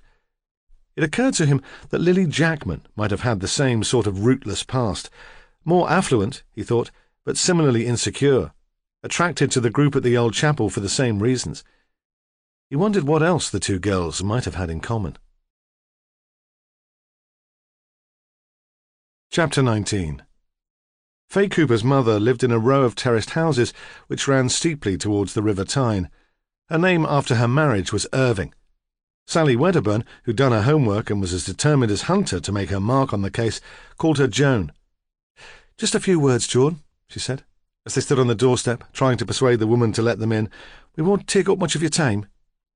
Hunter looked down to the Tyne, to a dredger moving slowly up the river. Two lads, sitting on the pavement with their feet in the gutter, stared back. The woman was reluctant. The door was only open a crack, and she was ready to close it again. "No, thank you," she said, as though they were selling dusters and broom heads. Then, "My husband wouldn't like it." "Come on, pet," coaxed Sally Wedderburn. "He need never know we've been here." "Of course he'll have to know," the woman said sharply. She peered out, saw the lads on the pavement and drew back her head. "The people round here have nothing better to do than mind other folks' business." "Tell 'em we're the Jehovah's Witnesses," Sally said. "Come to convert you." "I'll have no blasphemous talk in my house," Joan Irving said. But by then somehow they were in, standing crushed together in a small hall. There was a smell of lavender furniture polish and bleach. "Is the lounge through here?" Sally asked. She pushed open the first door she came to. Nice little places, aren't they, these? Cosy. The room they entered was small and square, dominated by the harmonium that stood against one wall. The colour scheme was brown and mustard. The smell of furniture polish had become overwhelming. It was impossible that anyone sat here and relaxed. The cushions propped against the brown leatherette settee were symmetrically arranged. There were no books or newspapers. The only ornaments were framed religious texts, which hung on the walls and were propped up on the tile mantelpiece. Hunter shivered. This wasn't what he'd expected at all. From Ramsay's description of the family, he'd imagined someone feckless, a slut who'd got herself pregnant, then conned some poor bloke into marriage to get the rent paid and her brat cared for. Someone with loose morals who ditched the girl as soon as she could. Not this stern, pinch-faced woman who was only 40 but looked older than his mam. He wasn't sure how to handle the situation, but he wasn't going to let Sally Wedderburn have all the running. "Is your husband out at work?" he demanded. She didn't answer, but backed away from him, apparently panic-stricken, until she was pressed against the wall. Christ, he thought, she's mad as a hatter. "Well?" he said impatiently. She looked wildly about her. Still, she did not speak. Hunter swore under his breath. "Haven't you got a call to make, Sarge?" Sally Wedderburn said. "What?" He turned his anger towards her. "A call? From the car?" She motioned for him to leave the room. He stamped out, banging the front door behind him, then stood on the pavement smoking a cigarette. It came to something when you were ordered out of an interview by a subordinate. Still, he told himself viciously, it was better to let a woman deal with the hysterics. It was all they were good for. In the brown and mustard living room, Joan Irving had begun to tremble. "Can I get you something?" Sally asked. The woman shook her head. "It's my nerves," she said. "I've always been bad with my nerves. There was no need for him to shout." "No," Sally agreed. "Why don't we sit down and start again? I can explain properly why I'm here." "I don't know," the woman said. "My husband's out at work at Swan's, but he'll be back soon. They've been on short shifts since the receivers took over the yard." But she did as she was told, and sat on a straight-backed fireside chair, her knees locked together, her hands gripped in her lap. "I'm here about Faye," Sally said gently. "That's all over," Joan Irving snapped. "She's dead." "Are you sure it's over?" Sally asked. "As far as you're concerned?" "I don't know what you mean." The panic was returning. She began to take gasping breaths. Sally moved closer to her and took her hand. She waited until the breathing returned to normal, then said, "We had a letter about Faye this morning. We wondered if you'd written it." There was a silence. "No," Joan Irving said at last. "I don't understand. We're investigating 2 murders, a farmer at Mittingford and a teacher from Otterbridge. Perhaps you read about them." Joan Irving nodded. Ron had pointed the items out to her in the Chronicle. "A sign of the times," he had said. Sally continued, "Then someone wrote to us and suggested that Faye's death could be linked to these murders. Do you know why anyone would think that?" The woman shook her head. She seemed genuinely bewildered. There was a pause, and Sally tried again. She could see the back of Hunter's head through the window. It was a sort of challenge. "It must have been a shock, hearing out of the blue that Faye was dead," she said tentatively. "Of course it was a shock," Joan snapped back. "Wouldn't you be shocked if it were your child?" "I haven't got kids myself," Sally Wedderburn said. "Not yet. I'm working on it." Outside the window, Hunter began to pace up and down the pavement. Sod him, she thought. I'm not rushing this. "Did you go to the inquest?" she asked. Joan shook her head. "Ron went. He thought my nerves wouldn't stand it." "But you did accept the verdict? You did believe her death was an accident?" "Nothing in this world is without purpose," Joan said piously. Then, "An accident, of course. What else could it have been?" Sally didn't answer the question directly. "I'd like you to tell me all about Faye," she said, "if it wouldn't upset you too much." "No, I want to. Ron doesn't like me talking about her. It's morbid, he says." "Ron's your husband?" She nodded. "He says she brought it on herself." "In what way?" for getting mixed up with those people, the New Age hippies. We'd heard all about that in our church. No better than witchcraft, Ron says." "And what do you think?" Sally asked quietly. "About Faye's death? Do you think she brought it on herself?" "No," the woman said uncertainly. "No one deserves that, do they?" She got suddenly to her feet. Sally thought for a moment that the panic had returned and she was running away, but she opened a drawer in a small sideboard and pulled out a photograph album. She held it out to Sally with an awkward gesture, as if she expected it to be rejected as unimportant. Sally took it carefully and opened it on her knee. Joan Irving sat beside her on the sofa and began to point out Faye as a baby, Faye on her first day at nursery school, Faye starring as Mary in a nativity play. "She was very pretty," Sally said, and indeed the girl was attractive, fair-haired, blue-eyed. "Look at it," Joan said, "when Ron's not here. It's all I've got of her." "You never married her father?" Sally asked. "You brought her up on your own until you met Ron?" "I'd made my bed," she said. "I had to lie on it." She paused, embarrassed but wanting to explain. "I was working in an estate agent's. He was my boss. It happened at the office party. My first time. Too much to drink. When I found out I was expecting, I just left. I couldn't face seeing him again." Bloody men, Sally Wedderburn thought. Hunter, on the pavement, was lighting another cigarette, cupping his hand around it to stop the wind putting it out. "She looks very happy in all those photos," Sally said. "Was she a happy child?" "Once she started school," Joan said. "She wasn't an easy baby, always restless. The health visitor said she was bright, and I should be pleased." For the first time she smiled and made an attempt at a joke. "I told her I'd have been pleased to get more sleep." "You must have been very close," Sally said. "I suppose we were, then." "How old was Faye when you met Mr. Irving?" "She was 12. She just started at the high school." "Where did you meet him?" "At the chapel. That was before we started to worship as a house group. He was kind. Took us out for treats. He said he liked kids." "I bet he did," Sally thought. "I really married him for Faye, so she'd have a dad like the other children."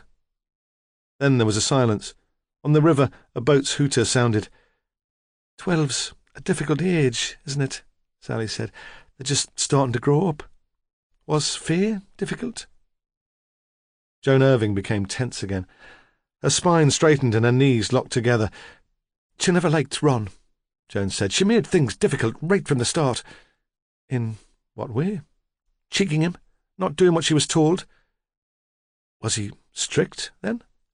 Joan was defensive. "No," she said, "not really. I suppose I'd let her have her own way too much, there just being the two of us. Ron said I'd spoilt her." "Why did she leave home? Did Ron tell her to go?" "No, he wouldn't have done that. He knows what's right."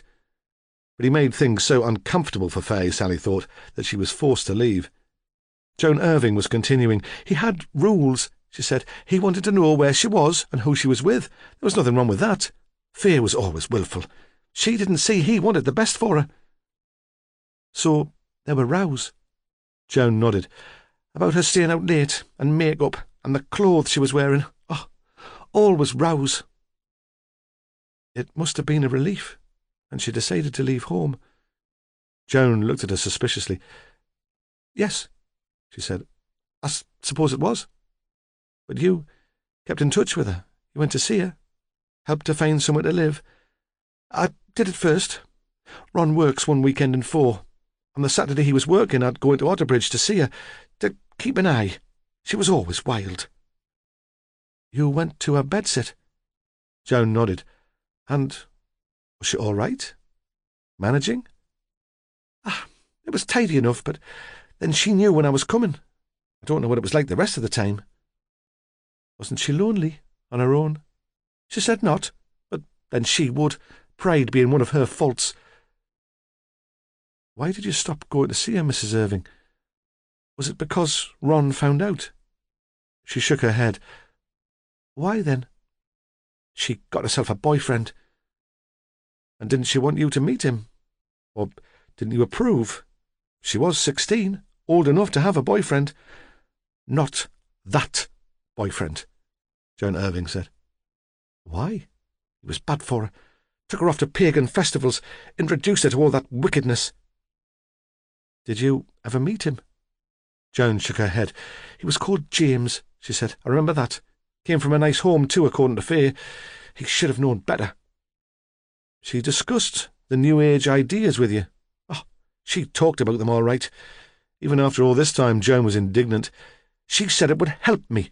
I ought to go along to some group, meet this Mrs. Pocock. Then I wouldn't be so uptight. I told her, I'm not uptight, my girl. I just know right from wrong. So you stopped going to see her? Joan nodded. She would have thought I approved. Besides, she added honestly, Ron would have killed me if he'd found out. And you never saw her again? Joan shook her head sadly. I couldn't, you see. I had my principles. Faye would have understood that. Did she ever try to get in touch with you? She sent me a postcard, Joan said, the summer before she died. Where from? Sally said. Perhaps you kept the card. No, Joan said. Ron made me get rid of it, but I remember where it was from. Mittingford. It was a picture of the church. I thought she'd chosen it specially. She'd think I'd like that. She sat back in her chair with her eyes closed. What was she doing in Mittingford? Sally asked. Did she say? Was she there on holiday? Joan shook her head. She got a summer job there when she finished college in July. A sort of au pair, minding a couple of bairns while their mother was at work. That's what she wrote on the card. Did she mention James? No. I hope she'd packed him in, left all that wickedness behind. Did she say exactly where she was staying? No, Joan said. She looked at Sally Wedderburn, hoping for understanding. If she had, I might have gone there to see her. Outside, Hunter had given up his weight on the pavement and was sitting in the car. He hit the horn impatiently. Chapter 20. Hunter was uncomfortably aware that he'd had too much to drink at lunchtime. He'd taken Sally to a little pub he knew near the river. He'd planned it before the farce at the Irving house, hoping to impress, but he'd needed a drink after that. Several drinks. There'd been a row. Now, sitting moodily in the car waiting for James McDougall to come home from school, he thought he hadn't been interested in Sally Wedderburn. Not seriously.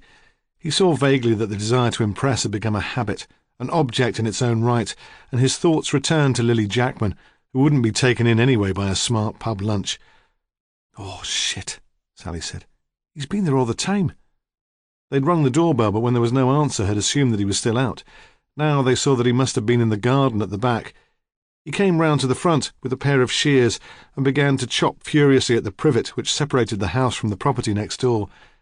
Sally Wedderburn got out of the car. "Do you want me to come?" Hunter said nastily. "Or do you think you can handle this better on your own too?" For a moment Sally was tempted to reply, but she shrugged and said nothing. The boy heard their footsteps on the gravel and turned to face them nervously, holding the shears in front of him like a weapon. "It's all right," Sally said. "We're from the police." She held out her identification. The boy looked at it, then relaxed. "Sorry to be so jumpy," he said. "I know it's silly." "Quite natural, I'd have thought," Sally said. "I'm afraid we want to ask you some more questions. Is that okay?" "I suppose so." He was unenthusiastic, but not rude. He led them round the back of the house and in through the kitchen door. "What a lovely garden," Sally said. "Yeah, Mum loved gardening. She did it all herself. It was starting to get untidy. Dad's not bothered. I wouldn't be normally, but Mum would have liked it sorted out." He flushed. "You've been to school today?" Hunter asked. James was wearing black jeans and a T-shirt, but you couldn't tell. Sixth formers were allowed to wear anything these days. "I couldn't face it," the boy said. "They understand." He stared out into the garden, then turned back to face Hunter. "How can I help you?" "Did you know a girl called Faye Cooper?" "Faye? Yes. She was my girlfriend. For a while." "Until she died?" "No. She packed me in before that. Found someone else." The words were bitter. He screwed up his face like a child trying not to cry. "I'm sorry," he said again. "I still get upset. I've never met anyone else like her. At least when she was alive there was some hope that we'd get back together." He got up abruptly and pulled a can of Coke from the fridge. "You want one?" They shook their heads. "Do you know the name of the lad she went out with after you?" Hunter asked. "It was no lad," James said angrily. "At least, that was the impression she gave. Someone mature. More mature than me, at least. She never told me his name. And then she took that summer job in Mittingford so I couldn't pester her.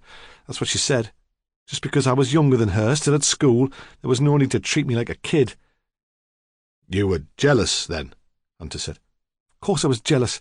I wanted her back." He ripped back the ring on the Coke can. "Where did you first meet Faye?" Sally asked. "In a pub in town. She'd just moved to Otterbridge and she didn't know anyone. We started chatting. We liked the same music, shared the same ideas. The New Age thing. I suppose so. Though I've never been sure what that means. It's only a label, isn't it, now, used by the press. But she cared about more than making money and having a good time. I liked that. And her independence. She lived by herself, you know. Her parents had thrown her out. She had a bedsit over the bookies in Bridge Street. She didn't have much money, but she made it really nice in the end. I helped her. Decorating, going to jumbles and car boot sales to pick up stuff for her. Spent a lot of time in that place." "The belief in alternative therapy was one of the things you shared?" Sally asked. She had to repeat the question. He was still dreaming of long, lazy afternoons and Faye. "Yeah, it was part of being open to new ways of looking at things. First, we went to a talk by Magda. Faye was dead enthusiastic then and asked me to take her to the Sunday group in Mittingford. She never had any transport and Mum let me borrow her car. Then your mother got involved too. Yes, I explained to Inspector Ramsay about that, but Faye was always the most heavily into it. Mum and I were more detached, more critical. Faye swallowed it whole. I suppose she needed something definite to hold on to." "Your mother was at Juniper Hall when Faye died?" "Yes." He took a gulp from the Coke can. "What is this all about? Why are you so interested in Faye?" "We received an anonymous letter this morning. It implied that Faye's death was connected to your mother's murder." Hunter paused. "I don't suppose you sent that letter?" "Of course not. If I'd had anything to tell you, I'd have come right out with it." There was a silence, then he asked, "Do you think Faye was murdered too?" "There's no evidence of that," Sally said carefully. "Did your mother tell you about the accident when she came back from Juniper Hall?" "Of course. She was dreadfully upset. She'd liked Faye, not just because she was my girlfriend." "She never expressed any doubt that it was an accident." He shook his head. "She said no one knew how it happened. It was a mystery." "When was the last time you heard from Faye?" "At the beginning of the summer holidays, when she went off to work in Mittingford." His voice became hard. "She was terribly kind. Told me there was someone else, that she was very fond of me, but that I was to leave her alone." "Do you know where she was working in Mittingford?" "Didn't you realise?" He was surprised by their ignorance, shocked by their incompetence. "She worked for Daniel and Wynne Abbott as a sort of nanny. She looked after the kids, did a bit of cleaning." He hesitated. "I don't think they were paying her very much, but when I asked her about that, she told me to mind my own business. She said she'd have done it for nothing." "It would help us to know if Faye was particularly lonely or unhappy just before she died. Do you know anything about that? Perhaps she talked to your mother at Juniper Hall. It sounds as if they were close." He shook his head. "I don't know," he said. "Mum didn't say." He seemed lost again in thoughts of his own. Through the open window they could hear a woodpecker drumming on one of the oaks at the bottom of the garden. "Would Faye have been capable of suicide?" Sally asked carefully. James considered. "Yes," he said. "I think she would. She was wild, you know. You had the impression that in the end she had nothing to lose." "Except the new boyfriend?" "Yes, except him. If anything went wrong there, I think she'd have been pretty desperate." He sat in a gloomy silence. Sally and Hunter looked at each other. "Is there anyone else she might have confided in?" "I don't think so. Magda, perhaps, or the Abbotts." "No special college friends?" "No. She was always a loner. He stood up. "Look," he said, "I don't think I can stand much more of this. I ought to get on with the garden." "There's nothing else you can think of?" Hunter demanded. He was reluctant to let the boy go. He wanted a result from the interview, and the bloated feeling caused by too much beer made him belligerent. James paused. "If you want to know Faye's state of mind before she died, you should look in her diary. She might not have confided in the rest of us, but she bared her soul in that." "She would have had it with her at Juniper Hall." He nodded. "She took it everywhere with her, and she certainly didn't leave it in the bedsit. Mum and I went and cleared all her stuff out of there." He stood quite still. "I looked in her diary once, just before she chucked me. Perhaps she meant me to see it. We were in her bedsit and she went out to the bathroom. Usually she hid it away in a drawer somewhere, but it had been left out on the windowsill. I know I shouldn't have looked, but it was too much of a temptation. That's how I found out she was seeing another bloke." His face twisted into a miserable grin. "She called me sweet in it. I suppose she meant that as a compliment." "What did the diary tell you about a new boyfriend?" "Not much." Then he recited, as if he'd learned it by heart, "I wonder what it would be like to be a farmer's wife. I really like the idea." I suppose then that the bloke she'd been seeing was working on a farm, that she must have thought there was a future to the relationship. After all, she never talked about marrying me. Hunter and Sally stared at each other. Surely Ernie Bowles couldn't have been Faye's secret lover, not of a pretty young girl like that. James was quite unaware of the reaction he'd caused. He picked up the shears from the kitchen floor and said firmly that he had nothing else to tell them. Later, he wondered if that was quite true. When he finished in the garden, he lay on his bed. It was still light, and his father was not yet back from the university. He seemed to be spending less and less time at home. James tried to remember the last evening he'd spent with his mother, the Sunday evening before she was killed.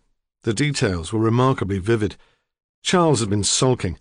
He'd spent all evening in his study and had hardly spoken to them. Val had gone off to Magda's group, and when she returned she was strangely subdued. When Charles was out of the way, James had teased her about it. They were sitting in his bedroom. She was helping him pack for the geography field trip, piling clean clothes on the bed, but really just wanting the excuse to talk about what had happened. He'd switched down the music so they could chat. "Was it good?" he'd said, slightly mocking. After all, he felt that he'd grown out of that. "New insights? Lots of personal growth?" "I suppose so," she'd said, but not so enthusiastic as she usually was. He could picture her, still wearing the leggings and loose sweater she'd put on for the old chapel group, squatting over his rucksack, looking up at him, frowning. "What went wrong?" he'd asked. "Something blocking the energy? People too uptight to get anything out of it?" "Quite the opposite," she'd said. Then, "Don't you think there's a danger that we can know ourselves and other people too well? There's a need for privacy, even for self-delusion." He'd shrugged, not sure what she expected of him, not in the mood to be heavy. "I don't think I'm going to go back there," she'd said, and he'd sensed that she shivered slightly, although the day was not cold. "It served its purpose. It's time to move on." Now, lying on his bed in the last of the sunshine, he wondered if she'd told anyone else of her decision. On the way back to Mittingford, the atmosphere between Sally and Gordon Hunter was more cordial, or at least slightly less frosty.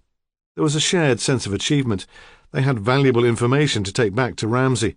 They'd perhaps even discovered a connection between Val McDougall and Ernie Bowles. It was possible, they told each other, that Faye had seen in Ernie some sort of father figure, that he was the man in the diary. But when they returned to the Mittingford incident room, Ramsay could not accept it. The Faye he'd come to know through reading the police reports was passionate, enthusiastic. She would have nothing to do with the grubby, overweight farmer from Laverock Farm, no matter how much she needed a father. He settled the matter by phoning Wyn Abbott. She would not talk to him for long. In the background, he heard a baby screaming, and she seemed preoccupied. But she knew that Faye had had a boyfriend. He sensed rather that she disapproved. "Was he a local man?" Ramsay asked. "Oh, yes," she said. "She went out with Peter Richardson. His father farms Long Edge." "The farm next to Laverock?" "Yes," Wyn said. "That's right. I'm not quite sure what she saw in him." Chapter 21. Sean Slater was setting about making himself indispensable. Whatever happened to Laverock Farm, he wanted to be involved. After years of drifting, he thought he'd found a project he could believe in. At least that's what he told Lily. At the back of his mind there were other ideas which he would have found hard to confess to her. Marriage, children. He saw Laverock Farm as a way of finally tying her down. Already they'd moved from the caravan into the house. Somehow he persuaded Bowles's solicitors that it would be safer. The security was dreadful, and they could keep an eye on the place. The Abbotts had not been able to refuse. "It's only camping," Sean had said to Lily, "but at least there's room to swing a cat. And it stakes our claim," he thought. If Lily realised what he was up to, she made no effort to escape. She even seemed to encourage him in his plans. The day the anonymous letter arrived at the incident room, Magda Pocock and the Abbotts came out to the farm to survey, as Daniel grandly put it, their new estate. It was evening, and the low sun made the place more attractive, warming the grey stone, hiding the rubbish with long shadows. Sean and Lily were in on the meeting, and Sean was full of ideas. "I think Stan Richardson up the valley would buy most of the land," Sean said, hardly giving them time to get out of their car. "I'd talk to him about it. In general, no commitments. That would give you the working capital to convert the house. I thought we might turn some of the outhouses into staff accommodation.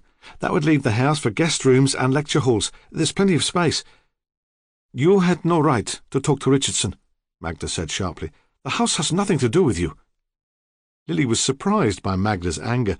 It wasn't like her. But Sean was unabashed. "The police took the livestock up to Long Edge," he said. "I had to speak to Richardson about that. Then he dropped some pretty massive hints that he'd be interested in the land. The sooner the better, surely, from your point of view. Once you've got the money, you can start on the house." "We mustn't get carried away," Daniel warned, but he seemed to be getting carried away himself. He could imagine the place humming with people and ideas. They would attract the best teachers from all over the world. There'd be other spin-offs, books, for example. He'd always wanted to write. And perhaps a training facility for other practitioners. The new EC directives would make further qualifications essential. And money.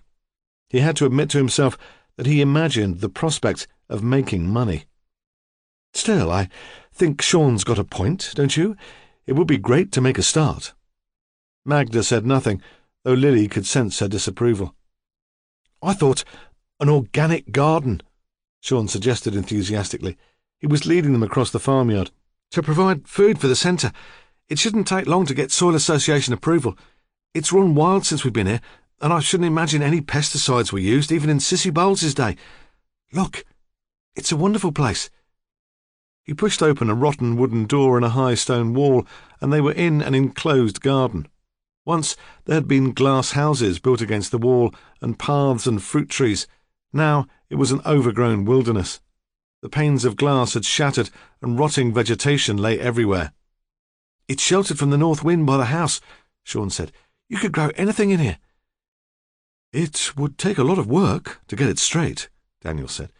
But he saw it with Sean's eyes, pictured neat rows of organic vegetables, the trees and fruit bushes pruned back. "We could have a herb garden, medicinal and culinary herbs. There'd be nothing else like it in the country." "I wondered if you'd like me to make a start on it," Sean said diffidently. "Just clear out the rubbish, dig it over, perhaps, so when you take the place over we'll be ready to start." "I'm not sure," Daniel hesitated. "I don't think that would be wise," Magda interrupted briskly. "Not before all the formalities have been completed. That's the time to take stock of the situation and to decide which way we want the project to go." "I can't see that it would do any harm for Sean to make a start," Daniel said. Wynne stood beside him, silent and tense. "And do you propose paying him?" Magda demanded. "Or will we expect him to work out of the kindness of his heart? Excuse me for being blunt, Sean, but what's in it for you?" Sean smiled easily. "I just want to get involved," he said. "We both do. Really. We so much admire what you've done at the old chapel. You and Daniel and Wynne. We want to help." There was a silence. Then Wynne blurted out, "I had a phone call, just before I came out, from that policeman, Ramsay." Daniel looked at her sharply. "You didn't say? Why didn't you tell me before?" She shrugged awkwardly. What did he want? To ask about Faye. Faye? What has she to do with anything? Ah, I always knew, Magda said, that poor child would come back to haunt us. Nonsense. Daniel was dismissive. Why should she? She was nothing to do with this business. I'm not sure, Wynne spoke slowly. The police think that she has. Why? Daniel demanded. What made you think that? I don't know. Wynne looked wretched. Ramsay said they'd received certain information, and he seemed so serious, so formal. Oh, he's always like that, Daniel said. It's a pose. You shouldn't allow yourself to be intimidated. What did he ask?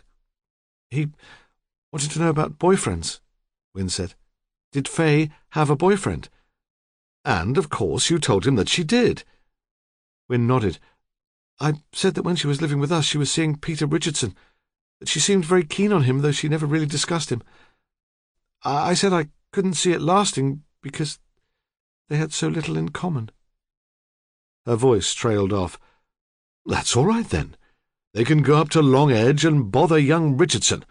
I never liked him. Daniel had recovered his poise. That wasn't all, Wynne said. She paused and swallowed hard. He asked about a diary. Did we find Faye's diary among the rest of her belongings at Juniper Hall? What did you tell him? They had to wait again for her to reply. The sun had fallen below the horizon. The air was very still. There was the distant buzz of a tractor, and wood pigeons called from the trees behind the house. I said that I knew Faye kept a diary, but we didn't find it. She must have left it at home, in Otterbridge. Quite right, he said. You did very well. He gave a strange little laugh. He was staring directly at Magda, challenging her to contradict him. It's the truth, after all. We didn't find it, and it won't come to light after all this time. Faye will be able to rest in peace. Magda turned abruptly and walked away, through the arch into the farmyard. Daniel gave another of his little laughs. Mother-in-laws, he said. Wynne watched the woman go anxiously. She seemed about to follow her, but Daniel caught hold of her hand and pulled her towards him. You know, he said, I'm not sure Magda's really committed to the Lavrock Farm project. I'm not convinced that she'd fit into a therapeutic community. It's not her style. She's too much of an individualist. He put his arm around Wynne's shoulders. We'll have to talk about it seriously, he said. Decide where she'd be happiest. Lily expected some protest from Wynne, but she stood miserably cradled in Daniel's arm and said nothing. They walked slowly back towards the car. What about the garden, then? Sean asked. Do you want me to make a start on it? Oh, I think so, Daniel said expansively. I definitely think so. Lily and Sean stood in the farmyard and watched the car drive off. What was all that about? Lily asked. The police can't really think Faye's death had anything to do with these murders. Who knows? Sean said. He seemed pleased with himself. You should ask your friend Gordon Hunter. He's not my friend, she said automatically. He thinks I killed Ernie Bowles. But today, not even that troubled Sean. The Abbott's car disappeared around a corner in the lane. It seems very quiet without the animals, Lily said. The hens and that smelly dog of Sissy's that Ernie kept chained up all day. She looked towards the house. I can still see him there in the kitchen, looking out at me from behind the net curtains. I can't believe that Faye's come back to haunt me, but I can believe in the ghost of Ernie Bowles. Dirty old man. She clapped her hand to her mouth. Sean led her inside. Ernie Bowles, Ramsay said, is a problem. It was 7 o'clock, and they were in the small private bar that the pub's landlord had said they could use. You'll get no peace if you're sit in the public, he'd said. Folks'll be asking questions all night, sticking their oars in. Ramsay thought he just wanted them out of the way. Murder had novelty value, but after a while having cops within earshot cramped the punter's style. It was bad for business. The room was dusty and smelled damp. At one table sat the team who'd been tracing the participants in Magda Pocock's workshop. A bunch of weirdos, the team agreed, but harmless enough. One significant detail had been confirmed. For most of the exercises, Val McDougall had worked with Lily Jackman. No one could remember if Val had been especially anxious or upset, but they told the detectives that Lily would know. Lily had been with Val all afternoon. Real buddies. At another table, made of dimpled copper, sticky with drink rings, sat Ramsay, Hunter, and Sally Wedderburn. "What do you mean?" Hunter demanded. "Ernie Bowles is the problem." "I don't see where he fits in. Everyone else knew each other. Faye, Lily, Val, the gang from the old chapel. They all had similar ideas and met socially. Ernie Bowles wasn't any part of that. They despised him. So far as we know, the only connection he had with that group was through his mother." "And the fact that the rest of them inherited his farm," Hunter said. "Even the two hippies will have benefited from that. The Abbotts are hardly likely to turf them out of the caravan, and Ernie might have done if he suddenly turned nasty. I still think Slater was involved. That blue transit never turned up." "Are we certain that the old lady did die of natural causes?" Sally asked suddenly. "I suppose Abbott didn't stick an acupuncture pin in one of her vital organs. She'd been ill for ages, and she was getting on. The doctor might not have looked too closely for a cause of death. I should think an attack like that might be hard to trace anyway." Ramsay smiled. "Perhaps, but I've checked with the doctor who signed the death certificate. Pneumonia killed her in the end. Nothing more exciting than that." "What about Richardson?" Hunter asked. "He's a sort of connection. If his dad buys the Laverock land and he was going out with Faye—" "Yes," Ramsay said. "I thought I'd go to see young Richardson this evening." "Want me to come with you?" "No, I don't think so. I thought an informal approach." "Suit yourself," Hunter said. He stood up in a huff to fetch another round of drinks. "What's the matter with him?" "He had his nose put out of joint," Sally said, "because Faye Cooper's mother would only talk to me." "We knew that was likely," Ramsay said. "We knew she'd probably be more comfortable with a woman." He looked across at the group of officers at the other table and frowned. They were becoming rowdy. They'd already had too much to drink. He knew they were frustrated. They thought the case was going nowhere. He didn't really want the drink Hunter had bought for him, but he took it anyway, finished it off quickly. Hunter was in a mood to take offence. "I'll go then," he said. "See what Peter Richardson has got to say for himself." Outside, a group of teenagers stood, looking bored at the bus shelter. They stared as he walked past, and he thought that everyone in Mittingford knew who he was. It was inconceivable in a place like this that someone did not know who had strangled Ernie Bowles. The town was already in shadow, and the air was suddenly cold. He walked quickly past the old chapel towards the police station. In the incident room, staff were still on duty, manning the phone, being available to talk to members of the public who came in off the streets with scraps of information, most of it irrelevant. "I remember the last time I saw Ernie Bowles at market, he seemed very peculiar. Odd, you know. I thought you'd be interested. He bought me a pint, and he's never done that before in his life. He wanted to talk about his mother." It was all written down and processed. Anything of interest was copied and left on Ramsay's desk. When he saw the paper that had accumulated there in his absence, he felt overwhelmed by it. He left a message saying where he was going and drove into the hills. Chapter 22. When Ramsay arrived at Long Edge Farm, the lights were on, but none of the curtains had been drawn. There was enough light from a thin moon to see the family cars pulled up in front of the house, Sue Richardson's red Fiesta, a Land Rover, and a big Volvo estate. Either local hill farmers were crying wolf about the common market sheep subsidies, or the holiday cottage business was booming. Ramsay walked round to the kitchen door and knocked there. The Richardsons had obviously just finished a meal. Sue was piling plates into a dishwasher with astonishing deftness and speed. Stan was slumped in his wicker chair watching a small television which stood on the breakfast bar.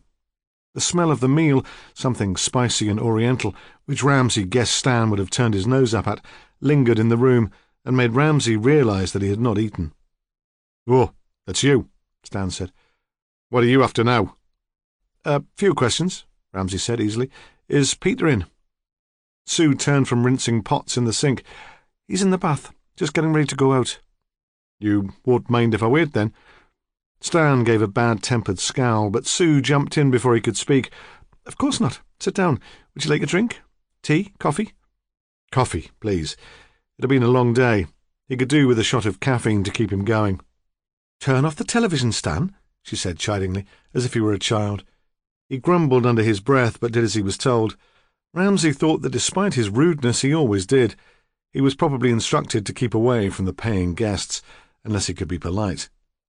I understand that you're interested in the Laverock farmland, Ramsay said. Oh, aye? Who told you that? It seems to be general gossip in the town. Well, you best not believe in anything you hear. It's not true, then? Depends on the price, he admitted reluctantly, and what sort of deal I can get. Even with a load of hippies living in the house. He snorted. I've told Stan I don't think that would be a problem, Sue interrupted again. I've seen the sort of operation they run at the old chapel. I like to shop there, actually. Some of my guests prefer organic produce. It's very professional. I don't think we'd have anything to worry about if the abbots took over. It might even work to our advantage.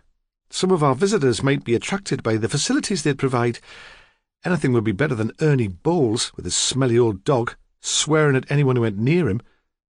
So, Sissy's plan had backfired, Ramsay thought. She had hoped to upset the neighbours. Instead, they saw the alternative therapy centre as a tourist attraction. What do you want with the lad, then? Stan demanded. Some information, Ramsay said. It'll not take long. I'd best go and fetch him for you. He'd spend all night in the bloody bathroom given the chance. Then I'll be in the other room, watching the television if you want me. He stomped out of the kitchen. Sue watched him go with an indulgent smile. Through the open door they heard him yell up the stairs to Peter, "That police inspector wants to see you. Get your horse down here." Sue slammed shut the dishwasher door and pretended not to hear. She poured coffee for Ramsay and set it before him with a slice of fruitcake. Peter swaggered in 10 minutes later. He was wearing the trendy Geordie's uniform for a night on the town, expensive and immaculately fitting jeans, a short-sleeved open-necked shirt, and a lot of gold. This was standard dress in Newcastle, even when there was snow on the ground and 10 degrees of frost. Sue Richardson looked at her watch. "If you don't mind, Inspector, I'll leave you to it. Another family is moving into one of our cottages tomorrow. There's a cot to put up, and I want to check that everything's ready for them." She flashed him a professional smile and disappeared. Peter stood with his back to the Arga. "Inspector," he said, sneering. "What a surprise. How can I help you?" "I want to ask about Faye Cooper," Ramsay said. "She was a friend of yours." It wasn't what he'd been expecting, and the mask of arrogance slipped. He played with the gold chain on his wrist. "Yes," he said uncertainly. "I knew her for a while." "I wouldn't have thought she was your sort," Ramsay said. Peter did not answer. "But she was your girlfriend." "I suppose so." "Where did you meet her?" He'd been anxious about that from the start. They would hardly have had many friends in common. "In the old chapel." He seemed almost ashamed of admitting that he'd ever been there. It didn't fit in with his image. "In the coffee place. Mum asked me to get some stuff from the health food shop and I stopped for a drink. She'd been visiting the abbots. We got talking. She said she was a student in Otterbridge. I'd just finished at the agricultural college. There was something about her. I asked her out, on the spur of the moment, you know." "And she agreed?" "Yes, she agreed. I was surprised. I suppose I was just trying it on." He paused. "We arranged to meet in a pub in Otterbridge because she didn't have any transport. I almost didn't go. She wasn't my type, really. Too serious, too intense. But, like I said, there was something about her." "Did she tell you she already had a boyfriend?" "Yeah, I thought that was a good sign. I didn't want to get into anything too heavy." "How long did you go out with her?" I wasn't like that. I mean, it wasn't as if we were engaged or anything. She still had a boyfriend, James, and I was seeing other women. We talked, mostly. Went for walks. I didn't really think of her as my girlfriend." The relationship with Faye had obviously confused him. Girlfriends you took out to clubs and pubs. If they let you, you screwed them. If you didn't, you dumped them. His friendship with Faye had been different, less clear-cut. He hadn't known how to handle it. "But Faye did consider herself your girlfriend, didn't she? She told James about you, and last summer she got a job in Middingford so she could be close to you." "I told her not to do that," he said. "I knew it would be a mistake." "Cramp your style, you mean?" if you like." The macho lout had returned. "I wasn't ready to be tied down, not to a lass like her." Is that what she wanted? To be tied down? "Oh," he said, "I never knew what she wanted." "Did your parents know that you were seeing Faye?" "They knew I was seeing someone called Faye. They never met her." "Wouldn't they have approved?" It wasn't that. It was because she wasn't leggy and ornamental, Ramsay thought. She was pretty enough, but she would have worn the wrong clothes, given the wrong impression altogether. He would have been embarrassed to be seen out with her. "None of my friends knew," Peter said. "They wouldn't have understood." "Did Faye understand?" Ramsay asked. "Didn't she mind being kept a secret?" "I don't think she realised," Peter muttered. "She really liked me, you see." Then, trying to be flippant, "A man of the world. Women are such romantics, aren't they?" "You went out with her all that summer?" He nodded. "Not often, though. The Abbotts were real slave drivers. She didn't have much time to herself." "Did she ever meet Ernie Bowles?" The question suddenly occurred to him. "No, not when she was with me. Why?" Ramsay did not answer. "Did you ever consider putting an end to the relationship?" he said. "If she was such an embarrassment." "Oh, of course I considered it, but, I liked her. She listened, and I wasn't sure how she'd handle it. She didn't have anyone else. I suppose I didn't have the guts. Besides, I knew she'd go back to college at the end of the summer. I thought it would die a natural death." "Instead," Ramsay said, "she died a natural death." Peter flushed. "I'm sorry, I didn't mean to make a joke. Not about that." Suddenly, he became almost likeable. "Tell me about her," Ramsay said. "You must have known her better than anyone." Peter shrugged. He wasn't used to putting feelings and impressions into words. "Everything was black or white with Faye. She either loved you or hated you. She hated her stepfather. I had to get away from that house, she said, or I'd have killed him. The crowd at the old chapel were her heroes. She quoted them all the time. Daniel said that, or Magda said this. It really got on your nerves." He paused. He had more to say, but he wasn't sure how to put it. "She didn't play safe," he said. "There was no pretence. If she liked you, she said so. If she wanted something, she asked for it. There was no protective layer between her and the world." He blushed again. "This must sound dead stupid. Do you know what I mean?" Ramsay nodded. "I think so. It would have meant that she'd be easily hurt. That's why I found it so hard to tell her that I didn't want to see her again." "Did you tell her that?" "In the end." "What happened?" "Like I said, I expected we'd stop seeing each other so often when she went back to Otterbridge. She'd become too demanding. I wouldn't have minded meeting her occasionally." On your own terms, Ramsay thought, to have your ego massaged, to be flattered by her admiration. But that wasn't enough for her. She seemed to be obsessed. She even phoned me here, begging me to go out to Otterbridge to meet her. "I expect she was lonely," Ramsay said. "It must have been hard to go back to her bedsit after having had company all summer." "I suppose it was." He was so self-centred that the idea had never occurred to him before. "Anyway, I thought I should make a clean break of it. Tell her straight that I didn't want to see her again." "When did you do that?" "I'm not sure, exactly. Not long after she left here to go back to college." "And how did she take it?" "She seemed all right," he said. "Quite controlled. She didn't burst into hysterics or anything, which is what I expected. It was a bit hard to tell because I told her on the phone I couldn't face a mega scene in public. At least she stopped bothering me." So you could forget all about her, Ramsay thought. You could go back to your mates in the rugby club and making money, and a much more suitable girlfriend. "Then I heard she was dead," Peter went on, bleakly. "Who told you?" "Mrs. Abbott phoned me. She never liked me, but she thought I should know." "She didn't blame you in any way?" "What do you mean?" "She didn't suggest that Faye killed herself because of the way you treated her." He realised that was cruel, but he felt vaguely that Peter deserved it. The boy was defensive, and all the bluster returned. "Course not. I'd finished with her a couple of weeks before that. She'd had time to get over it, hadn't she? Besides, I thought it was an accident." He thrust his head towards Ramsay. "You can't go around making that sort of allegation. What's this got to do with you anyway?" "I don't know," Ramsay said, as he let himself out of the house. "I really don't know." When he returned to the hotel, most of his team were still in the bar. He hurried past the door to the stairs so no one should see him. From his room, he phoned Prue. She seemed pleased to hear from him, and when he replaced the receiver, he was comforted, more optimistic. Chapter 23. Early the next morning, the abbot sat over muesli and apple juice. Wynne was still in her nightdress, a long shroud-like garment.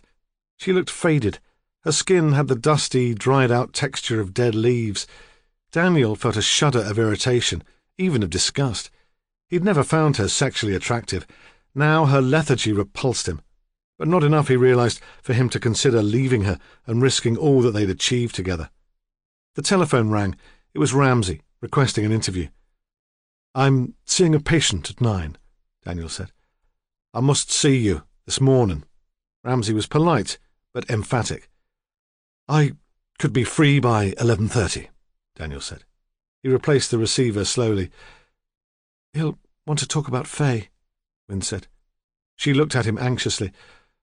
"Of course." He paused. "I wonder who's stirring up trouble after all this time." He spooned yogurt onto his muesli and said, as if he were changing the subject completely, "Do you think Lily would have the boys this afternoon?" "I expect so. I think it's her afternoon off. Now they're staying in the house, I could phone and ask." Wynne faced him uncertainly across the breakfast table.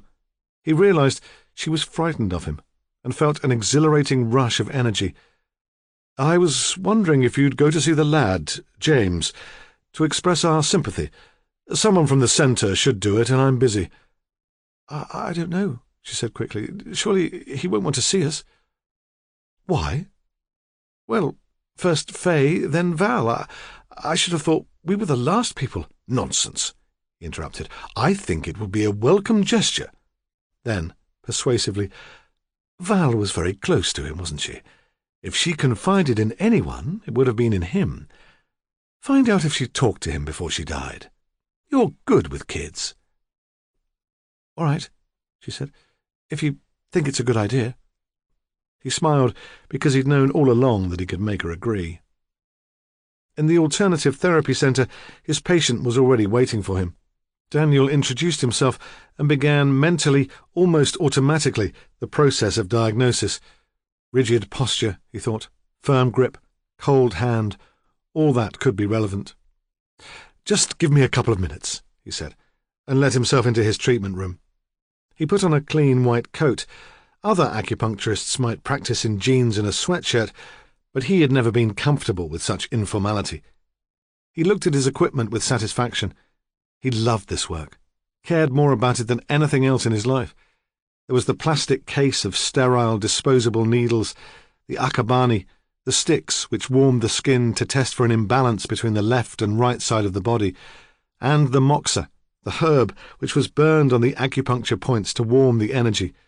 The tools of his job, he thought. Then suddenly, healing gave you power. That's why he got such a buzz out of it. He rang through to Rebecca to send the patient in. The man complained of migraine. "I've been to the doctor," he said, "but he just tells me it's stress-related. Of course I'm under stress, all the time. I'm running my own business in a recession. Who wouldn't be?"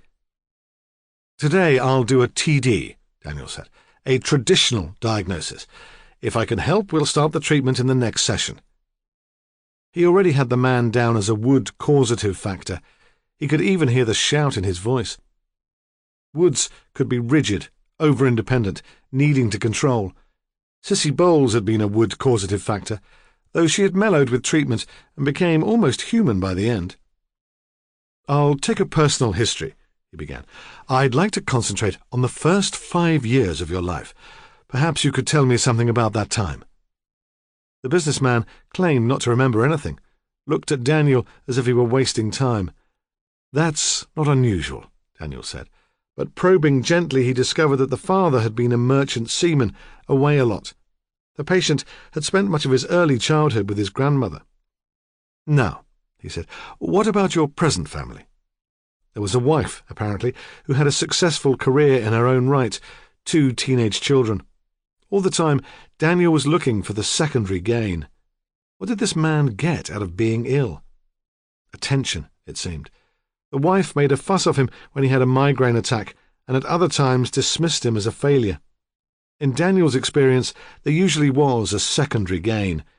In Cissy Bowles's case, her arthritis had allowed her to ease up on the farm and boss poor Ernie about.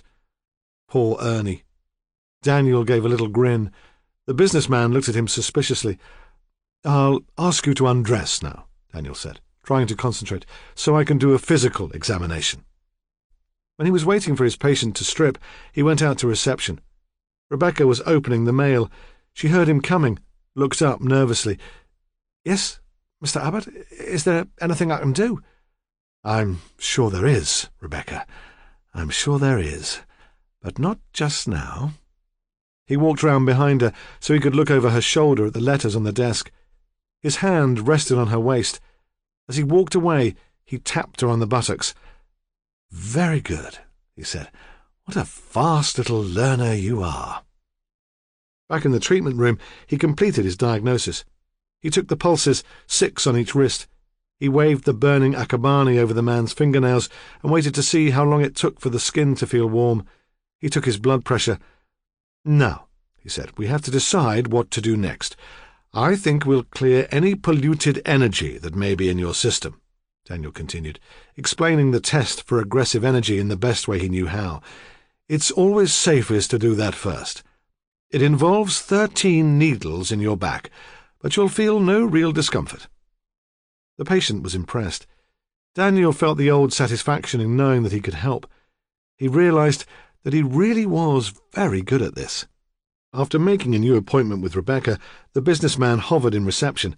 Although he had been so unforthcoming at the beginning, now he was reluctant to leave. Eventually, Daniel walked down the steps with him and through the old chapel to the street. The man was still talking about his wife. In the health food shop, Lily Jackman was at work. The place was empty, and she stood listlessly behind the counter while the 2 other assistants carried on a conversation over her head. Daniel nodded at her and paused for a moment. He wondered whether Wynne had phoned her at Laverock Farm to ask about the babysitting. Perhaps he should check. In the end, he decided to leave it. It wouldn't be a good idea to make an issue of it. When he got back to the centre, Magda was in. The door of her treatment room was open and she was on the phone, but by the time Ramsay and Hunter arrived at 11:30, she had a client with her, and she refused to be disturbed. That suited Daniel very well. He thought he could handle the police better by himself. The successful session with his patient had given him confidence. "I'm sorry, Inspector, I'm afraid I'll have to do," he said, standing up to greet them. He was still wearing his white coat. The room smelled slightly herbal. Hunter sniffed the air disapprovingly. "Besides," Daniel went on, "we've all given statements already. I don't think we can add to what we've told you." "I think you can," Ramsay said. "I'm interested in a girl called Fay Cooper." "What possible interest could you have in Fay?" "We've been given information which links her death with the recent murders." "I don't know who could have put that idea into your heads. It's ridiculous." "Are you quite sure?" Hunter leaned forward. He played the part of the heavy too convincingly, Ramsay thought, and Daniel Abbott was too clever to be taken in by it. "Of course," Daniel said. "You must have looked at the records, seen the inquest verdict. Fay's death was accidental." "I understand that you employed Fay for several weeks last summer," Ramsay said, "as a nanny." "It wasn't such a formal arrangement as that," Daniel said. "Not really. She was at a loose end during her college holidays. We invited her to stay with us, and in return she did some babysitting." "I see." Ramsay sounded sceptical. "Did the arrangement work?" "Yes. The children seemed to take to her, and we found her a very pleasant girl, very accommodating." "Was she working on the weekend when she went with you to the retreat at Juniper Hall?" "What do you mean?" "I presume that by then she'd returned to college for the autumn term. She was living in her bedsit in Otterbridge again. Did you invite her to accompany you to look after the children so you were free to participate in the weekend's activities?" "You make it sound very calculating, Inspector. It wasn't like that. We thought she'd benefit from the retreat, and she was very keen to go. She did look after the children on occasions during the weekend. Wynne and I were both very busy, but we waived her registration fee. That was big of you, Ramsay thought. Perhaps you could tell me exactly what happened that weekend, he said. I'm sorry, Inspector. It's not that I'm not keen to help, but I don't see how that's relevant to your present inquiries. I've explained that certain allegations have been made, Ramsay said quietly. They may be malicious, but you do see that I have to follow them through. I suppose these were anonymous allegations, Daniel said petulantly. I'm sorry, sir. You can't expect me to discuss that. Why don't you just tell us what happened, Hunter said threateningly, on that weekend that the lassie died? Daniel seemed about to protest again, but looked at Hunter and thought better of it. We picked Faye up in Otterbridge on Friday lunchtime, he said. She didn't have classes in the afternoon, or if she did, she was prepared to skip them. She seemed in an emotional mood, rather withdrawn. I kept expecting her to burst into tears. We discovered in the course of the trip to Cumbria that a boy she'd been seeing, Peter Richardson, had finished with her. I don't think it was ever a particularly close relationship, but she seemed to be taking it rather badly. I hoped that the weekend would be good for her, do something to rebuild her self-confidence. Certainly, by the time we arrived at Juniper Hall, she seemed more cheerful. It was a beautiful weekend, very hot and sunny. Everyone talked about it, said how unusual the weather was for that time of year. We kept expecting it to break, for there to be a thunderstorm. It had that sort of feel, but it stayed fine. He paused. He would have found it easier to deal with specific questions, but Ramsay and Hunter just waited for him to continue. Juniper's a beautiful house, he said. Elizabethan, I think. All chimneys and pointed gables. More the sort of place you'd expect to find in the Cotswolds. You could tell that Faye had never seen anything like it before. There wasn't much arranged for the Friday. Some of the people had a long way to travel and didn't arrive until late. We had a meal. There was a session where we all started to get to know each other. Val MacDougall was there. Yes, she arrived in time for dinner. And Lily Jackman? Daniel paused. Yes, she got a lift with Val. How did Miss Jackman afford it then? Hunter thrust his face towards Daniel's. I've seen the brochure. It doesn't come cheap. Well, you'd have to ask Lily that. I presume she thought it was worth it. Did Faye have her own room? Ramsay asked. Daniel nodded. She died late on Saturday night, or early Sunday morning. Did anything unusual happen on Saturday? No. It had all gone very smoothly. There was a great sense of sharing and openness. Everyone seemed very close. Did Faye go to all the sessions that had been arranged? I don't think so. You'd have to ask Wynne. She'd be more likely to remember. Faye definitely took the kids out for a walk in the morning while I was running a group, but in the afternoon I think they went for a nap so she could join in. And what session was that? It was Magda's voice dialogue. The same thing she was doing with her group on the Sunday before Val died. Daniel nodded. It's a technique of consciousness-raising, he said. A way of achieving self-acceptance, you know. Not really, Ramsay said brightly, but I'll take your word for it. Were they working in pairs? Yes, that's how Magda works it. Who was working with Faye? He paused again. Come on, Mr. Abbott, you must have some idea. I think it was Magda herself. There was an uneven number, so she joined in. And that session lasted all afternoon. Daniel nodded. How did Faye seem? Was she still upset? I didn't notice, Daniel said dismissively. Magda would know. What happened then? There was a period of free time before dinner, for people to reflect quietly in their rooms or explore the garden. Or go for a swim, Hunter demanded.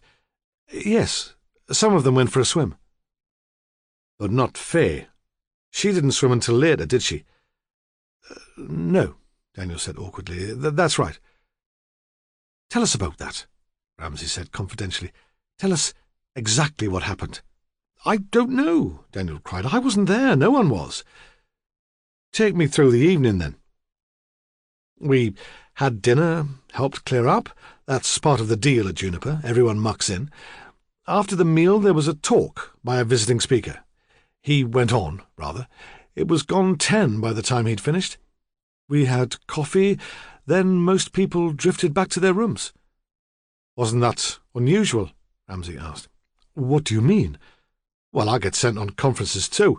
Not so uplifting, of course, and I expect the food's better, but the setup's similar. I always mean to get to bed early, but I never seem to manage it. There's too much going on. People you've not seen for years. I always find myself up until the early hours chatting. It's hardly the same, Inspector. Our sort of programme is very intensive, emotionally draining.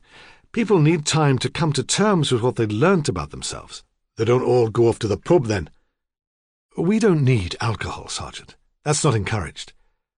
And yet, Ramsay said, after a long day of looking after the children and this intensive group therapy, Faye decided to go swimming. By herself. I wonder why she should do that. I don't know, Inspector. All I know is that she was found drowned the next morning. Who found her body? My wife did, Daniel said. She'd gone out for a walk before I was awake. Of course she was terribly distressed. She came to find me, and once we realised Faye was dead, we called the police. Yes, Ramsay said. I see. There was a silence. Daniel looked at his watch. My next patient will be coming soon, Inspector, if there's nothing else. Faye's diary, Ramsay said. What about it?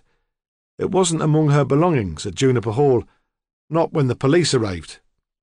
She must have left it at home, then. In your house? Did you ever find it? No, Daniel said, not in our house, in her bedsit. I don't know what happened to her stuff there. Did Faye ever meet Ernie Bowles? Ramsay asked. The questions came quickly. He knew that his time was running out. Of course not. Why would she? He found it hard to contain his impatience. The telephone rang. That's my next patient, Inspector. I'll have to ask you to go now. All right, Mr. Abbott. Perhaps we could see if Mrs. Pocock can help us. But there was no sign of Magda, and she'd left a message with the receptionist to say that she'd be out for the rest of the day. Chapter 24. When they got back to the incident room, they noticed a change of mood. They'd left the team submerged in an air of morose quiet, which had little to do with hangovers, the result of the night before. Nothing was happening, and nothing, the team felt, was likely to happen. The case had reached a stalemate. But now there was conversation, a lift of spirits.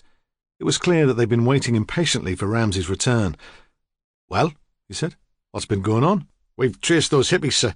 The gang Slater claims to have spent the night with when Ernie Bowles was killed. A postie said he saw the blue transit up a track just west of Berwick. A man, a woman and a kid. It must be them. We reckon they must have been hiding out up there. They might even have been in on the murder. They looked at him expectantly. They all wanted to go to check it out. They were like children, he thought, waiting to be chosen for the school football team. He wouldn't have been surprised to see hands in the air, to hear cries of, "Pick me, sir, I'm the best." "I'll do it myself," he said, not out of diplomacy, but because he felt like a trip out. He could do with a fresh perspective on the case. "You come with me, Sal. You can play with the bairn while I talk to the adults." He saw her turn away and realised he'd offended her. Stereotyped again, she was thinking. Why couldn't Hunter mind kids as well as her? He could hardly explain that he'd only said it to save Hunter's pride. Really, he wanted her along because she was so sharp. She could sniff out a liar better than anyone he knew. She spent most of the trip in silence to express her disapproval. She was driving, and Ramsay followed the route on an ordnance survey map. They came to a scattered village with a school, a pub, a shop built into the garage of a stone cottage. A sandy track led onto a piece of overgrown woodland, and the transit had pulled off that. If they'd not known it was there, they would have missed it. Though when they walked in through the trees, there were traces of a fire and a makeshift line with washing hanging on it. A few weeks earlier, the ground would have been covered by bluebells. Now, most were dying, though the colour remained in patches out of the sun. A little girl with black curls squatted in the leaf mould and rolled out Play-Doh on a tin tray. Sally crouched beside her. "What are you making?" she asked. "Cakes." The girl was not curious about them. She didn't look up. "They look lovely. Can I have one?" Of course not. The child was contemptuous. They're not cooked. You can't cook Play-Doh. What do you want? The question came with a slight stutter. They turned to see a tall man in his late 20s who had followed them on foot into the wood. He had a thin face and long, straggly hair, and reminded Sally of images of Jesus she'd seen in stained-glass windows. He carried a rucksack on his back. It must have been heavy, because he swung it with relief onto the ground. Cans of beans and soup, loose vegetables rolled out. "What do you want?" the man said again, not aggressively, but with resignation. "I'm Inspector Ramsay, Northumbria Police." "Inspector? Oh, never bothered with an inspector before. Hey, Lorna, we've got an inspector come to visit." His voice was Welsh, nervous, rather bitter. A woman climbed out of the back of the transit. She wore a crushed velvet skirt over scuffed suede desert boots and a long sweater with holes at the elbows. Her hair was tied back with a scarf flecked with silver thread. Ramsay thought she looked more of a gypsy than Romanies he'd met. "You can't make us move," she said. "This is common land. We checked." "Common land law is very complicated," Ramsay said, "but we're not here to move you on." "What then? We've done nothing." She was the stronger of the two. She stood with her legs apart, her hands on her hips, facing them out. "Some questions," Ramsay said. "That's all." "We don't claim dough." She nodded towards the groceries in the rucksack. "We paid for all that ourselves. I make jewellery, silver and enamel. I can show you. And Wes gets work whenever he can.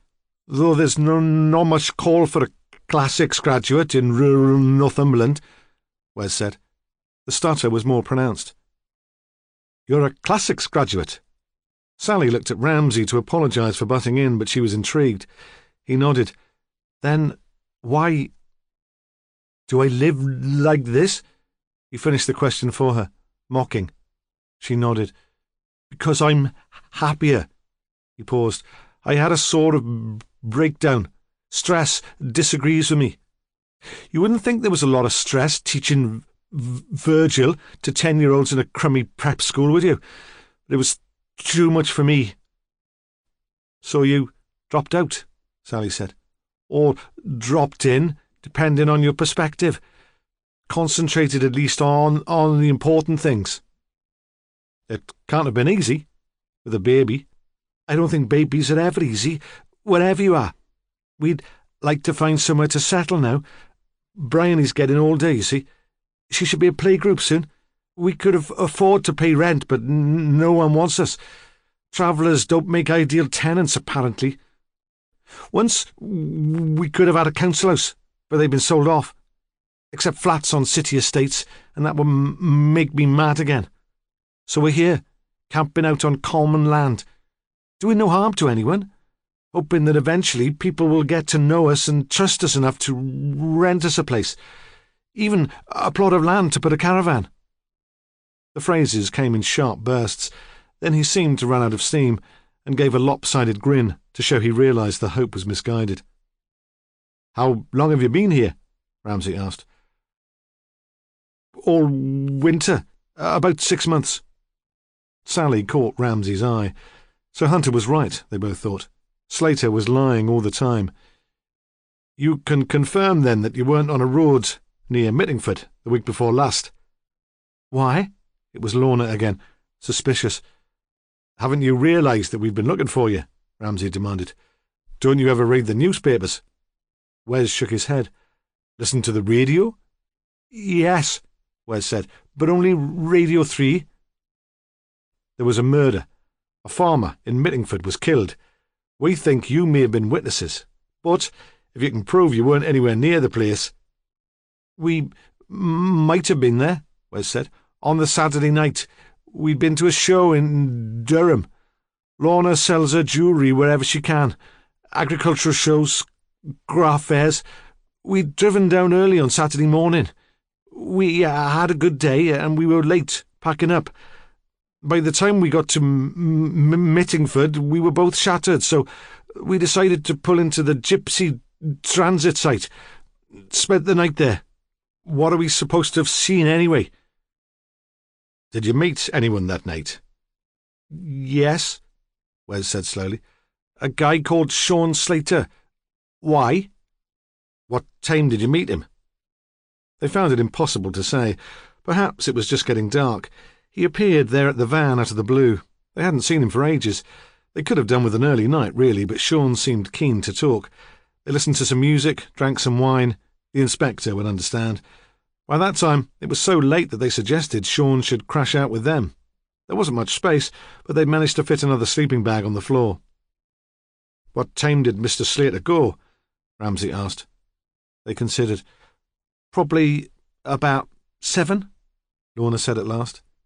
"We were back here by 9. The bells were ringing and all the old biddies were on their way into church as we drove through the village." "Mr. Slater is an old friend of yours. You know him well?" "Oh, yes," Wes said. "Sean and I go back years." "And how did he seem that night?" "Fine. Perhaps a bit jealous, you know. He was playing with Bryony before she went to sleep. I had the impression that he would have liked a kid of his own. He was living with a woman he really seemed to care for, but she didn't want to be tied down." "They didn't take you to the caravan where he was living?" "No. We dropped him at the end of the track in the morning, and he said he'd walk from there to the farm." "Did he seem upset or anxious?" "Of course not. We'd had a good night, catching up on each other's news, talking. What is this all about?" "I think," Ramsay said, "you've just cleared your friend of murder." They returned to Mittingford more slowly. Ramsay was driving, and he was always more cautious. "Well," he said, "were they telling the truth?" "Definitely," she said. "They had no idea what we were doing there at first. The story wasn't prepared." "So, Slater's in the clear," Ramsay said, "at least for the Ernie Bowles murder." "Sir, can I ask you something?" "What?" He was surprised and didn't know what to expect. She grinned. "Let me be the one to tell Gordon Hunter he's been wrong about Slater all this time." Chapter 25. Wynne handed the boys over to Lily at 2:30. Lily had her bike with her. The basket was full of fruit and veg which were too old or misshapen to sell. She wore dungarees and red canvas baseball boots. "I thought I might take them out," Lily said, "to the park.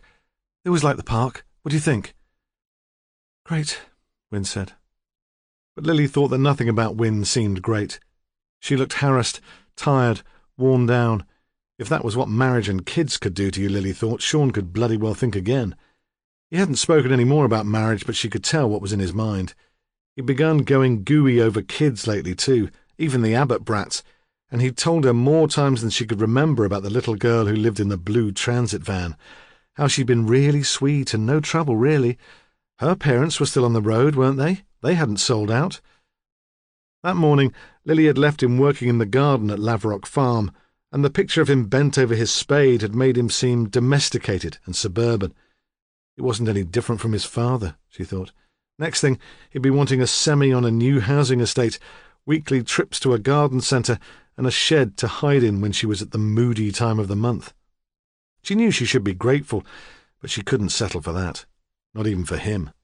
When the phone call had come from Wynne, Lily had asked him if he minded her going. "It's not as if it's that important," she'd said. "Wynne's only playing Lady Bountiful. She thinks she should offer our condolences to James McDougall, as if he'd want to see her. I expect Daniel put her up to it. He probably wants to know what Val said to James about Juniper Hall. They were very close. I suppose it could be useful to find out just what she told him." Sean rested on his spade. "You go," he said. "We could do with the money. I want to get on with this anyway." Lily watched Wynne drive away, then got the boys into their coats and strapped them into the double buggy. The road down to the park was steep. She imagined letting go of the pushchair handles and watching it bump down the hill and into the burn at the bottom, swept away perhaps by the high spring water. "What's wrong with me?" she thought. "I don't hate kids. I just don't want Sean's." When Hunter saw her from the window of the police station, the boys were out of the buggy. One was on the slide, and the other was squatting down and playing with the woodbark, which was supposed to make a softer landing, and which all the neighbourhood cats loved to use as a lavatory. Lily was rolling a cigarette, very thin. He watched her pinch out the ends and cup her hand to light it. She was staring out across the town to the hills, taking no notice of the children. "I can't stand this waiting," he said. There'd been no news from Ramsay about the blue transit. "I'm going out for a breath of fresh air." They let him go without comment. Gordon Hunter could be a moody bastard, and you were best not to cross him. When he got to the park, she'd not moved. She took a last drag of the cigarette and pinched it out. "It's all right," she said. "It's only tobacco." "I thought you were a health freak. I didn't think you'd touch that." "Oh," she said airily, "I've got all the vices." She sat on one of the swings with her legs stretched out in front of her. "What are you doing here?" "They let me out, occasionally." She leant back, so her arms were straight and she was looking at the sky. "I'll give you a push if you like," he said. "Better not. There's probably some by-law about adults on the swings. We wouldn't have you mixed up in criminal activity." She pulled herself upright again. "I wouldn't mind," he thought, "with you." He nodded towards the boys. "They've got you playing at nanny now, have they? I hope they're paying you." "What do you mean?" "Didn't they have that kid Faye Cooper skivvying for them last summer?" While he was there, he thought, he might as well find out what she knew. She took a tobacco tin from her dungaree pocket and began to roll another cigarette. "You're making me nervous," she said. "I don't usually smoke this much. I'd heard you'd found out about Faye. The Abbotts won't like that. How did you find out?" He took a gamble. "We had an anonymous letter," he said. "You wouldn't have had anything to do with that." She shook her head. "What did the letter say?" "It linked Faye's death with the recent murders." She laughed, which disconcerted him. It was the last response he would have expected. "Faye wasn't murdered," she said. "Why? How do you know? Did you see anything that night at Juniper Hall?" She shook her head, but he thought that she did have things to say. She just didn't trust him. "Faye wasn't murdered," she said. "No one there would have had the guts." "How did you get mixed up in all that stuff?" he asked suddenly. "A nice girl like me?" "Don't be like that," he said. "I'm trying to understand." And he wanted the moment to last. He liked the sound of her voice, the sense of intimacy, sat side by side on the swings with only the kids to overhear. But half the squad watching, he thought suddenly, glancing up at the old police station, imagining his colleagues crowded round the window, the obscene remarks, the gestures. Sod them, he thought. Let them think what they liked. "Well?" he asked. "They seemed to have all the answers," she said, "to be so certain. If you're mixed up yourself, that gives you something to hold on to." "Who exactly are we talking about?" "All of them, I suppose," she said.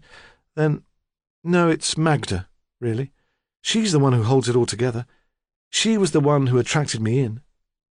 She leaned forward. "Look," she said, "I'd screwed up everything, at home, at school. I suppose she gave me some confidence again. In the beginning, I was like Faye. I thought they were all heroes." "And now?" She shrugged. "Just because I don't believe in heroes anymore doesn't mean I don't admire them, think they do good work." "Did Faye lose faith too?" She did not answer. "Well?" he demanded. She shrugged. "We all have to grow up sometime." "What does that mean?" "Nothing," she said. "Nothing." Again he had the impression that she wanted to confide in him. "I'm still grateful to them," she said suddenly, "for what they taught me." "What was that?" he asked warily. He felt as he did when people come to the door talking about the good news. "Openness, understanding." She pushed back on the swing. "I still remember the first group I went to. Magda was running it.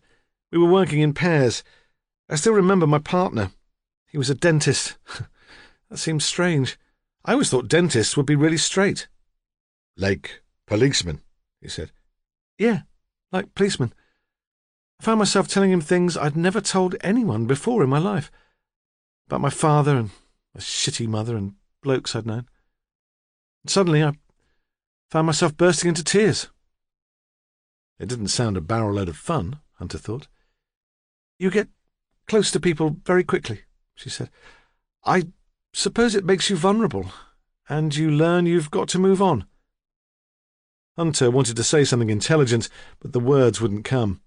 At least with the Jesus freaks, you could just slam the door. They realised then that one of the boys had fallen and was crying. Lily went reluctantly to pick him up and dust the shavings from him. "I'll have to go back," she said. "Get them some tea." "Where's the mum?" "She's gone into Otterbridge to see James McDougall." "What would she do that for?"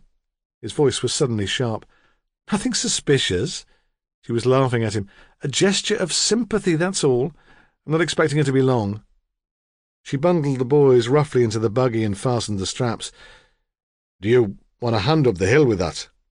Hunter said, imagining the jibes of his mates when he returned to the incident room if she agreed. "Never had you down as a family man, Gordon," they'd say, sniggering. "No," she said easily, "I can manage." He walked with her to the edge of the park. There their ways would separate. "We're not just cranks, you know," she said. "No," he said, unconvinced. "Look," she said, "talk to Rebecca in the alternative therapy centre. That might give you some idea what happened to Faye." She walked on quickly, and though he called after her, asking what she meant, she did not turn back. Gloom had settled once more on the incident room.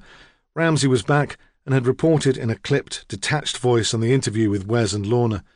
Hunter came in just in time and glowered silently for the rest of the day. The frustration was more than any of them could bear. They'd all had Sean Slater down as the murderer. The midnight wanderings, that crappy alibi, a feeling that he was really weird, weirder than that crowd at the old chapel. Whatever you might think of them, at least they made a decent living. And Hunter was feeling ratty. The phone went. A uniformed WPC took the call. She grinned at her friends and shouted to Hunter, "I think you should take this one, Sarge." "Why? What is it?" "A witness. It might be important." "Put it through, then," he said grudgingly. He listened for a few minutes, grunted, then replaced the receiver. "Very funny, Constable," he said. "Who was it, Sarge?"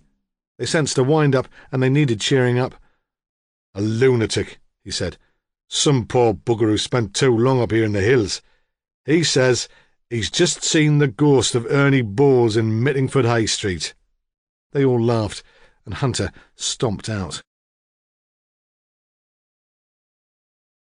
Chapter 26. Hunter drove from the incident room to the Abbott's house. When Lily opened the door, he was surprised but pleased to find her still there. "Oh, it's you again," she said.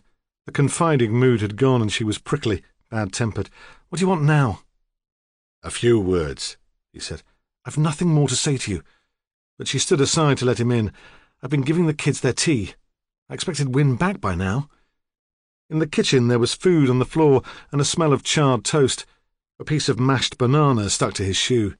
"I want to talk to Rebecca," he said. "Like you said, but I need her address. Unless you want me to bother her at work." He knew it was an excuse. Really, he wanted to talk to her. "No," she said quickly, "don't do that. She lives with her parents in one of those modern bungalows up on the hill. I'm not sure of the number. It's got a blue gate. You'll find it easily enough." "What's her surname?" "Booth." She paused. "Look, perhaps I shouldn't have said anything. You mustn't blame me if this is all a waste of time." They stood awkwardly. The children were suddenly quiet.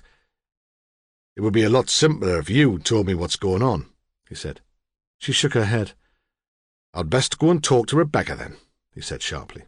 "She will be home by now." They looked at the hall clock. It was 5:15. "I think she finishes at 5, so she'll be back in the next few minutes." When she saw him to the door, he hesitated, but inside one of the children was crying, and she slammed the door shut without a word. In the car, he swore out loud and wondered how he could have come to make such a bloody fool of himself. He'd go and see the girl anyway, he thought. See if he could salvage something from the afternoon. But a call came on the radio summoning him back, and he didn't get to see Rebecca Booth that night. James McDougall left school early again. At lunchtime he wandered down the drive with a gang of sixth formers who were going to the chip shop and just didn't bother going back. That afternoon was double English, which he usually enjoyed, but he knew he wouldn't be able to concentrate on the wasteland. He had other things to think of. He walked home along quiet suburban streets dappled with sunshine, lost in thought. In the house, he drank a can of Coke and played some music, but he couldn't settle. On impulse, he picked up the telephone and dialed the number he'd found in the local paper. A voice on the other end of the line said, "Middingford Incident Room?" He hesitated for a moment, then replaced the receiver. He could have asked to speak to Ramsay, but what would he say? That his mother had become disillusioned with alternative medicine? So what? A little later, he left the house and began the walk to the cemetery to visit Faye, only because he could think of nothing else to do. He stopped, as usual, to buy flowers at the garage. He walked with his head bent, and he did not look round. There was a big red-brick primary school on the main road, which he'd never really noticed before, because he'd always come at weekends when it was quiet. Now it was home time, and the pavement was crowded with parents. There were cars parked all the way back to the garage and on as far as the cemetery wall. A lollipop lady was shepherding children across the road. The girls wore red and white gingham dresses newly bought for the summer. They chased past James to find their mothers. Still, he did not look behind him. There was no sign of the flower seller at the cemetery gate. A trestle table was still set up as normal, but it was empty except for an upturned bucket. James missed the confrontation with her and imagined her at home. She would live in a council house with a Rottweiler in the garden and a brutish lover who drove a truck and had tattoos. He smiled briefly at the cartoon picture. What would his mother have thought of his prejudice? Then he walked in between the massive wrought-iron gates. He'd never known the cemetery so quiet. There was birdsong, but it seemed to come from the surrounding gardens. There were no joggers, no dog walkers, no other mourners. It was the hottest day of the year so far, and after the walk he felt drained of energy. He came to a bench which had been donated by an alderman of Otterbridge Town Council in 1961. He sat there and began to doze. A peacock butterfly settled on the wooden plank beside him. It was the last thing James saw. James's body was found on the grass next to Faye's grave at 5 o'clock. The old man who'd almost stumbled over it was quite sure of the time when Ramsay questioned him later. 5 o'clock exactly. He was a retired railwayman and knew the importance of precision. He said he came to the cemetery every afternoon for a constitutional before his tea, not to visit one of the graves. His parents were buried in Newcastle, and his wife was still alive, thank God. They'd celebrated their golden wedding in February. No, he'd liked the cemetery because it was a quiet and pleasant place to walk. Better than the main road with all those diesel fumes at any rate, and he wasn't one to be bothered by the thought of dead bodies. He'd been a stretcher-bearer in the war. "Did you touch the body?" Ramsay asked gently. They were standing by the cemetery gate. The whole area had been cordoned off. It was evening by now, and the place was in shadow. "Aye. It was still warm, but then it was in the sun." "Did you see anyone else in the cemetery when you were out for your walk?" The man thought. "My eyesight's not what it was," he said. "Not long distance. But you think there might have been someone there?" "I heard something," the man said. "Footsteps running, but not in the cemetery, along the pavement on the other side of the wall, just before I found the lad." He looked at Ramsay sadly. "I'm sorry," he said. "That's not much help. It could have been a kid, anyone." "Did it sound like a child?" Ramsay asked. What do you mean? A child would be lighter, have smaller paces." The old man considered again. So it would," he agreed. "No, you're right, it was an adult, in a hurry. Someone fit, and not very heavy." "It could have been a woman, then?" "Aye, I suppose it could." "Which way were they running? Back towards the town?" This time he was certain immediately. "No, the other direction. North, towards the dual carriageway."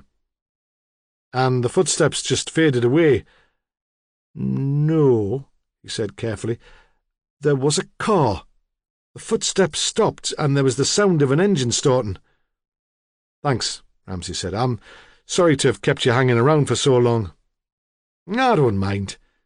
He was a little round-faced man, irrepressibly cheerful. "Beats mowing the lawn, which is what the wife would have had me doing." "You did send someone round to explain where I was?" "Of course. That's all right, then. She'll have had me tea ready for hours, and I'm more scared of her than of any bloody corpse." Hunter ducked under the red and white tape to join Ramsay. He'd been quiet since he'd arrived. Usually, murder brought out the worst in him, made him loud and facetious. Ramsay wondered if the squad's teasing had got through to him. "The lad wasn't killed where he was discovered," Hunter said. "They found his scuff marks in the grass where he was dragged to the Cooper girl's grave. Not very far, but you wonder why anyone should bother. It was risky enough anyway, attacking him in broad daylight." "Was he strangled?" Ramsay asked. Hunter nodded. "With a thin nylon rope, like his mother." He paused. "Wynne Abbott was coming to see him this afternoon." "How do you know?" Hunter paused again, embarrassed. "Lily Jackman told me. She was minding the Abbott bairns in the park. She gave me some information, not much, but a lead. She suggested we should talk to that young receptionist at the centre.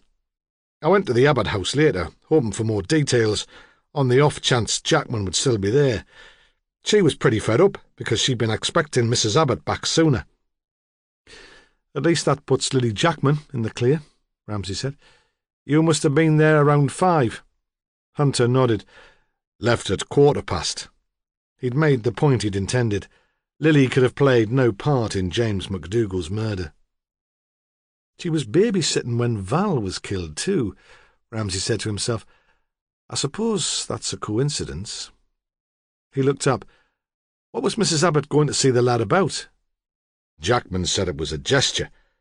Mrs. Abbott went to offer their sympathy. "A homeopathic remedy to put it all right again, I suppose," Ramsay muttered under his breath.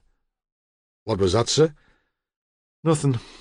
This lot is starting to get on my nerves." He looked at his watch. It was gone 7, but still the day seemed unusually hot and airless. "Track them all down," he said. "The Abbotts, Magda Pocock. I've no idea where she's been all day, and someone had better see what Sean Slater's been up to. We know he's clear of the Bowles murder, and he's unlikely to be involved here because he's got no transport, but we can't rule him out. The sooner it's done, the better." Hunter nodded gloomily and walked away, but later, when the information was put together, it seemed that none of them had a satisfactory alibi, except Lily, of course, who'd been seen by Hunter. Mrs. Abbott was jumpy and tense. She admitted, in a voice so low that he could hardly hear, that she'd gone into Otterbridge intending to see James McDougall. "What happened?" Hunter demanded. "When I got to the house, no one was in. I waited for quite a long time, thinking he might be on his way back from school. Held up, you know, but at 5 o'clock I gave up and drove home." "You sat outside the house for more than an hour?" Hunter was sceptical. "I suppose I did," she said. "Actually, I quite enjoyed it. The peace, you know. There's not a lot of that here." Daniel Abbott said he'd spent the afternoon in a private home for the elderly in Otterbridge. It was run by an enlightened matron who believed that complementary medicine had a place in work with old people. It was a regular commitment. He went once a month. He was very happy to give Hunter the name of the nursing home, but was vague about the time he'd left. Late afternoon, he said. He couldn't be more specific. He hadn't noticed the time. He'd finished treating his patients at about 3, but he liked to stay on to chat to the residents. The old dears didn't see many new faces. Some had no visitors at all. When pushed by Hunter, he said he thought it was at least 5 when he left. The residents had been given tea, he was sure of that. But when his story was checked with the matron of the nursing home, she said that none of her staff had noticed Daniel after 3:30. He could have been there, of course. It was a big building, and he visited so often that he was almost part of the furniture, but no one could honestly remember seeing him. Magda Pocock appeared to have disappeared into thin air. She was not in her flat, and her car was missing. She had not been seen since early afternoon. Ramsay decided to see Sean Slater himself. Hunter volunteered to visit Lavrock Farm, but Ramsay told him to take a break. It had been quite a day.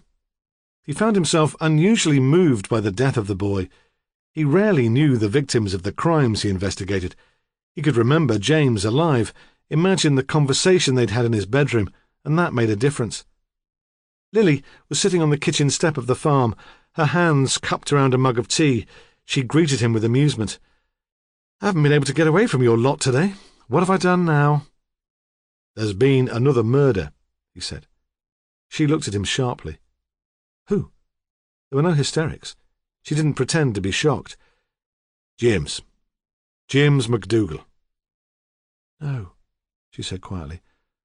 "Not James." She stood up and clutched her arms around her body as if she were cold. "Where's Sean?" he asked. "He's in the garden," she said. "He's been there all day. I'll show you." Sean had taken off his shirt, and his shoulders were pink from the sun. Lily led Ramsay through the gate in the wall, so at first he only saw her. "I was going to call it a day," he said. "I'll be in now." It was a square of brown earth and a pile of weed and bramble. "Not much to show for a day's work, is it? I tell you one thing, I'm bloody unfit." Then he saw Ramsay and put his hand above his eyes because he was looking directly into the setting sun. "Inspector, how can I help you?" "James McDougall's been murdered," Lily said. He thrust his spade in the earth and walked over to her. He put his arms around her and stroked her hair while she cried on his shoulder. Chapter 27. In the morning, Ramsay gathered his team together in the incident room. They looked washed out and lethargic. James's death was like a personal insult. They knew that they'd been outwitted. They had no answers. The sun was shining again. There were no blinds at the windows, and they squinted awkwardly against the light, waiting for the inspector to speak, not expecting too much. Ramsay knew he should provide positive leadership. He'd seen it done. A charismatic officer could pull together a team in minutes, make them believe in themselves again, send them away with renewed enthusiasm. That had never been his style. He wasn't up to it. He looked out at them. They sprawled across desks or in chairs tilted back against the wall. Hunter was perched on a windowsill with his feet on a filing cabinet and stared out towards the children's playground. In the last few days there had been none of the sarcasm, the deliberate attempts to undermine Ramsay's authority which usually marked their relationship. Ramsay supposed he should be grateful, but Hunter's disengagement from the inquiry was beginning to worry him. It was another problem which would have to be sorted out by the end of the day. He stood to speak. Sally Wedderburn flashed him a smile, not of encouragement, but of pity.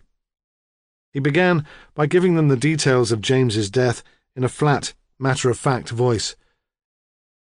The boy was strangled between 4:30 and 5. At 4 o'clock, he was seen by a school crossing patrol in the road leading to the cemetery. Neither his father nor his school friends knew that he was planning to visit the cemetery that day, so we must assume that neither did his murderer. The implications of that are obvious. He paused and looked into blank, gum-chewing faces. The room was wreathed in cigarette smoke and dust. There was no response, so he continued. James must have been followed from his house, either on foot or by car. The kids were just coming out of Otterbridge Primary School. Parents were waiting for them. That means there were lots of witnesses. It gives us something to work on.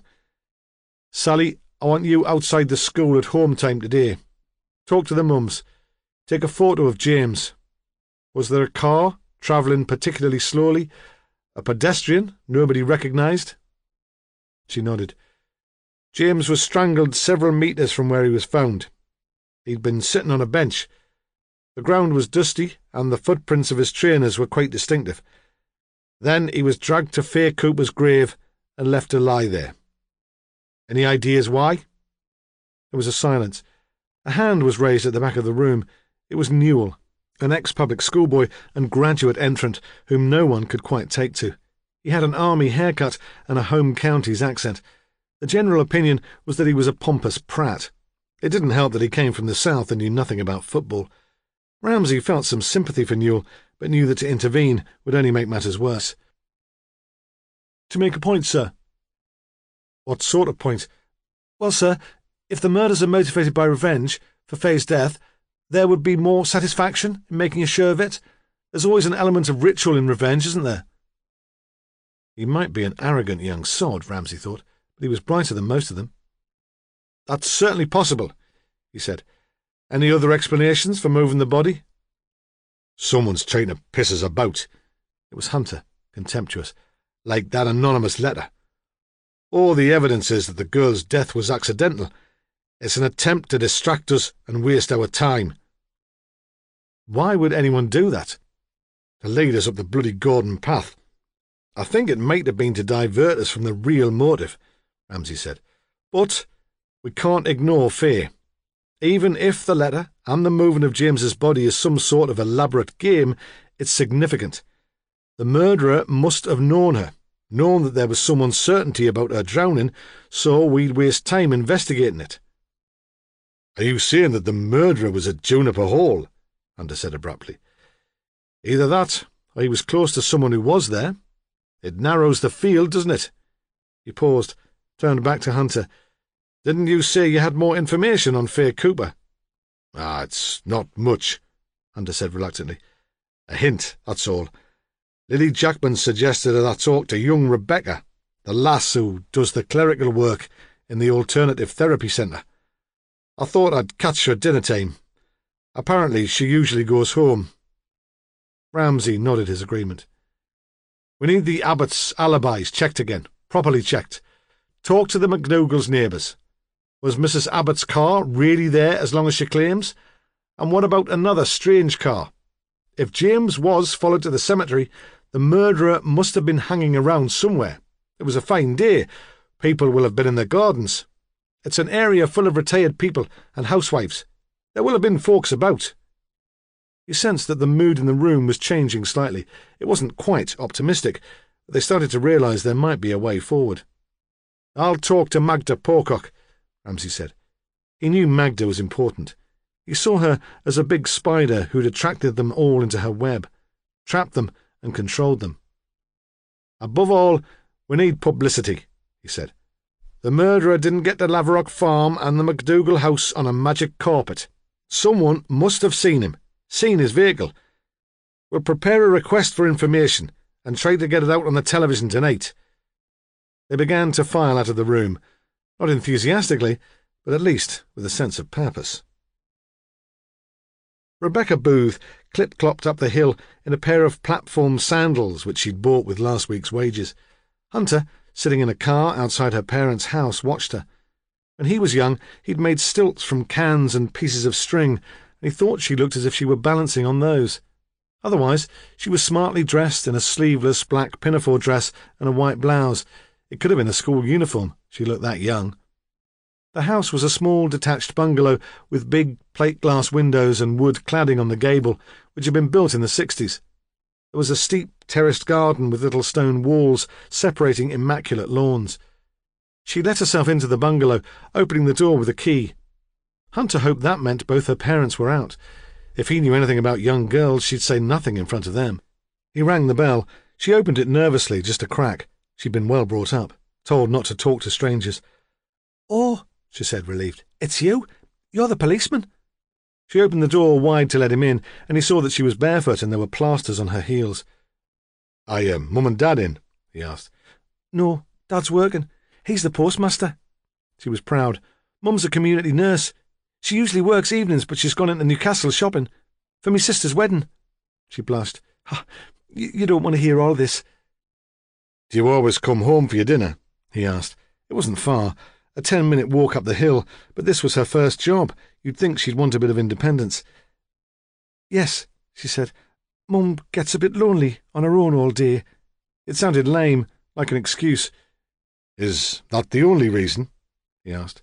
He'd followed her into the kitchen. Her mother had left her a tray, a plate of sandwiches covered with cling film, a packet of crisps, a slice of homemade cake. She blushed again and did not answer. "Do you mind if I get on with this? I don't have long." She made him a mug of instant coffee, offered him a sandwich, hoped perhaps that he'd forgotten the question. "Well," he said, quite gently, "is that the only reason?" She shook her head, and he saw that there were tears in her eyes. "I don't like it at the centre, when there are no patients," she said. "It's nice to get away." "Why don't you like it? They all seem very pleasant." "Oh, Mrs. Pocock's all right," she said. "She's kind, but she's not always there." "What's happened?" he asked. "It's Mr. Abbott," she said, in a rush. "At first I thought he was just being friendly, making me feel welcome, you know." But it wasn't just that. She shook her head. "It's the way he looks at me," she said, "and he always tries to be on his own with me." She turned away. "He touches me. Wandering hands, you know." The phrase was strangely prim, and he was moved. "Couldn't you tell anyone?" Hunter said. "That's sexual harassment." Listen to me, he thought. I never believed anyone would catch me saying that. "Couldn't you tell Mrs. Pocock?" "I was frightened I'd lose my job," she said. "I was so pleased to get it." She hesitated. She was desperate to explain. "My sister's trained to be a nurse," she said. "She was always brighter than me. Took A-levels. I was never much good at school. Mum and Dad wanted me to stay on into the sixth form. I did the first year, but I couldn't face exams. I've never stood up for myself much, but I stuck out for getting a job. In the end, they said if I found one, I could leave. When I got taken on at the old chapel at Easter, I was over the moon. I was determined to make a go of it." "What about your parents?" Hunter said. "Couldn't you explain to them?" "It would have been like admitting I was wrong," she said. "It's not that they'd be horrid about it. They're dead nice, but that's part of the problem. I'd feel that I was letting them down." "Of course," Hunter said. "I don't know what to do," she said, her eyes brimming with tears. "You did talk to someone about this, didn't you?" She nodded. "Lily," she said. "The girl who works in the health food shop. I met her in the cafe and she asked me how I was getting on, if I was enjoying it. She seemed almost to have guessed that there was a problem, so it was easier to tell her." "And what did Lily say?" "That I should tell someone. She asked if I wanted her to tell Mrs. Pocock. I made her promise not to. What would Mrs. Pocock think? Mrs. Abbott's her daughter." She hesitated. "She might think I'd been leading him on." "What else did Lily say?" "That I mustn't take it personally. It had happened before. He just fancied young girls." "When did it happen before?" Hunter asked. "They had a girl working for them in the house. Her name was Faye. Lily said you could tell Mr. Abbott was leching after her all the time she was working there, though Faye never noticed. She was too innocent, Lily said, too naive. He didn't try anything on then because she had a boyfriend, Peter Richardson. He went to school with my sister. Do you know him?" Hunter nodded. "Lily said Mr. Abbott was frightened of Peter. He knew he'd not stand him mucking about with Faye. He's known for his temper. He had a scrap with Ernie Bowles once. But then she stopped going out with him, and Lily said Mr. Abbott was all over her." "Lily saw that?" Rebecca nodded. "They went away together, all of them, on some sort of course. Apparently it happened then." She shivered again slightly. "They're planning another course," she said. "Mr. Abbott wants me to go." "Of course you won't go," Hunter said, "and you must speak to someone. If it's happened before, there's proof you're not making it up." "No," she cried, and he realised at last just why she was so frightened. "Don't you see? There's no proof. Faye's dead. They said it was an accident, but I can't help wondering. Perhaps she threatened to tell someone. I'm worried that the same thing will happen to me." Ramsay had spent the morning trying to pin down Magda Pocock. She was at work, and she spoke to him eventually on the telephone, but she seemed reluctant to see him. "I have patients all morning," she said. "Actually, you've interrupted me now." "I'll come at lunchtime then," he said. "No, there's someone I have to meet for lunch." There was a brief silence, and she seemed to reach a conclusion. "I'll come to you," she said, "in the incident room. 4-ish? Would that be convenient?" And he had to leave it at that. Chapter 28. "The way I see it," Hunter told Ramsay, "that gives us a motive." They were sitting in the back room of the pub. It was 3 o'clock, and even the public bar was quiet. They were on their own. If they wanted a drink, they had to call through to the landlord, who shuffled in with poor grace to serve them. "Daniel Abbott traded on with Faye at Juniper Hall. Perhaps it wasn't a serious assault, but nasty, unwanted. She trusted him, and if he'd called her into his room, she'd have gone without question. Or if he'd suggested a walk by the pool or a midnight swim. She strikes me as having more fight in her than Rebecca, who's a smashing lass but a timid little thing. I can see Faye throwing a wobbler, threatening to tell his wife or Mrs. Pocock, even the press. They'd be onto the story like a ton of bricks. Wasn't there all that fuss a while back about a doctor who took advantage of his female patients when they were under hypnosis? They'd have a field day with an acupuncturist and nubile young girls. She wasn't a strong swimmer. We know that from the report, don't we? She panicked if she got out of her depth. So he just pushed her in the deep end and waited for her to die. There would be no way of proving it was anything but an accidental death. He set his glass on the table triumphantly. It's certainly plausible, Ramsay said slowly, but I don't quite see how that provides a motive for the recent murders. It might explain the attack on Val McDougall. She was at Juniper Hall. She knew Fair well and might have guessed what was going on. But Ernie and James weren't even there. And why, after all this time? I was wondering, Hunter said tentatively, about blackmail. He was enjoying this talk. It was like the old days, just the two of them working together. He had his complaints about Ramsay's methods, but that didn't mean he wanted Sal Wedderburn and Rob Newell brown-nosing in and taking his place. Ramsay said nothing. He waited for Hunter to explain. Ernie Bowles seems to me a classic blackmailer, he said. Always prying. You can imagine him listening to keyholes, reading other people's mail. Lily Jackman said he was always hanging round the caravan at one time. She certainly knew that Abbott fancied Fair. She told Rebecca as much. He could have overheard her discussing it with Slater, even speculating about murder. When all the farm was going down the tube, he was even considering holding a New Age festival to make some money. Perhaps he thought it would be easier to blackmail Daniel Abbott instead. It certainly fits in with his character. Ramsay's voice was bland. Hunter was slightly disappointed that he wasn't more enthusiastic. What about Val McDougall and James? I'd hardly put them down as blackmailers. Of course not, Hunter said crossly. But she was there, wasn't she? She might have stumbled across them, worked out what was going on. After Abbott killed Bowles, perhaps he wanted to make certain that no one could try it on again. Perhaps, Ramsay said. And James? As I see it, Hunter said, by this time, Abbott's in a state of complete panic. He's not thinking properly. Ramsay pictured his last interview with the sleek and charming Abbott and thought that he'd hardly seemed panic-stricken. He said nothing. He hears that we've received an anonymous letter linking Fair's death with the murders. Who could have sent it? If Val was the only person who saw him with Fair at Juniper Hall, it must have been James. Everyone knew how close they were. Val would have told James everything. To be absolutely certain that his secret was safe, he'd have had to kill James. He drained the last Vaux bitter from his glass. Well, he demanded, what do you think? I think it's the best theory we've got so far, Ramsay said. Well, Hunter thought, talk about damning with faint praise. What do you think we should do next? Ramsay asked. Pull in Daniel Abbott and see what he's got to say for himself. I'm not sure, Ramsay said slowly. That would be wise at this stage. It's all speculation just now, with no proof. We need something to fix Daniel at the murder scene. His car, a witness. He's a clever bastard, smooth. We'd never get him to confess. And even if we did, these days that wouldn't be a lot of use in court without corroboration. What then?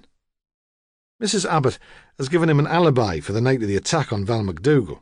They were supposed to be at a lecture together in Otterbridge College. If we could persuade her to admit that he slipped away for a while, it would be a start. Do you want me to see her? Hunter was on his feet, ready to go. Ramsay hesitated, tried to be tactful. Do you think we should leave it to Sal? She took the original statement, and Mrs. Abbott's nervy. We don't want her hysterical. Job for a woman, then, you think? He sank back into his chair. Ramsay nodded. I would like you to talk to Lily Jackman again. Though she obviously feels a certain loyalty to the Abbotts. She's kept quiet all this time, after all, but the fact that she sent you off to Rebecca Booth must mean that she's not happy with Abbott's behaviour. You might be able to persuade her to talk to you. Hunter never walked anywhere unless he could help it. Walking was for the wooden tops, and he'd left that behind long ago. But now, when he came out of the pub, he decided to walk to the old chapel, where he presumed Lily Jackman would be working. He tried to drag all his prejudices to the top of his mind. He thought of the New Age travellers who'd stoned the police, keeping them from Stonehenge. They were all the same, he thought. They smoked dope, lived like animals, crapping where the fancy took them. Hunter, who'd been known to drive 40 miles out of his way to find a public convenience rather than piss behind a tree, shuddered at the thought. He walked through the restaurant to the health food shop. The heavy smell of spices and yeast and garlic turned his stomach. He told himself he couldn't live with that all day. The restaurant was empty. The staff recognised him and nodded, not in an unfriendly way, but ironically, as if they could never allow their relationships with the police to be straightforward. At the door, he paused and looked for Lily. He felt suddenly nervous. He thought she must be some sort of witch. No one else had ever affected him like this. Still flustered, he went into the shop. The anemic boy with the shaved head was on duty. He too recognised Hunter, but he did not let on. "Yes?" he said carelessly. "I'm looking for Miss Jackman," Hunter said. "She's not here," the boy said. He had on a long bleached apron tied at the back and reminded Hunter of a mortuary assistant. "Where is she?" "How would I sodden know? It's her day off." So Hunter walked back to the police station, picked up one of the pool cars and drove to Lavrock Farm. He parked in the yard beside Ernie Bowles's old Land Rover. He opened the car door and swiveled in his seat to pull on the Wellingtons he'd had the sense to bring with him. Lily was hanging washing on a line in the farmhouse back garden. He stood for a moment looking at her before she realised he was there. "Making yourself at home?" he said sarcastically. "We've had permission to stay in the house," she said quickly. "Where's Loverboy?" "I thought they taught you manners these days," she snapped. "Sorry." He walked towards her. "Sorry." "Sean's gone up to Long Edge Farm to talk to Stan Richardson." "What for?" "I don't know. Something to do with the farm, I suppose. He was talking about getting some hens again." She picked up the plastic laundry basket and walked into the house. He followed her. The kitchen was even more untidy than when Ernie Bowles had lived there. A mound of dirty plates was piled on the draining board, and a box of washing powder stood on the windowsill. There was a smell of stale joss sticks. A candle stood in a bottle in the middle of the table, and wax had dripped onto the surface. "Why do you live like this?" he demanded, before he could help himself. "And how do you live?" she spat back. "In a nice tidy semi, on a nice tidy estate, with a nice tidy wifey to cook your meals?" He grinned. "With me mum, in a council house." "So, you're a mummy's boy," she said, but her anger had dispersed. He felt she was teasing him. "No," he said. "It's just convenient." She made instant coffee in grubby mugs. There was no milk or sugar. "I did as you suggested," he said. "I went to see Rebecca Booth." "Did you?" She seemed awkward. "A nice kid, isn't she?" "Too nice to be messed around by Daniel Abbott." "She told you then? I wasn't sure she would." She stood up, rinsed her mug under the tap. "Why didn't you tell me about him and Faye Cooper before?" Hunter demanded. "I didn't think it was relevant," she said. "I still don't. Not to the murders. But Rebecca shouldn't have to put up with that every day. No one should." "Has Daniel traded on with you?" he asked suddenly. She gave a laugh. "Of course not. I'm too old, and I've got a boyfriend. Daniel always makes sure his victims are unattached. He might look tough, but he's a coward." "What happened that weekend at Juniper Hall?" Hunter asked. "I'm not sure. He was pretty discreet. But on the Saturday evening I found Faye in tears in the ladies. She blamed herself. She was scared Wynne would find out." "What did you say?" "That he was just a dirty, middle-aged man and she should stand up to him." She wouldn't have done, though. She'd just been dumped by Peter Richardson and she'd lost all her confidence. She was in no state to stand up to anybody." "Are you sure?" "What do you mean?" "Are you sure she didn't threaten to tell his wife or Mrs. Poorcock or the press? Are you sure he didn't drown her to keep her quiet?" "Of course he didn't drown her." Lily's voice was emphatic. "I don't like him any more than you do, but he wouldn't have done that. He's a healer." There was a moment of silence. In the hall, Cissy Bowles's clock began to chime. "Did Ernie Bowles know about Mr. Abbott's habit of harassing young girls?" Hunter asked. "Shouldn't think so. How could he?" "You said he was a snoop." "Oh, he was that all right. Made it his business to know everyone's business. But I can't see how he could have found out about that. You didn't tell him? Of course not.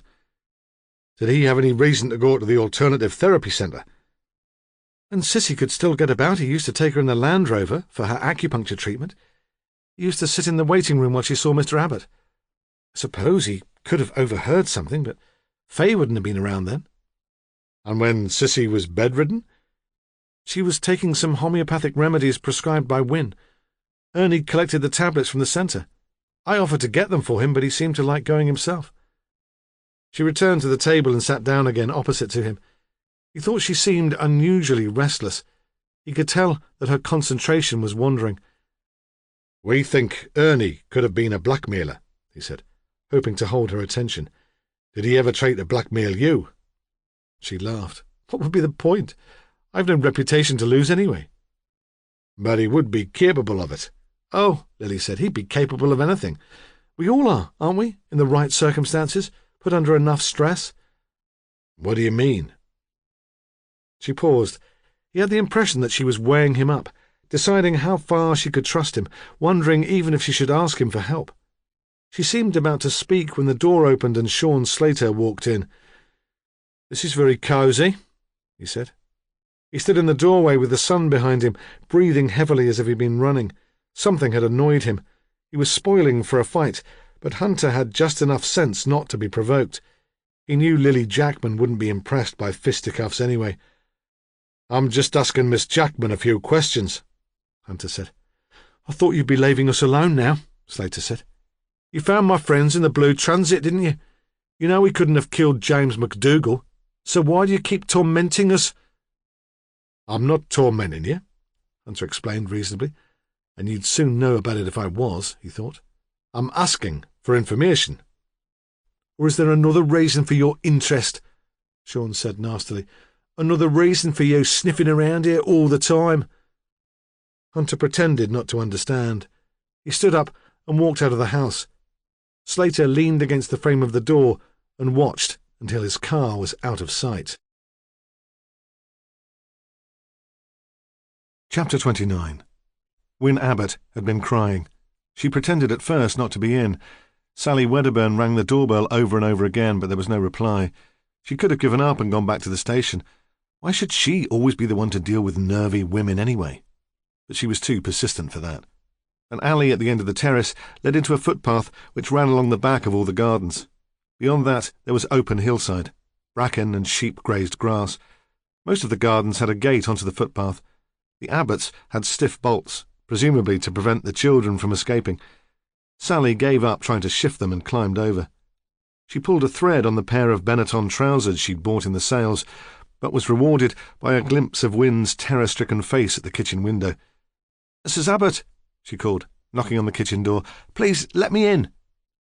Wynne must have made an effort to pull herself together, because when she opened the door she was red-eyed but calm. "I'm sorry," she said. "I had the radio on. I didn't hear the bell." "Could I come in for a while?" "I don't know. It's not very convenient." "There are just a few points to clear up about the acupuncture lecture," Sally said. "Don't confront her about her husband," Ramsay had told Sally. "We don't want to scare him off. That can come later. Don't ask her anything about Juniper Hall, nothing tricky. Get her confidence and stick to the lecture in the college. See if you can break the alibi." "You'd better come in then," Wynne said, as if she wasn't really bothered after all. The lunch things were still on the table. There were cartons of hummus and olives, half a quiche, a tub of salad. Most was untouched. It seemed Wynne hadn't had much of an appetite.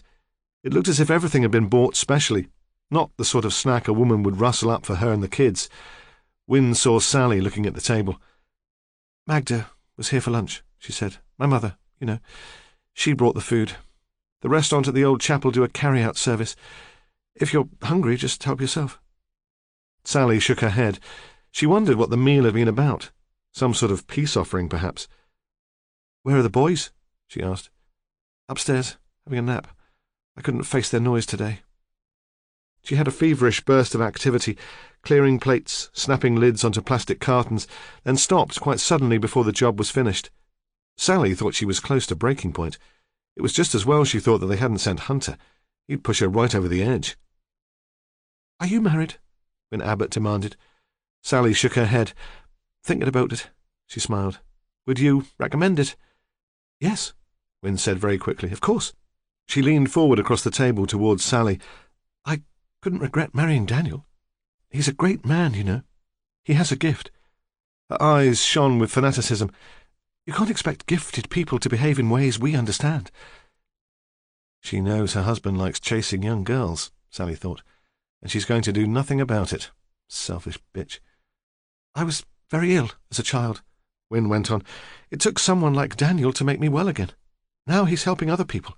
It's worth making sacrifices to support him in that." Sally did not know how to respond. Hallelujah might have been appropriate, like in a Pentecostal church when someone's given witness. "About the lecture," she said. "Yes?" Wynne said brightly. "Perhaps you could take me through the evening again." "Lily was babysitting. We drove to Otterbridge College. Daniel wanted to arrive early. He was making the introductory speech. He was with me all the time." And even if he wasn't, Sally thought, you wouldn't let on. Magda was late arriving, and Ramsay was debating about whether he should go to fetch her when the man on the desk said she was there. "I'll be 1/4 hour," he said. "Put her into an interview room." He wasn't usually into power games, but with Magda, he thought, he needed all the advantage he could get. But when he saw her, he thought he'd misjudged the situation. She was subdued, uncertain. They had given her a mug of tea. His mug, he noticed immediately, one that Prue had given him. It was covered with painted pigs, her idea of a joke. The interview room was taller than it was wide, and could once have been a cell. The bare stone walls had been covered with thick cream gloss paint. The window was very small, close to the ceiling, protected by wire mesh. Although it was a sunny afternoon, the room was gloomy and lit by an electric light bulb hanging from a dangerous-looking flex. Magda, however, seemed not to notice her surroundings. When he went in, she stood up and held out her hand. "Mrs. Pocock," he said, "we've been trying to talk to you." "About the boy. I know." "Where were you yesterday?" His voice was pleasant, only slightly curious. "I went to Juniper Hall," she said. "I needed somewhere to think. It seemed fitting. There were no guests staying, and the staff were very kind. They allowed me to walk in the gardens.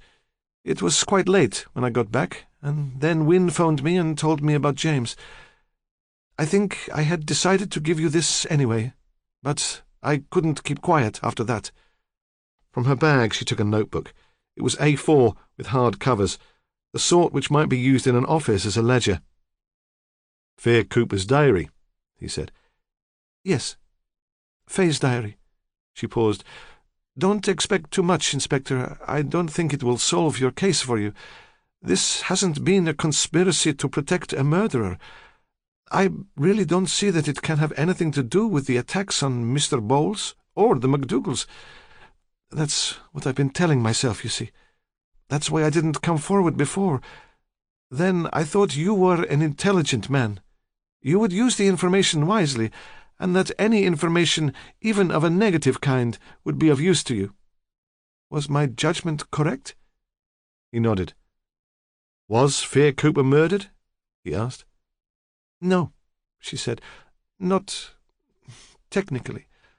Morally, perhaps there was a responsibility, but nothing, I think, which would interest you. Nothing legal." "She committed suicide," he said.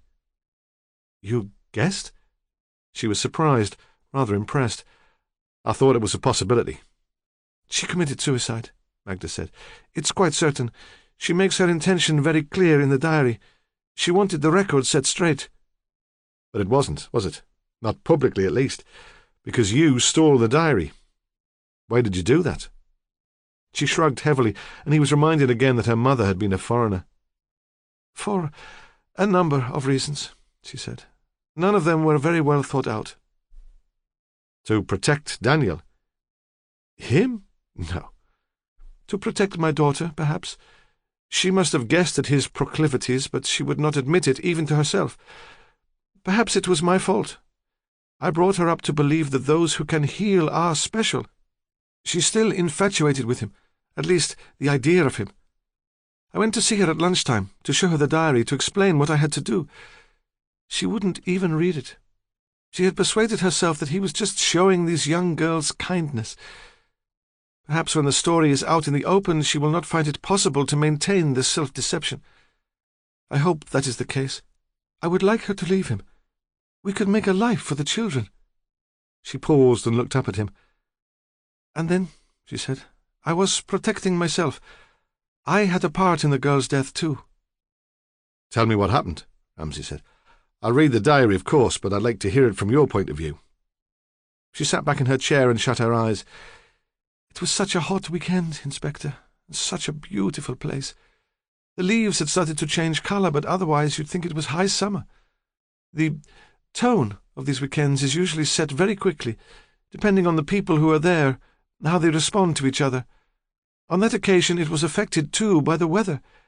Everything seemed feverish, sultry, highly charged. You understand what I mean? I think so. You will see from the diary that on the Friday night, Daniel invited Fay Cooper to go with him for a walk. She went without question. She was a lovely girl.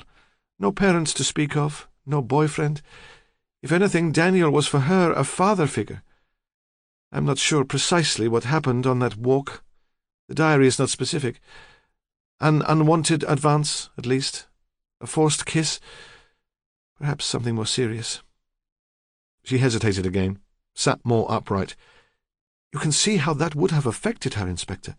She had invested all her hope for the future in the practitioners at the centre.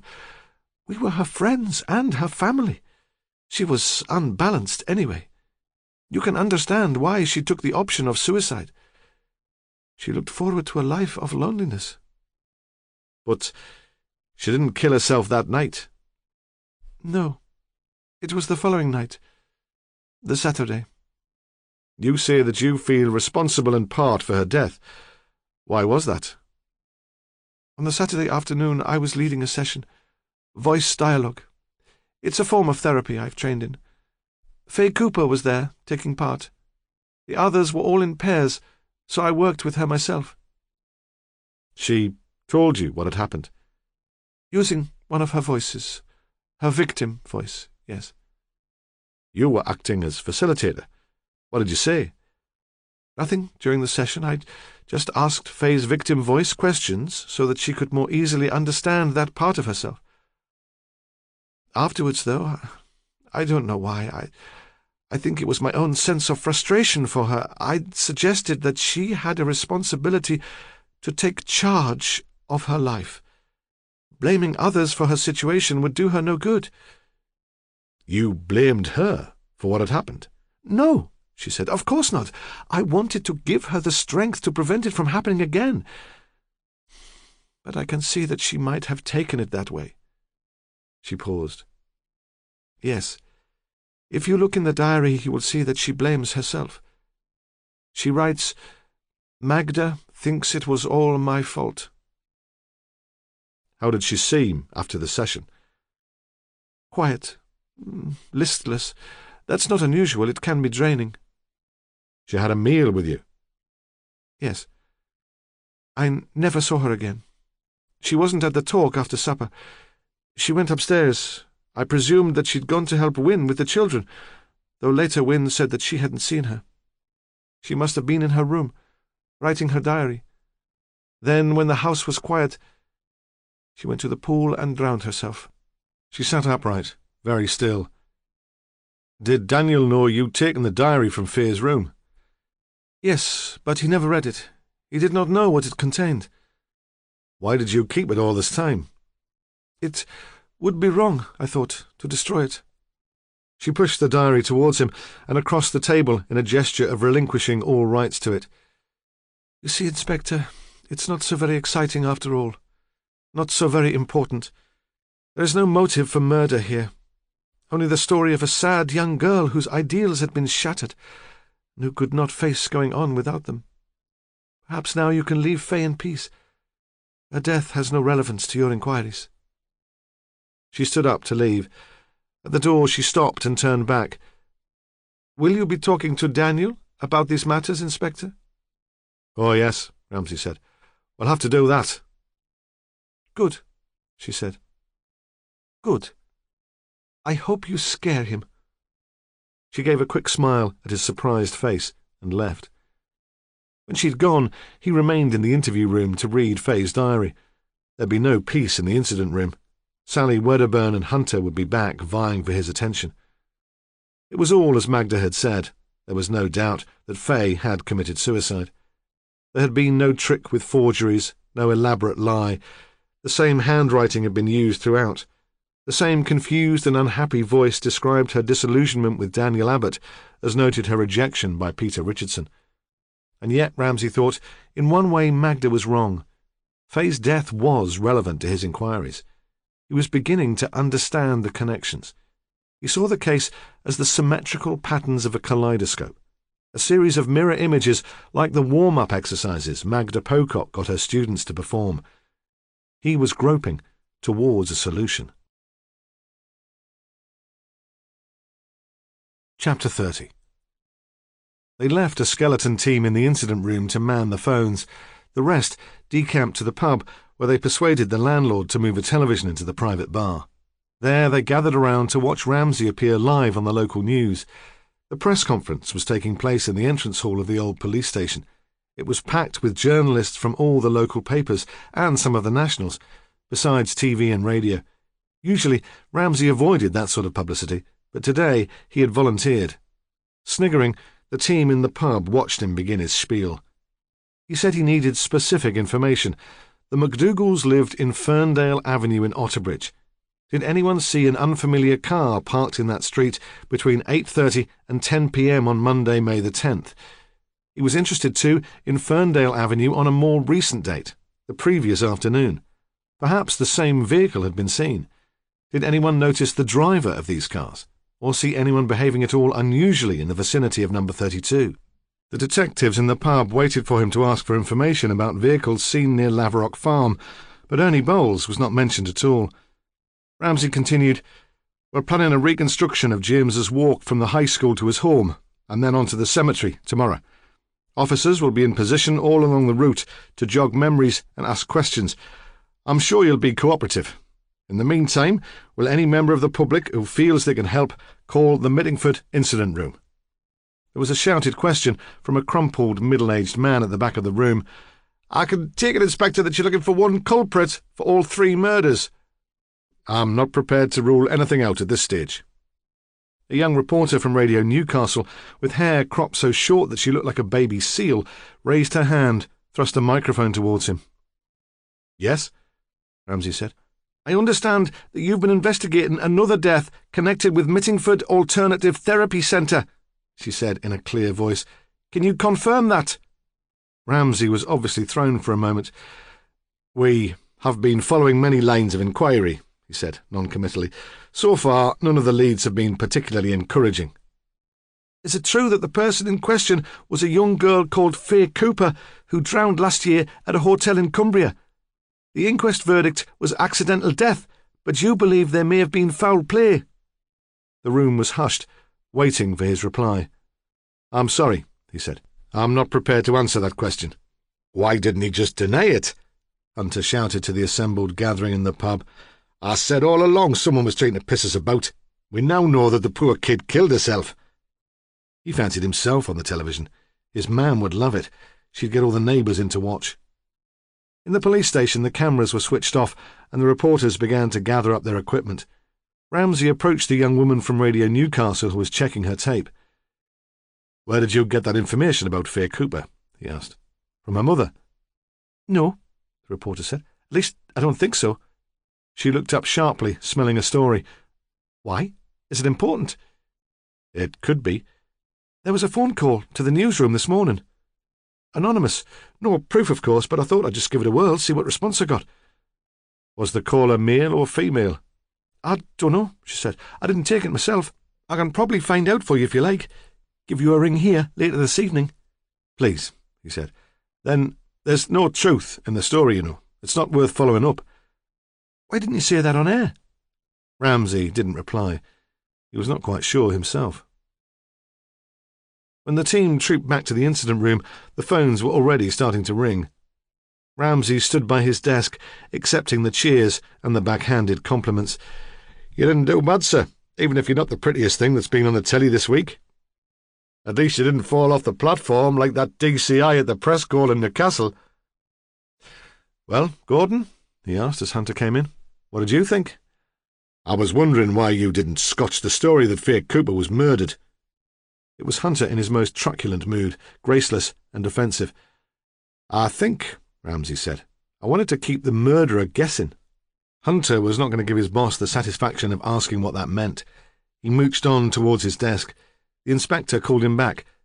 "Can I have a word? I've got a job for you. Something you'll enjoy," he thought. "Something that's right down your street." "What is it?" Hunter asked. "Let's get out of here, shall we? I could do with some fresh air. I've been stuck in this place all day." "If you say so," Hunter said rudely. "You're the boss." Ramsay led him down the path to the children's playground by the river. They sat on the bench. There were two teenagers, a boy and a girl, standing on the swings, talking shyly, but when they saw the policeman, they disappeared.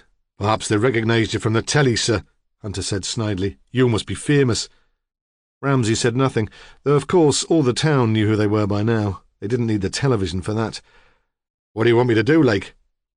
"Talk to Daniel Abbott," Ramsay said. "It seems clear now that the girl committed suicide, and the diary's too vague for us to charge him with sexual assault. But let him know that we're onto him. Make it clear that if anything of that sort happens again, we'll be down on him like a ton of bricks." Hunter was staring across the river and did not answer immediately. Ramsay was surprised by the lack of enthusiasm. Usually Hunter jumped at the chance to intimidate. "Scare him away from Rebecca Booth, you mean?" the sergeant said at last. "Aye," Ramsay said, "if you can." "Oh, I can manage that all right." But there was no real pleasure in the thought. They sat in silence. "Are you all right?" Ramsay asked tentatively. "What do you mean?" Hunter demanded aggressively. Ramsay shrugged. "You don't seem yourself. I wondered if something was bothering you." Hunter frowned, did not answer directly. "Do you mind if I ask you something, sir?" "Go on." "Do you think there's anything in this alternative medicine crap?"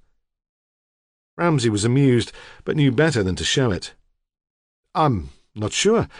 I suppose I try to keep an open mind." "I was wondering, if I was missing out on something. Personal growth, isn't that what they call it? Finding out about yourself." He looked at Ramsay earnestly. "You seem to have survived without it," Ramsay said. "But I just can't see it working," Hunter went on. "Needles in the hand to cure headaches, energy forces in the body, and that rebirthing, lying on your back for an hour just breathing. That's all bullshit, isn't it?" "It's not illegal," Ramsay said, "which is all that concerns us at present." But he could see that more than that concerned Hunter. Oh my God, Ramsay thought. He's fallen for the girl. Lily Jackman was thinking about Hunter, too. When she and Sean had first moved into the Laverock farmhouse, they'd stayed in the kitchen. They'd put their sleeping bags on the floor each night to sleep, and they washed in the sink. After all, they'd come into the kitchen when Ernie was alive. They were more comfortable there. The rest of the house had seemed out of bounds. Later, however, they took the place over. They even slept upstairs, in the room that had once been Cissy Bowles's. It still smelled faintly of the moxa herb used in acupuncture, and there were pots of homeopathic remedies on the huge Victorian dressing table. And in the evenings they went into Cissy Bowles's lounge, with the grandfather clock and scratched leather chairs, and watched the television. They were sitting there, eating beans on toast from a tray, when the police press conference came on. "Isn't that the policeman?" Sean said. "Not the one that's been sniffing around you all week? His boss?" He switched the sound up, motioned to her to be quiet until it had finished. When it was over, he seemed pleased with himself. "Sean," she said, "I've been thinking." Something in her voice made him turn round sharply. "What?" he demanded. "I wanted to ask you," she said. Then her voice trailed away. "Oh, it's nothing. Probably it's nothing." At Long Edge Farm, the Richardsons were watching the local television news while they were finishing their evening meal. Mrs. Richardson had made a venison stew braised in brown ale. She still had plans to open a restaurant at the farm for visitors, and she'd been practicing. She thought the food should have a local flavour. "What do you think?" she said to Stan. "It's all right," he said grudgingly. "At least there's meat in it." Because she'd taken to cooking vegetarian meals in preparation for when the Abbotts took over Laverock Farm, they might pick up quite a few customers from there, she thought. She felt very optimistic about it. "Look," she said, "there's Inspector Ramsay on the television." She giggled. "Doesn't he look dishy?" She still used words like that, dishy and smashing and jolly good show. It was as if she was stuck as a schoolgirl in the early 60s. Nothing could shake her enthusiasm, not even her husband's indifference. She turned to her son, who'd been eating steadily and silently. "You never did tell me what he wanted the other day, Peter." "You've never been here to ask?" he said. "I have been busy," she said complacently, knowing that it was only her effort which was keeping the farm together. Stan Richardson pushed his plate away from him. His attention was still on the television. He watched the young reporter ask her questions about Fay Cooper, saw Ramsay's awkwardness, the non-committal reply. "Then you know a lass called Fay a while back?" he asked his son. "So what?" Peter said defiantly. "Nothing. I just wondered if it was the same girl, that's all. Why should I care? I moved on from that ages ago." He slammed his plate on the draining board. "Can I borrow your car tonight?" he asked his mother. "Of course, pet," she said, absent-mindedly finishing the last of her meal. "It's about time you got a car of your own," Stan shouted after him as he left the room. "I pay you enough. It's about time you stood on your own 2 feet. Magda Pocock did not possess a television, so she didn't see Ramsay's appeal for information. The inspector saw her silhouetted against the lighted sloping window of her flat when he went back to the pub to phone Prue. He would be working for most of the night and he needed a break. From Hunter, as much as anything, who was still self-absorbed and short-tempered. Even a successful interview with Daniel Abbott had failed to cheer him up, though he described it with a gloomy satisfaction. "I had him snivelling like a bairn," Hunter said. "He blamed it all on the lass, of course. Said she overreacted to a simple gesture of friendship. But we'll have no trouble from him again." Magda moved her head, her hands, her feet, in slow, fluid movements. Ramsay stood in the street and watched her. She could not see him because it was almost dark. Besides, her concentration was complete. Tai Chi, he thought. Weren't Chinese parks full of elderly men at dawn performing the same sort of actions? What could they hope to get out of it? There must be something positive. Even the cynical Hunter was wondering if he was missing out. Ramsay walked on up the street, and when he turned back to look at the old chapel, Magda was sitting perfectly still in some form of meditation. Perhaps he should give it a go, he thought, because he had the feeling that he now had all the information he needed to draw the inquiry to a conclusion, and if he was sufficiently focused and concentrated, he could come to an answer. Prue answered the phone immediately, so he thought she probably had an early night. Often she worked in bed. He could imagine her there, surrounded by books and scripts, a bottle of wine on the bedside table, a packet of chocolate biscuits. "Saw you on the telly tonight," she said. "Very impressive." "Did you think so?" He was rather flattered. "Very. You got over what you wanted from the public and gave them no information at all." "Oh." "When am I going to get you back, then?" she said. "I don't much like being a single woman again." "Soon," he said. "Very soon. I think it'll all be over tomorrow." When he went back to the incident room, Magda was still sitting by the uncurtained window, her legs crossed, her eyes shut. Chapter 31. As expected, there were plenty of calls from cranks and exhibitionists, people with a grudge wanting revenge, people with an axe to grind. The link made by the press of the murders to the old chapel gave the venom a particular flavour. Supporters of the Natural Therapy Centre claimed the police investigation had been an establishment plot to discredit complementary medicine. Religious bigots made accusations about New Age ideology, satanic ritual and paganism. But there were genuine callers, hesitant and embarrassed, who stumbled over their explanations. "I don't suppose it's important, but—" When Ramsay returned to the incident room, the phones were still ringing.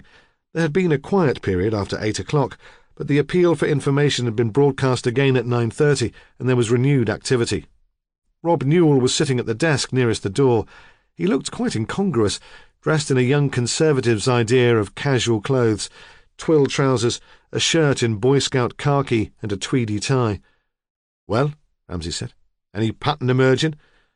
"Several people have phoned about a car parked in Ferndale Avenue that Monday evening," Newell said. "It was parked outside the McDougal's house for a couple of hours, though no one seems to have seen the driver." "Description of the vehicle?" "Small red hatchback, Nova or Fiesta. We'll send people out with photos tomorrow and try to narrow it down." "What about the day James McDougal died? Was the same car seen then?" Newell shook his head.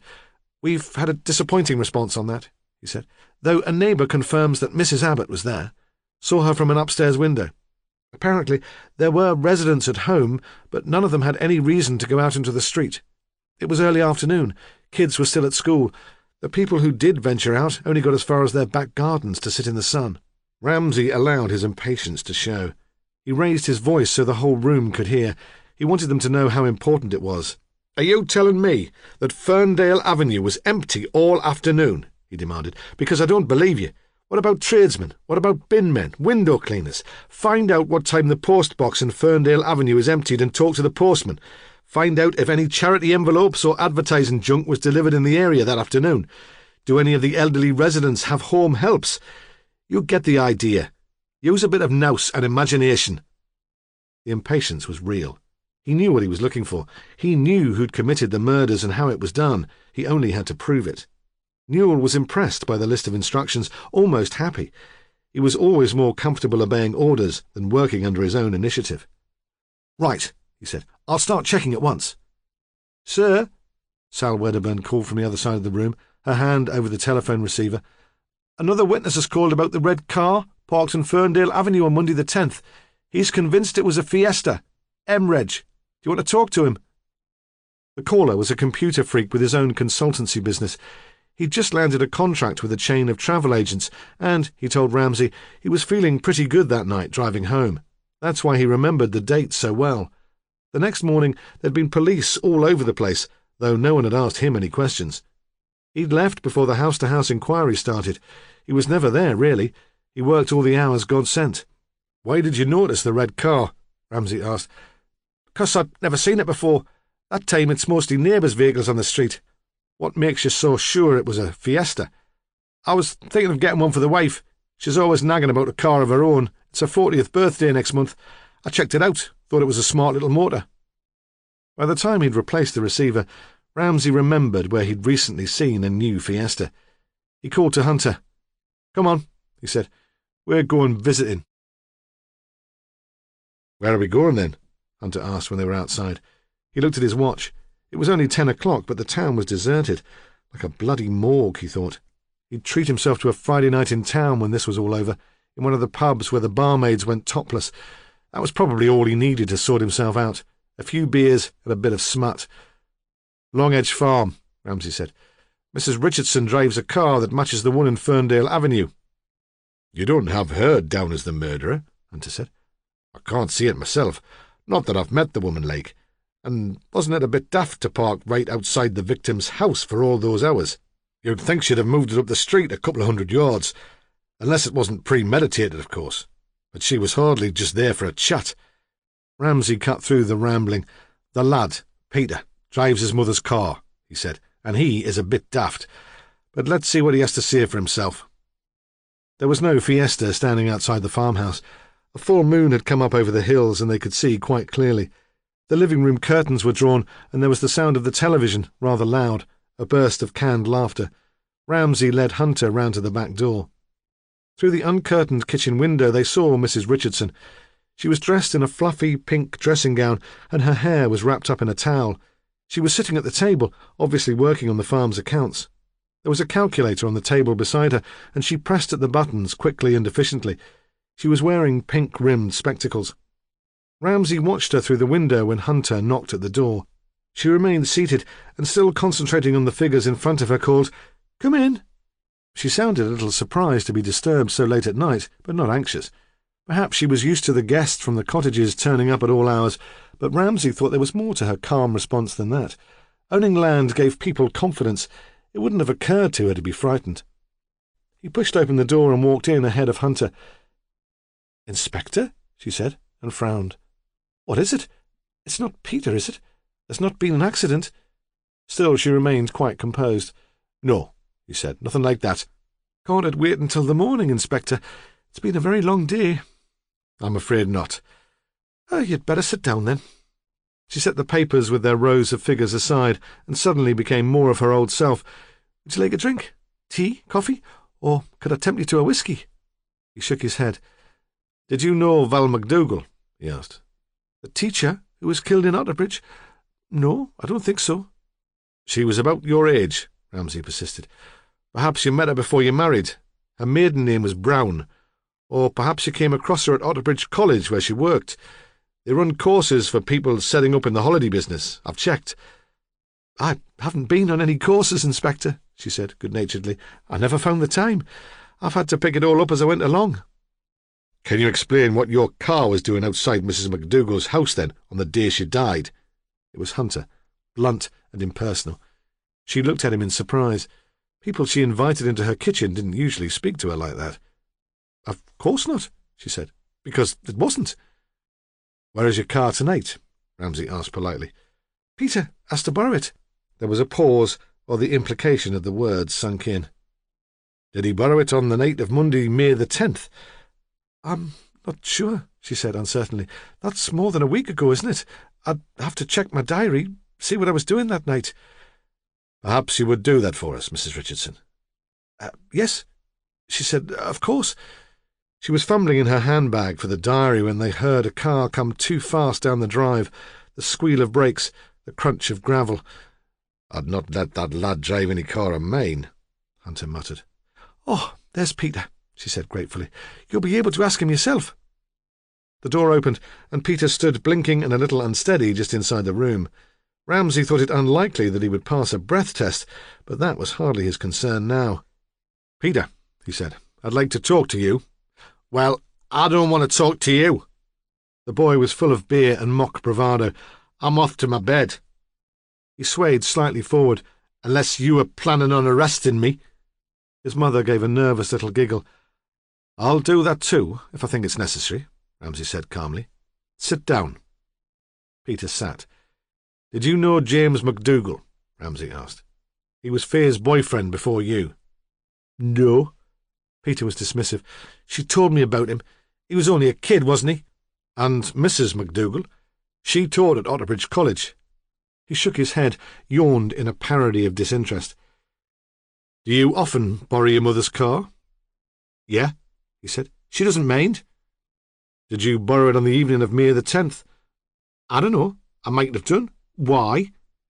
Ramsay slammed his hand flat on the table. "Because that's the evening when Mrs. McDougall was killed, and a car, like your mother's, was parked in the road outside her house." "It's a common car, that. Thousands of them about. It could have been anyone's." "But I don't think it was anyone's. I think it was yours. Where were you on that Monday night?" "I don't know." The aggression had gone, but he was sullen and determined not to cooperate. "He was with us, Inspector." Mrs. Richardson had retrieved her diary and was peering at it through her spectacles. "Don't you remember, Pet? It was the FWAG do at the Agricultural College." "What's a FWAG when it's at home?" Hunter asked. "The Farming and Wildlife Action Group," Sir Richardson said. "Stan's not very keen on it, but I thought we ought to belong. It looks good on the publicity we put out for the holiday cottages, and you can get some useful information on subsidies, how to create a pond or maintain woodland, you know, the sort of thing." Her tone was determinedly cheerful. "And there was a FWAG meeting on the 10th?" Ramsay asked sceptically. He couldn't imagine Peter Richardson going along to a talk on the rise and fall of the corn bunting. "Oh, not a meeting," she said. She gave another of her little giggles. "You'd not get Stan along to a meeting. No, it was the annual dinner. The college put on quite a good spread, didn't they, Pet? And there was a bar. It was just a good opportunity to meet old friends." "Were the three of you there all evening?" "Of course," she said. "It went on longer than I expected. It was gone midnight when we got home." "Which car did you go in?" "Not the Fiesta," she said quickly. "The Volvo." "You left the Fiesta parked outside the farmhouse?" "Of course." "Was the car locked?" Ramsay asked. She laughed. "I don't expect so. We're rather naughty about security out here, Inspector." "Did you notice if the car had been tampered with? if there was extra mileage on the clock. No, she said. I'm sorry. You wouldn't have left the keys in the ignition. Of course not, Inspector. I'm not a fool. Did you keep a spare set in the house? Yes, she said, on the hook, over there. A row of mugs hung on hooks from the dresser. And I don't suppose you always bother locking your back door, Ramsay said. No, Inspector, I'm afraid I don't. So, someone could have stolen your car and replaced it without your noticing. What a ridiculous idea, Inspector. Why would anyone want to do that? They sat for a moment in the car, looking out over the moonlit valley. Hunter shivered. All that space made him uneasy. What was that about? He demanded. Ramsay spoke slowly. The problem was always how he covered the distance, he said. How he got all the way to Otterbridge without transport. At least now we've got a possible explanation. Who are you talking about, man? Hunter said impatiently. Slater, Ramsay said. I think it was Slater. So, it was that bastard all the time. Hunter was ecstatic. Mind you, he couldn't have nicked Mrs. Richardson's car on the afternoon James was killed. It was broad daylight, and there'd have been folks in and out of the house all the time. It'd be too risky, that. He didn't need to steal a car then, Ramsay said. What do you mean? Think, man. Can't you work it out? Hunter thought and only looked nonplussed. You took a phone call, didn't you, on the afternoon of James's death, from a drunken farmer who said he'd seen Ernie Bowles's ghost in Mittingford. What exactly do you think he'd seen? A bloody hallucination. No, Ramsay said. Not a hallucination. Ernie Bowles's Land Rover. If he'd seen it from a distance, he'd have recognised the vehicle. There aren't that many farmers let their cars get in that sort of state, but not the driver. And by then Slater had moved into the house at Laverock Farm, and he'd found the Land Rover keys. Quite. What about motive, though, sir? I can see why he would have wanted Bowles out of the way, but not the McDougalls. And what about his alibi? I've got an idea about that, Ramsay said. Chapter 32. They went to Laverock Farm that night. Hunter, knowing Ramsay's reputation for caution, for sticking to the rules, insisted on it, pushing the argument to the point of insubordination. "We've got to take Slater in tonight," he said stubbornly, although in fact Ramsay had voiced no disagreement. "Charge him with the car theft, if nothing else. Anything to get him out of that house, prevent another death." Then, his voice almost hysterical, "Come on, man. You must see that Lily Jackman's in danger. We can't take the risk of leaving it until the morning." "No," Ramsay said quietly. "I don't think we can."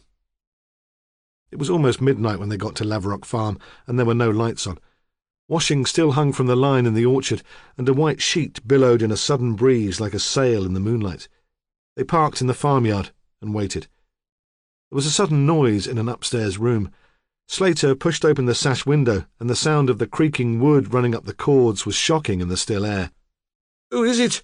he shouted. "What do you want?" A lack of control in his voice made Ramsay cautious. He opened the car window and shouted back, "It's me, Ramsay. Why don't you come down? We can talk." "Are you on your own?" "No. Sergeant Hunter's with me." "That's the bastard that's been hassling Lily. Keep him out of this." "All right," Ramsay said easily. "I'll come in on my own." "No," Slater said. "Just stand in the yard where I can see you. You can talk from there." "It would be more comfortable inside." "Maybe it would, but you'll do as I say." He swung round violently, and they saw he was carrying a shotgun. He waved it wildly out of the window and repeated, "You'll do as I say." "Where's Lily?" Ramsay asked. "She's here with me, where she belongs." "She alive, Sean?" "Of course she's alive. Do you think I'd hurt Lily?" "Why don't you bring her to the window, so I can see her?" "No," Slater said. "Just sod off." In the silence that followed, Ramsay heard Hunter on the radio calling for backup, specialist officers. He knew that the nearest firearm officers were in Otterbridge, and it would be hours before they'd get out here. He thought it would be all over by then. "Where did you get the gun, Sean?" he asked, for something to say, just to keep him talking. It hardly mattered now, and shotguns were two a penny in the countryside. "It was Ernie Bowes's," Sean shouted back. "I found it in the glory hole under the stairs. Your blokes must have missed it when they searched. I knew he had one, and it must be somewhere." There would be plenty of questions asked about that, Ramsay thought. Recriminations, passing the blame. "I know why you did it, Sean," he shouted. "I know why you killed the McDougalls." There was a brief pause. "You know nothing," Sean yelled back, angrily. He pointed the shotgun into the air and fired it. The noise was like an explosion and made Ramsay turn away. It was followed by the sound of wing beats, as a barn owl was frightened from its roost in the tractor shed. The big white bird glided across the farmyard and settled on a tree behind the house. Everything was quiet and still again. "Well, why don't you tell me then?" Ramsay asked. "Why don't you tell me how it happened?" He moved closer to the house, away from the car, hoping to establish a more intimate contact.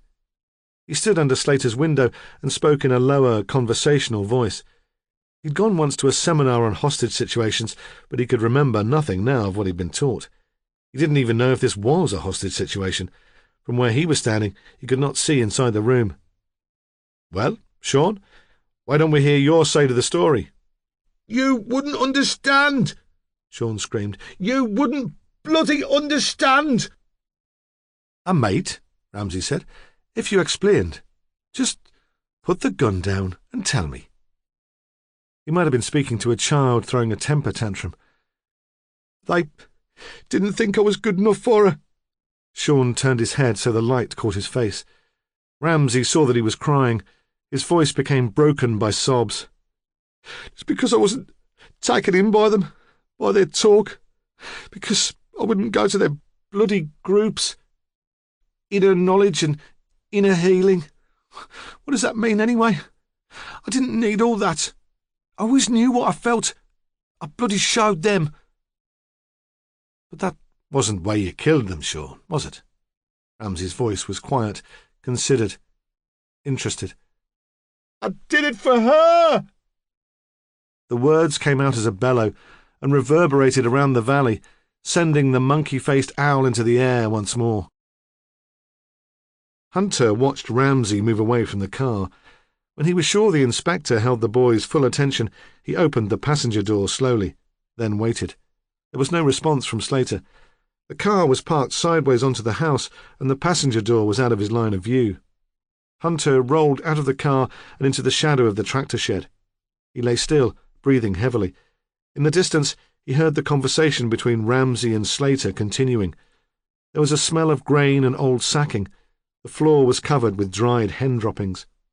He crawled on his stomach away from the car, keeping to the shadow, thinking that this jacket had cost him a fortune and that the force had better cough up for a replacement. He knew he had to find a way into the house. The kitchen door was no good. He couldn't get to that without Slater seeing, even if a sudden miraculous cloud covered the moon. He knew there was a front door with a storm porch on the side of the house that faced the garden, and decided to make for that. When he reached the orchard, he stood up. He was round the corner of the house and out of Slater's line of view, but he knew he had to be quick. Slater might notice at any time that he was no longer in the car. He pushed his way past the washing and through a tangle of overgrown shrubs. The door of the storm porch was unlocked. It was stiff, as if it had warped and was seldom used, but it gave way at last to Hunter's tugging. The inner door had panes of bubbled glass, and it was impossible to see inside. Hunter stood still for a moment, trying to hear if the conversation between Ramsay and Slater was going on, but Ramsay had lowered his voice so much that he couldn't tell. Perhaps Slater had come downstairs and was waiting on the other side of the door with the shotgun in his hand. He turned the handle and pushed. The door was locked. Swearing under his breath, he looked about him for a hiding place for a spare key. The front of the house was in shadow, and though his eyes had become accustomed to the gloom, he could make out nothing in detail. He felt along the window ledge. His fingers found nothing but a thick layer of dust. There was a filthy doormat on the floor of the porch, but no key underneath it. He retreated into the garden. On each side of the porch was a large terracotta pot, which in Sissy Bowles's day might have held a flowering plant. Now each contained soil and a few dried-up weeds. Hunter lifted each pot and felt underneath. Nothing. He scrabbled around in the dry soil, and in the first pot he tried, there was a large key. He cleaned off the muck and returned it to the path. The key was rusty, but it fitted. "Open, you bugger," he muttered, thinking that all he needed now was for the door to be bolted on the inside. The key turned remarkably easily. He put his shoulder against the door, turned the handle, and pushed it slowly open. At first, it seemed pitch black inside. He could hear a clock ticking, Slater's voice insistent but indistinct upstairs. Then he saw he was standing in a wide hall. Stairs with a banister to one side led away from him. He hesitated. Sod the heroics, he thought. Let's get Lily out and let the cavalry deal with the lunatic upstairs. But he was pleased to think that for her he would be the cavalry. He felt his way around the downstairs rooms. There was a lounge crammed with furniture, a dining room, damp and cold as a cellar, with a huge mahogany table but no chairs, the kitchen, which was flooded with moonlight. No sign of Lily. The bastard's got her upstairs, he thought, and felt a rush of adrenaline. He stood in the hall listening, but he could only hear Slater, relentless as a politician, going on and on about never having been understood. Perhaps she's dead, he thought. He started up the stairs, testing each tread with his foot before putting his weight on it, listening after each step for some sound from Lily, a cry or a movement from one of the other upstairs rooms. There was nothing. At the top of the stairs he stopped. Sean's voice was very clear now, still ranting. "She believed in them, you know," he said. "She believed they could make everything better. I knew she was fooling herself. Some things you can't heal, not just by talking." Slater was in the bedroom over the kitchen. It too would have the moon shining directly in through the window. The door was slightly ajar, and white light spilled out onto the landing. Hunter moved softly along the landing, looking in the other rooms for Lily. There was a big square bathroom with a gurgling cistern, bedrooms with unsavoury beds and threadbare carpets, a huge commode like a throne. As he pushed open one door quietly, there was a rustling of movement, but it was only a family of mice scattering to the holes in the skirting board. So Lily must be in the room with Slater, he thought. Why then was she so quiet? "We've got a suicide pact, you know," Slater's voice came suddenly. "You won't take either of us alive." The door to Slater's room was panelled with a dark and peeling varnish. Hunter pushed it open a crack further. He could see Slater's back. The man was almost hanging out of the window, shouting to Ramsay, waving the shotgun to make his point. Hunter thought he might overbalance and go tumbling into the farmyard below. Lily was standing in the corner beside Sissy's high, lumpy bed, with her back to the wall. She looked at Hunter. He gestured her to walk towards him, but she did not move. She was wearing her nightdress, a long white calico shift with a shawl thrown over the top. Hunter saw then that this was no victim waiting to be rescued. She did not seem frightened. She was watching Slater sadly, waiting for him to run out of steam. She thought he was making a fool of himself, but she was prepared to indulge him, for a while. Sean turned back into the room. Still, he could not see Hunter. "I mean it," he said. "I'd rather kill you than let you talk to that pig. He was tricking you. Can't you see?" Lily moved slowly away from the wall. "Go on, then," she said. "What?" he shouted. "Are you mad?" "Kill me, then," she said firmly, "if that's what you want. I don't care one way or the other." She walked towards him. Her bare feet made marks on the dusty floor. They were long and bony, and they reminded Hunter of a bird's feet. Slater raised the shotgun towards her. In the farmyard below, Ramsay was becoming anxious. They heard him calling, "Sean!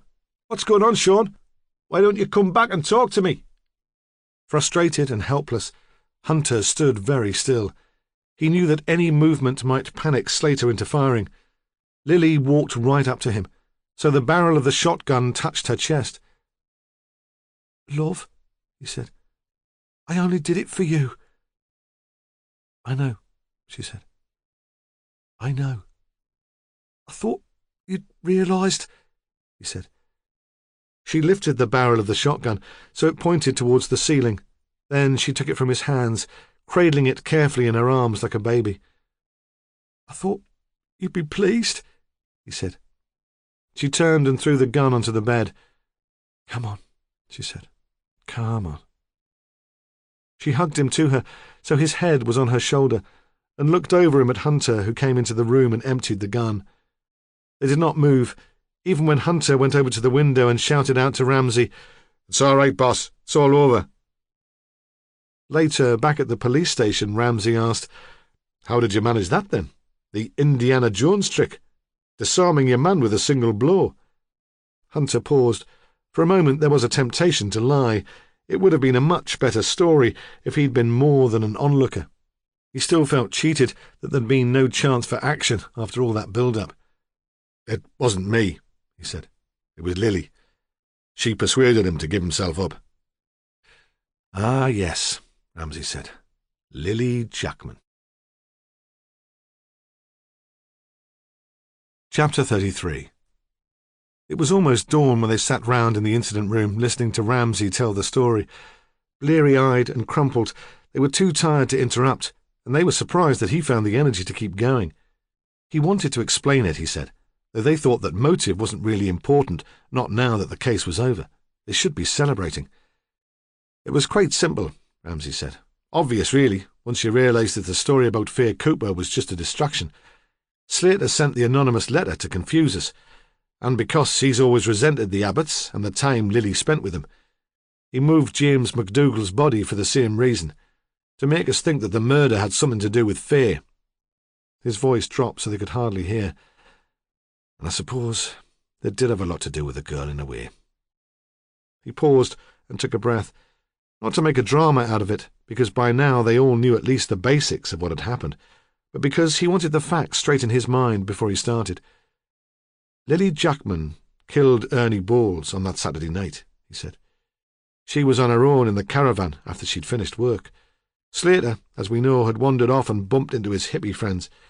He was stoned out of his brain and sleeping it off in their van.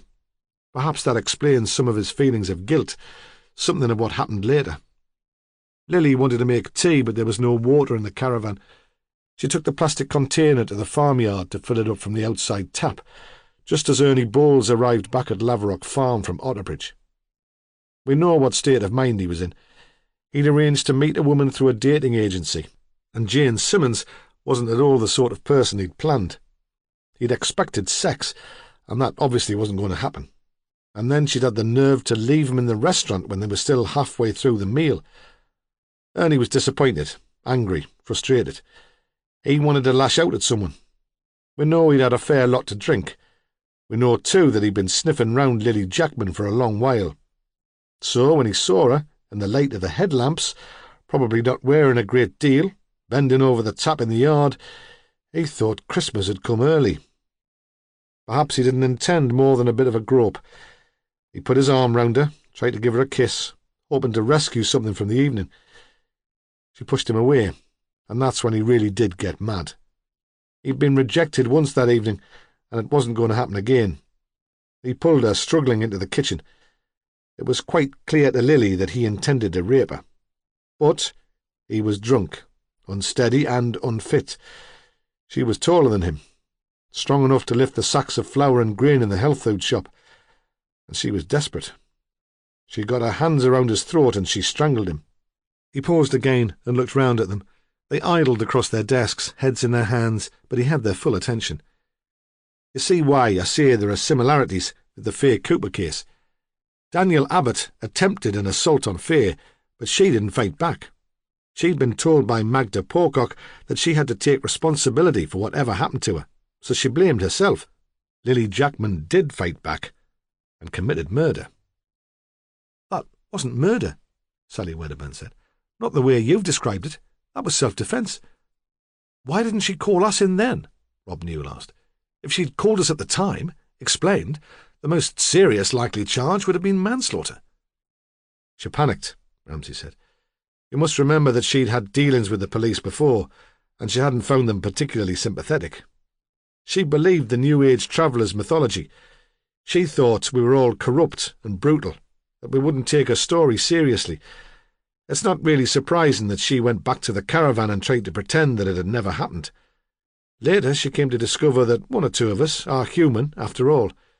She had decided to trust us and confess. That's what provoked Slater's little outburst tonight. By then, he had a vested interest in keeping her quiet. Besides implicating him in murder, it would have made her independent of him again. He wanted to feel that she needed him. He stopped and took a sip of almost cold coffee from his mug. They wished he would get to the point, wondered what he was rambling about. It was a mistake to convince ourselves that the murders had all been committed by the same person. He looked across the room like a teacher in a lecture theatre.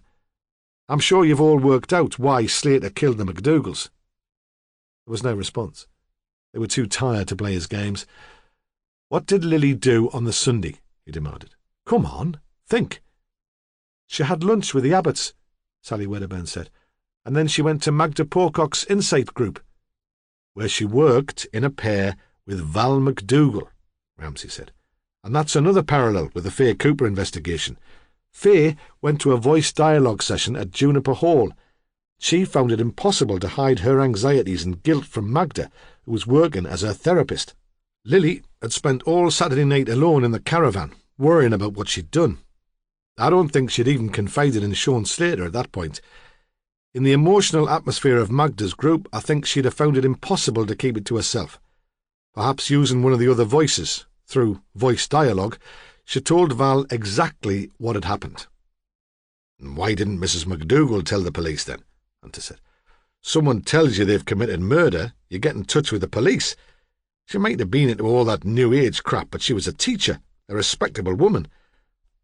I don't think she was sure it had actually happened, Ramsay said. Bowles's body wasn't discovered until Monday. Perhaps she thought it was an outrageous fantasy. Even if she did believe Lily, do you really think she would have turned her in? I think she would have seen that as a sort of betrayal. Everyone involved in Magda's group would have assumed that what they said there was confidential. I can imagine her going back to Lily, urging her to give herself up, but in the end, leaving the responsibility to her.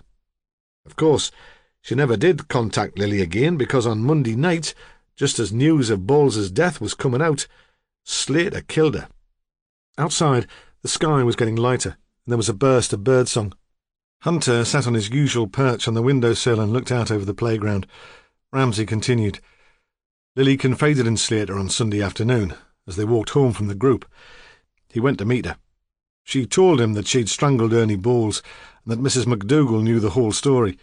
In the morning they pretended to find the body in the farmhouse kitchen, and we were called in. She says she didn't know Slater had murdered Val, not at first. Perhaps she guessed what he'd done, but she didn't want to admit it to herself. She preferred to imagine her murder as a convenient coincidence. It was only after James's death that she realised she'd have to do something. Slater killed Val McDougal just to protect the girl, Newell said. Ramsay nodded. That's what he's admitted. Lily was babysitting for the Abbotts. There was no one at Long Edge Farm because the Richardsons had a do at the agricultural college. Sean knew about that. There were posters up all over the town.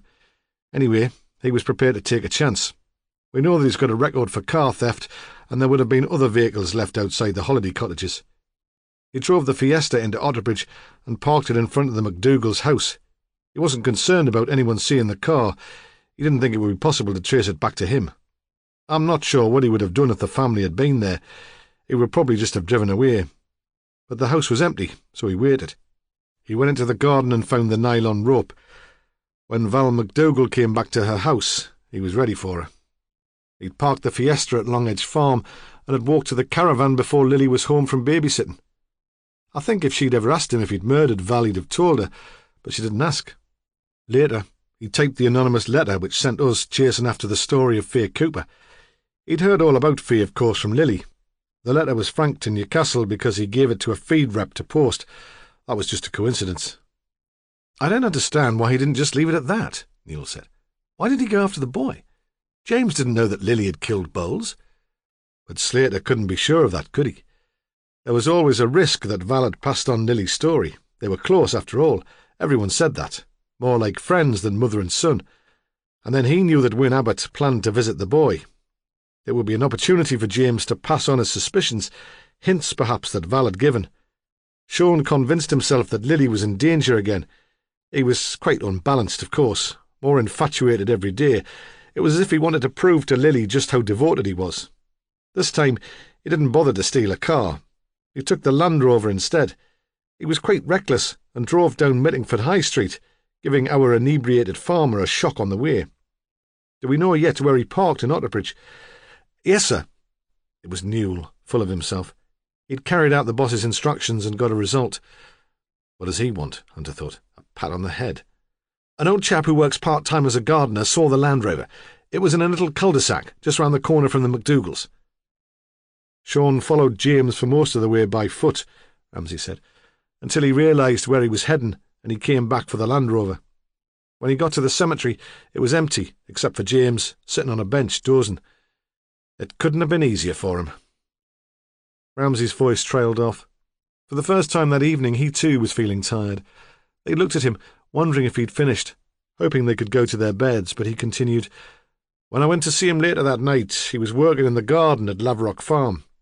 He made a joke about not having made much progress for a whole day's work. I should have realised then that he hadn't spent all day in the garden. Lily made the connection. I think that's when she found she couldn't delude herself any longer. By then, though, there wasn't only herself to consider. She couldn't admit to having strangled Ernie Bowles without telling us about the others. She wanted the killing to stop, but she thought she owed Sean more than that. Before we arrived at Laverock Farm tonight, she told Slater she intended giving herself up. She was going to come into the station this morning and explain everything to Hunter here. For some reason she trusted him. She gave Slater the night to run away. Instead, he found Ernie Bowles's gun and started talking about suicide pacts. Perhaps that's what he really wanted all along. The team ambled out of the station and up the road to the pub for a celebratory breakfast and plenty of coffee. It was almost 7, but the sun was bright. It would be another warm day. Ramsay and Hunter were left on their own in the incident room. "Do you want to see her?" Ramsay asked, "before she goes off to Otterbridge?" Hunter did not answer directly. "What will they charge her with?" he said. "Murder or manslaughter?" Ramsay shrugged. "That's up to the CPS." Hunter remembered the straight-backed woman with the dark eyes he'd seen in Sissy Bowles's bedroom. "Nah," he said. "She won't want to talk to me." Like Sean, he thought, he wasn't really into independent women. That is the end of The Healers. It was written by Anne Cleeves and read by Simon Mattox. This has been an ISIS Audiobooks presentation. Previous titles by this author include A Lesson in Dying, Murder in My Backyard, and The Seagull. For further details of our extensive catalogue of unabridged audiobooks, please call our free phone number 0800 731 5637 or visit our website www.isis-publishing.co.uk. Audible hopes you've enjoyed this program.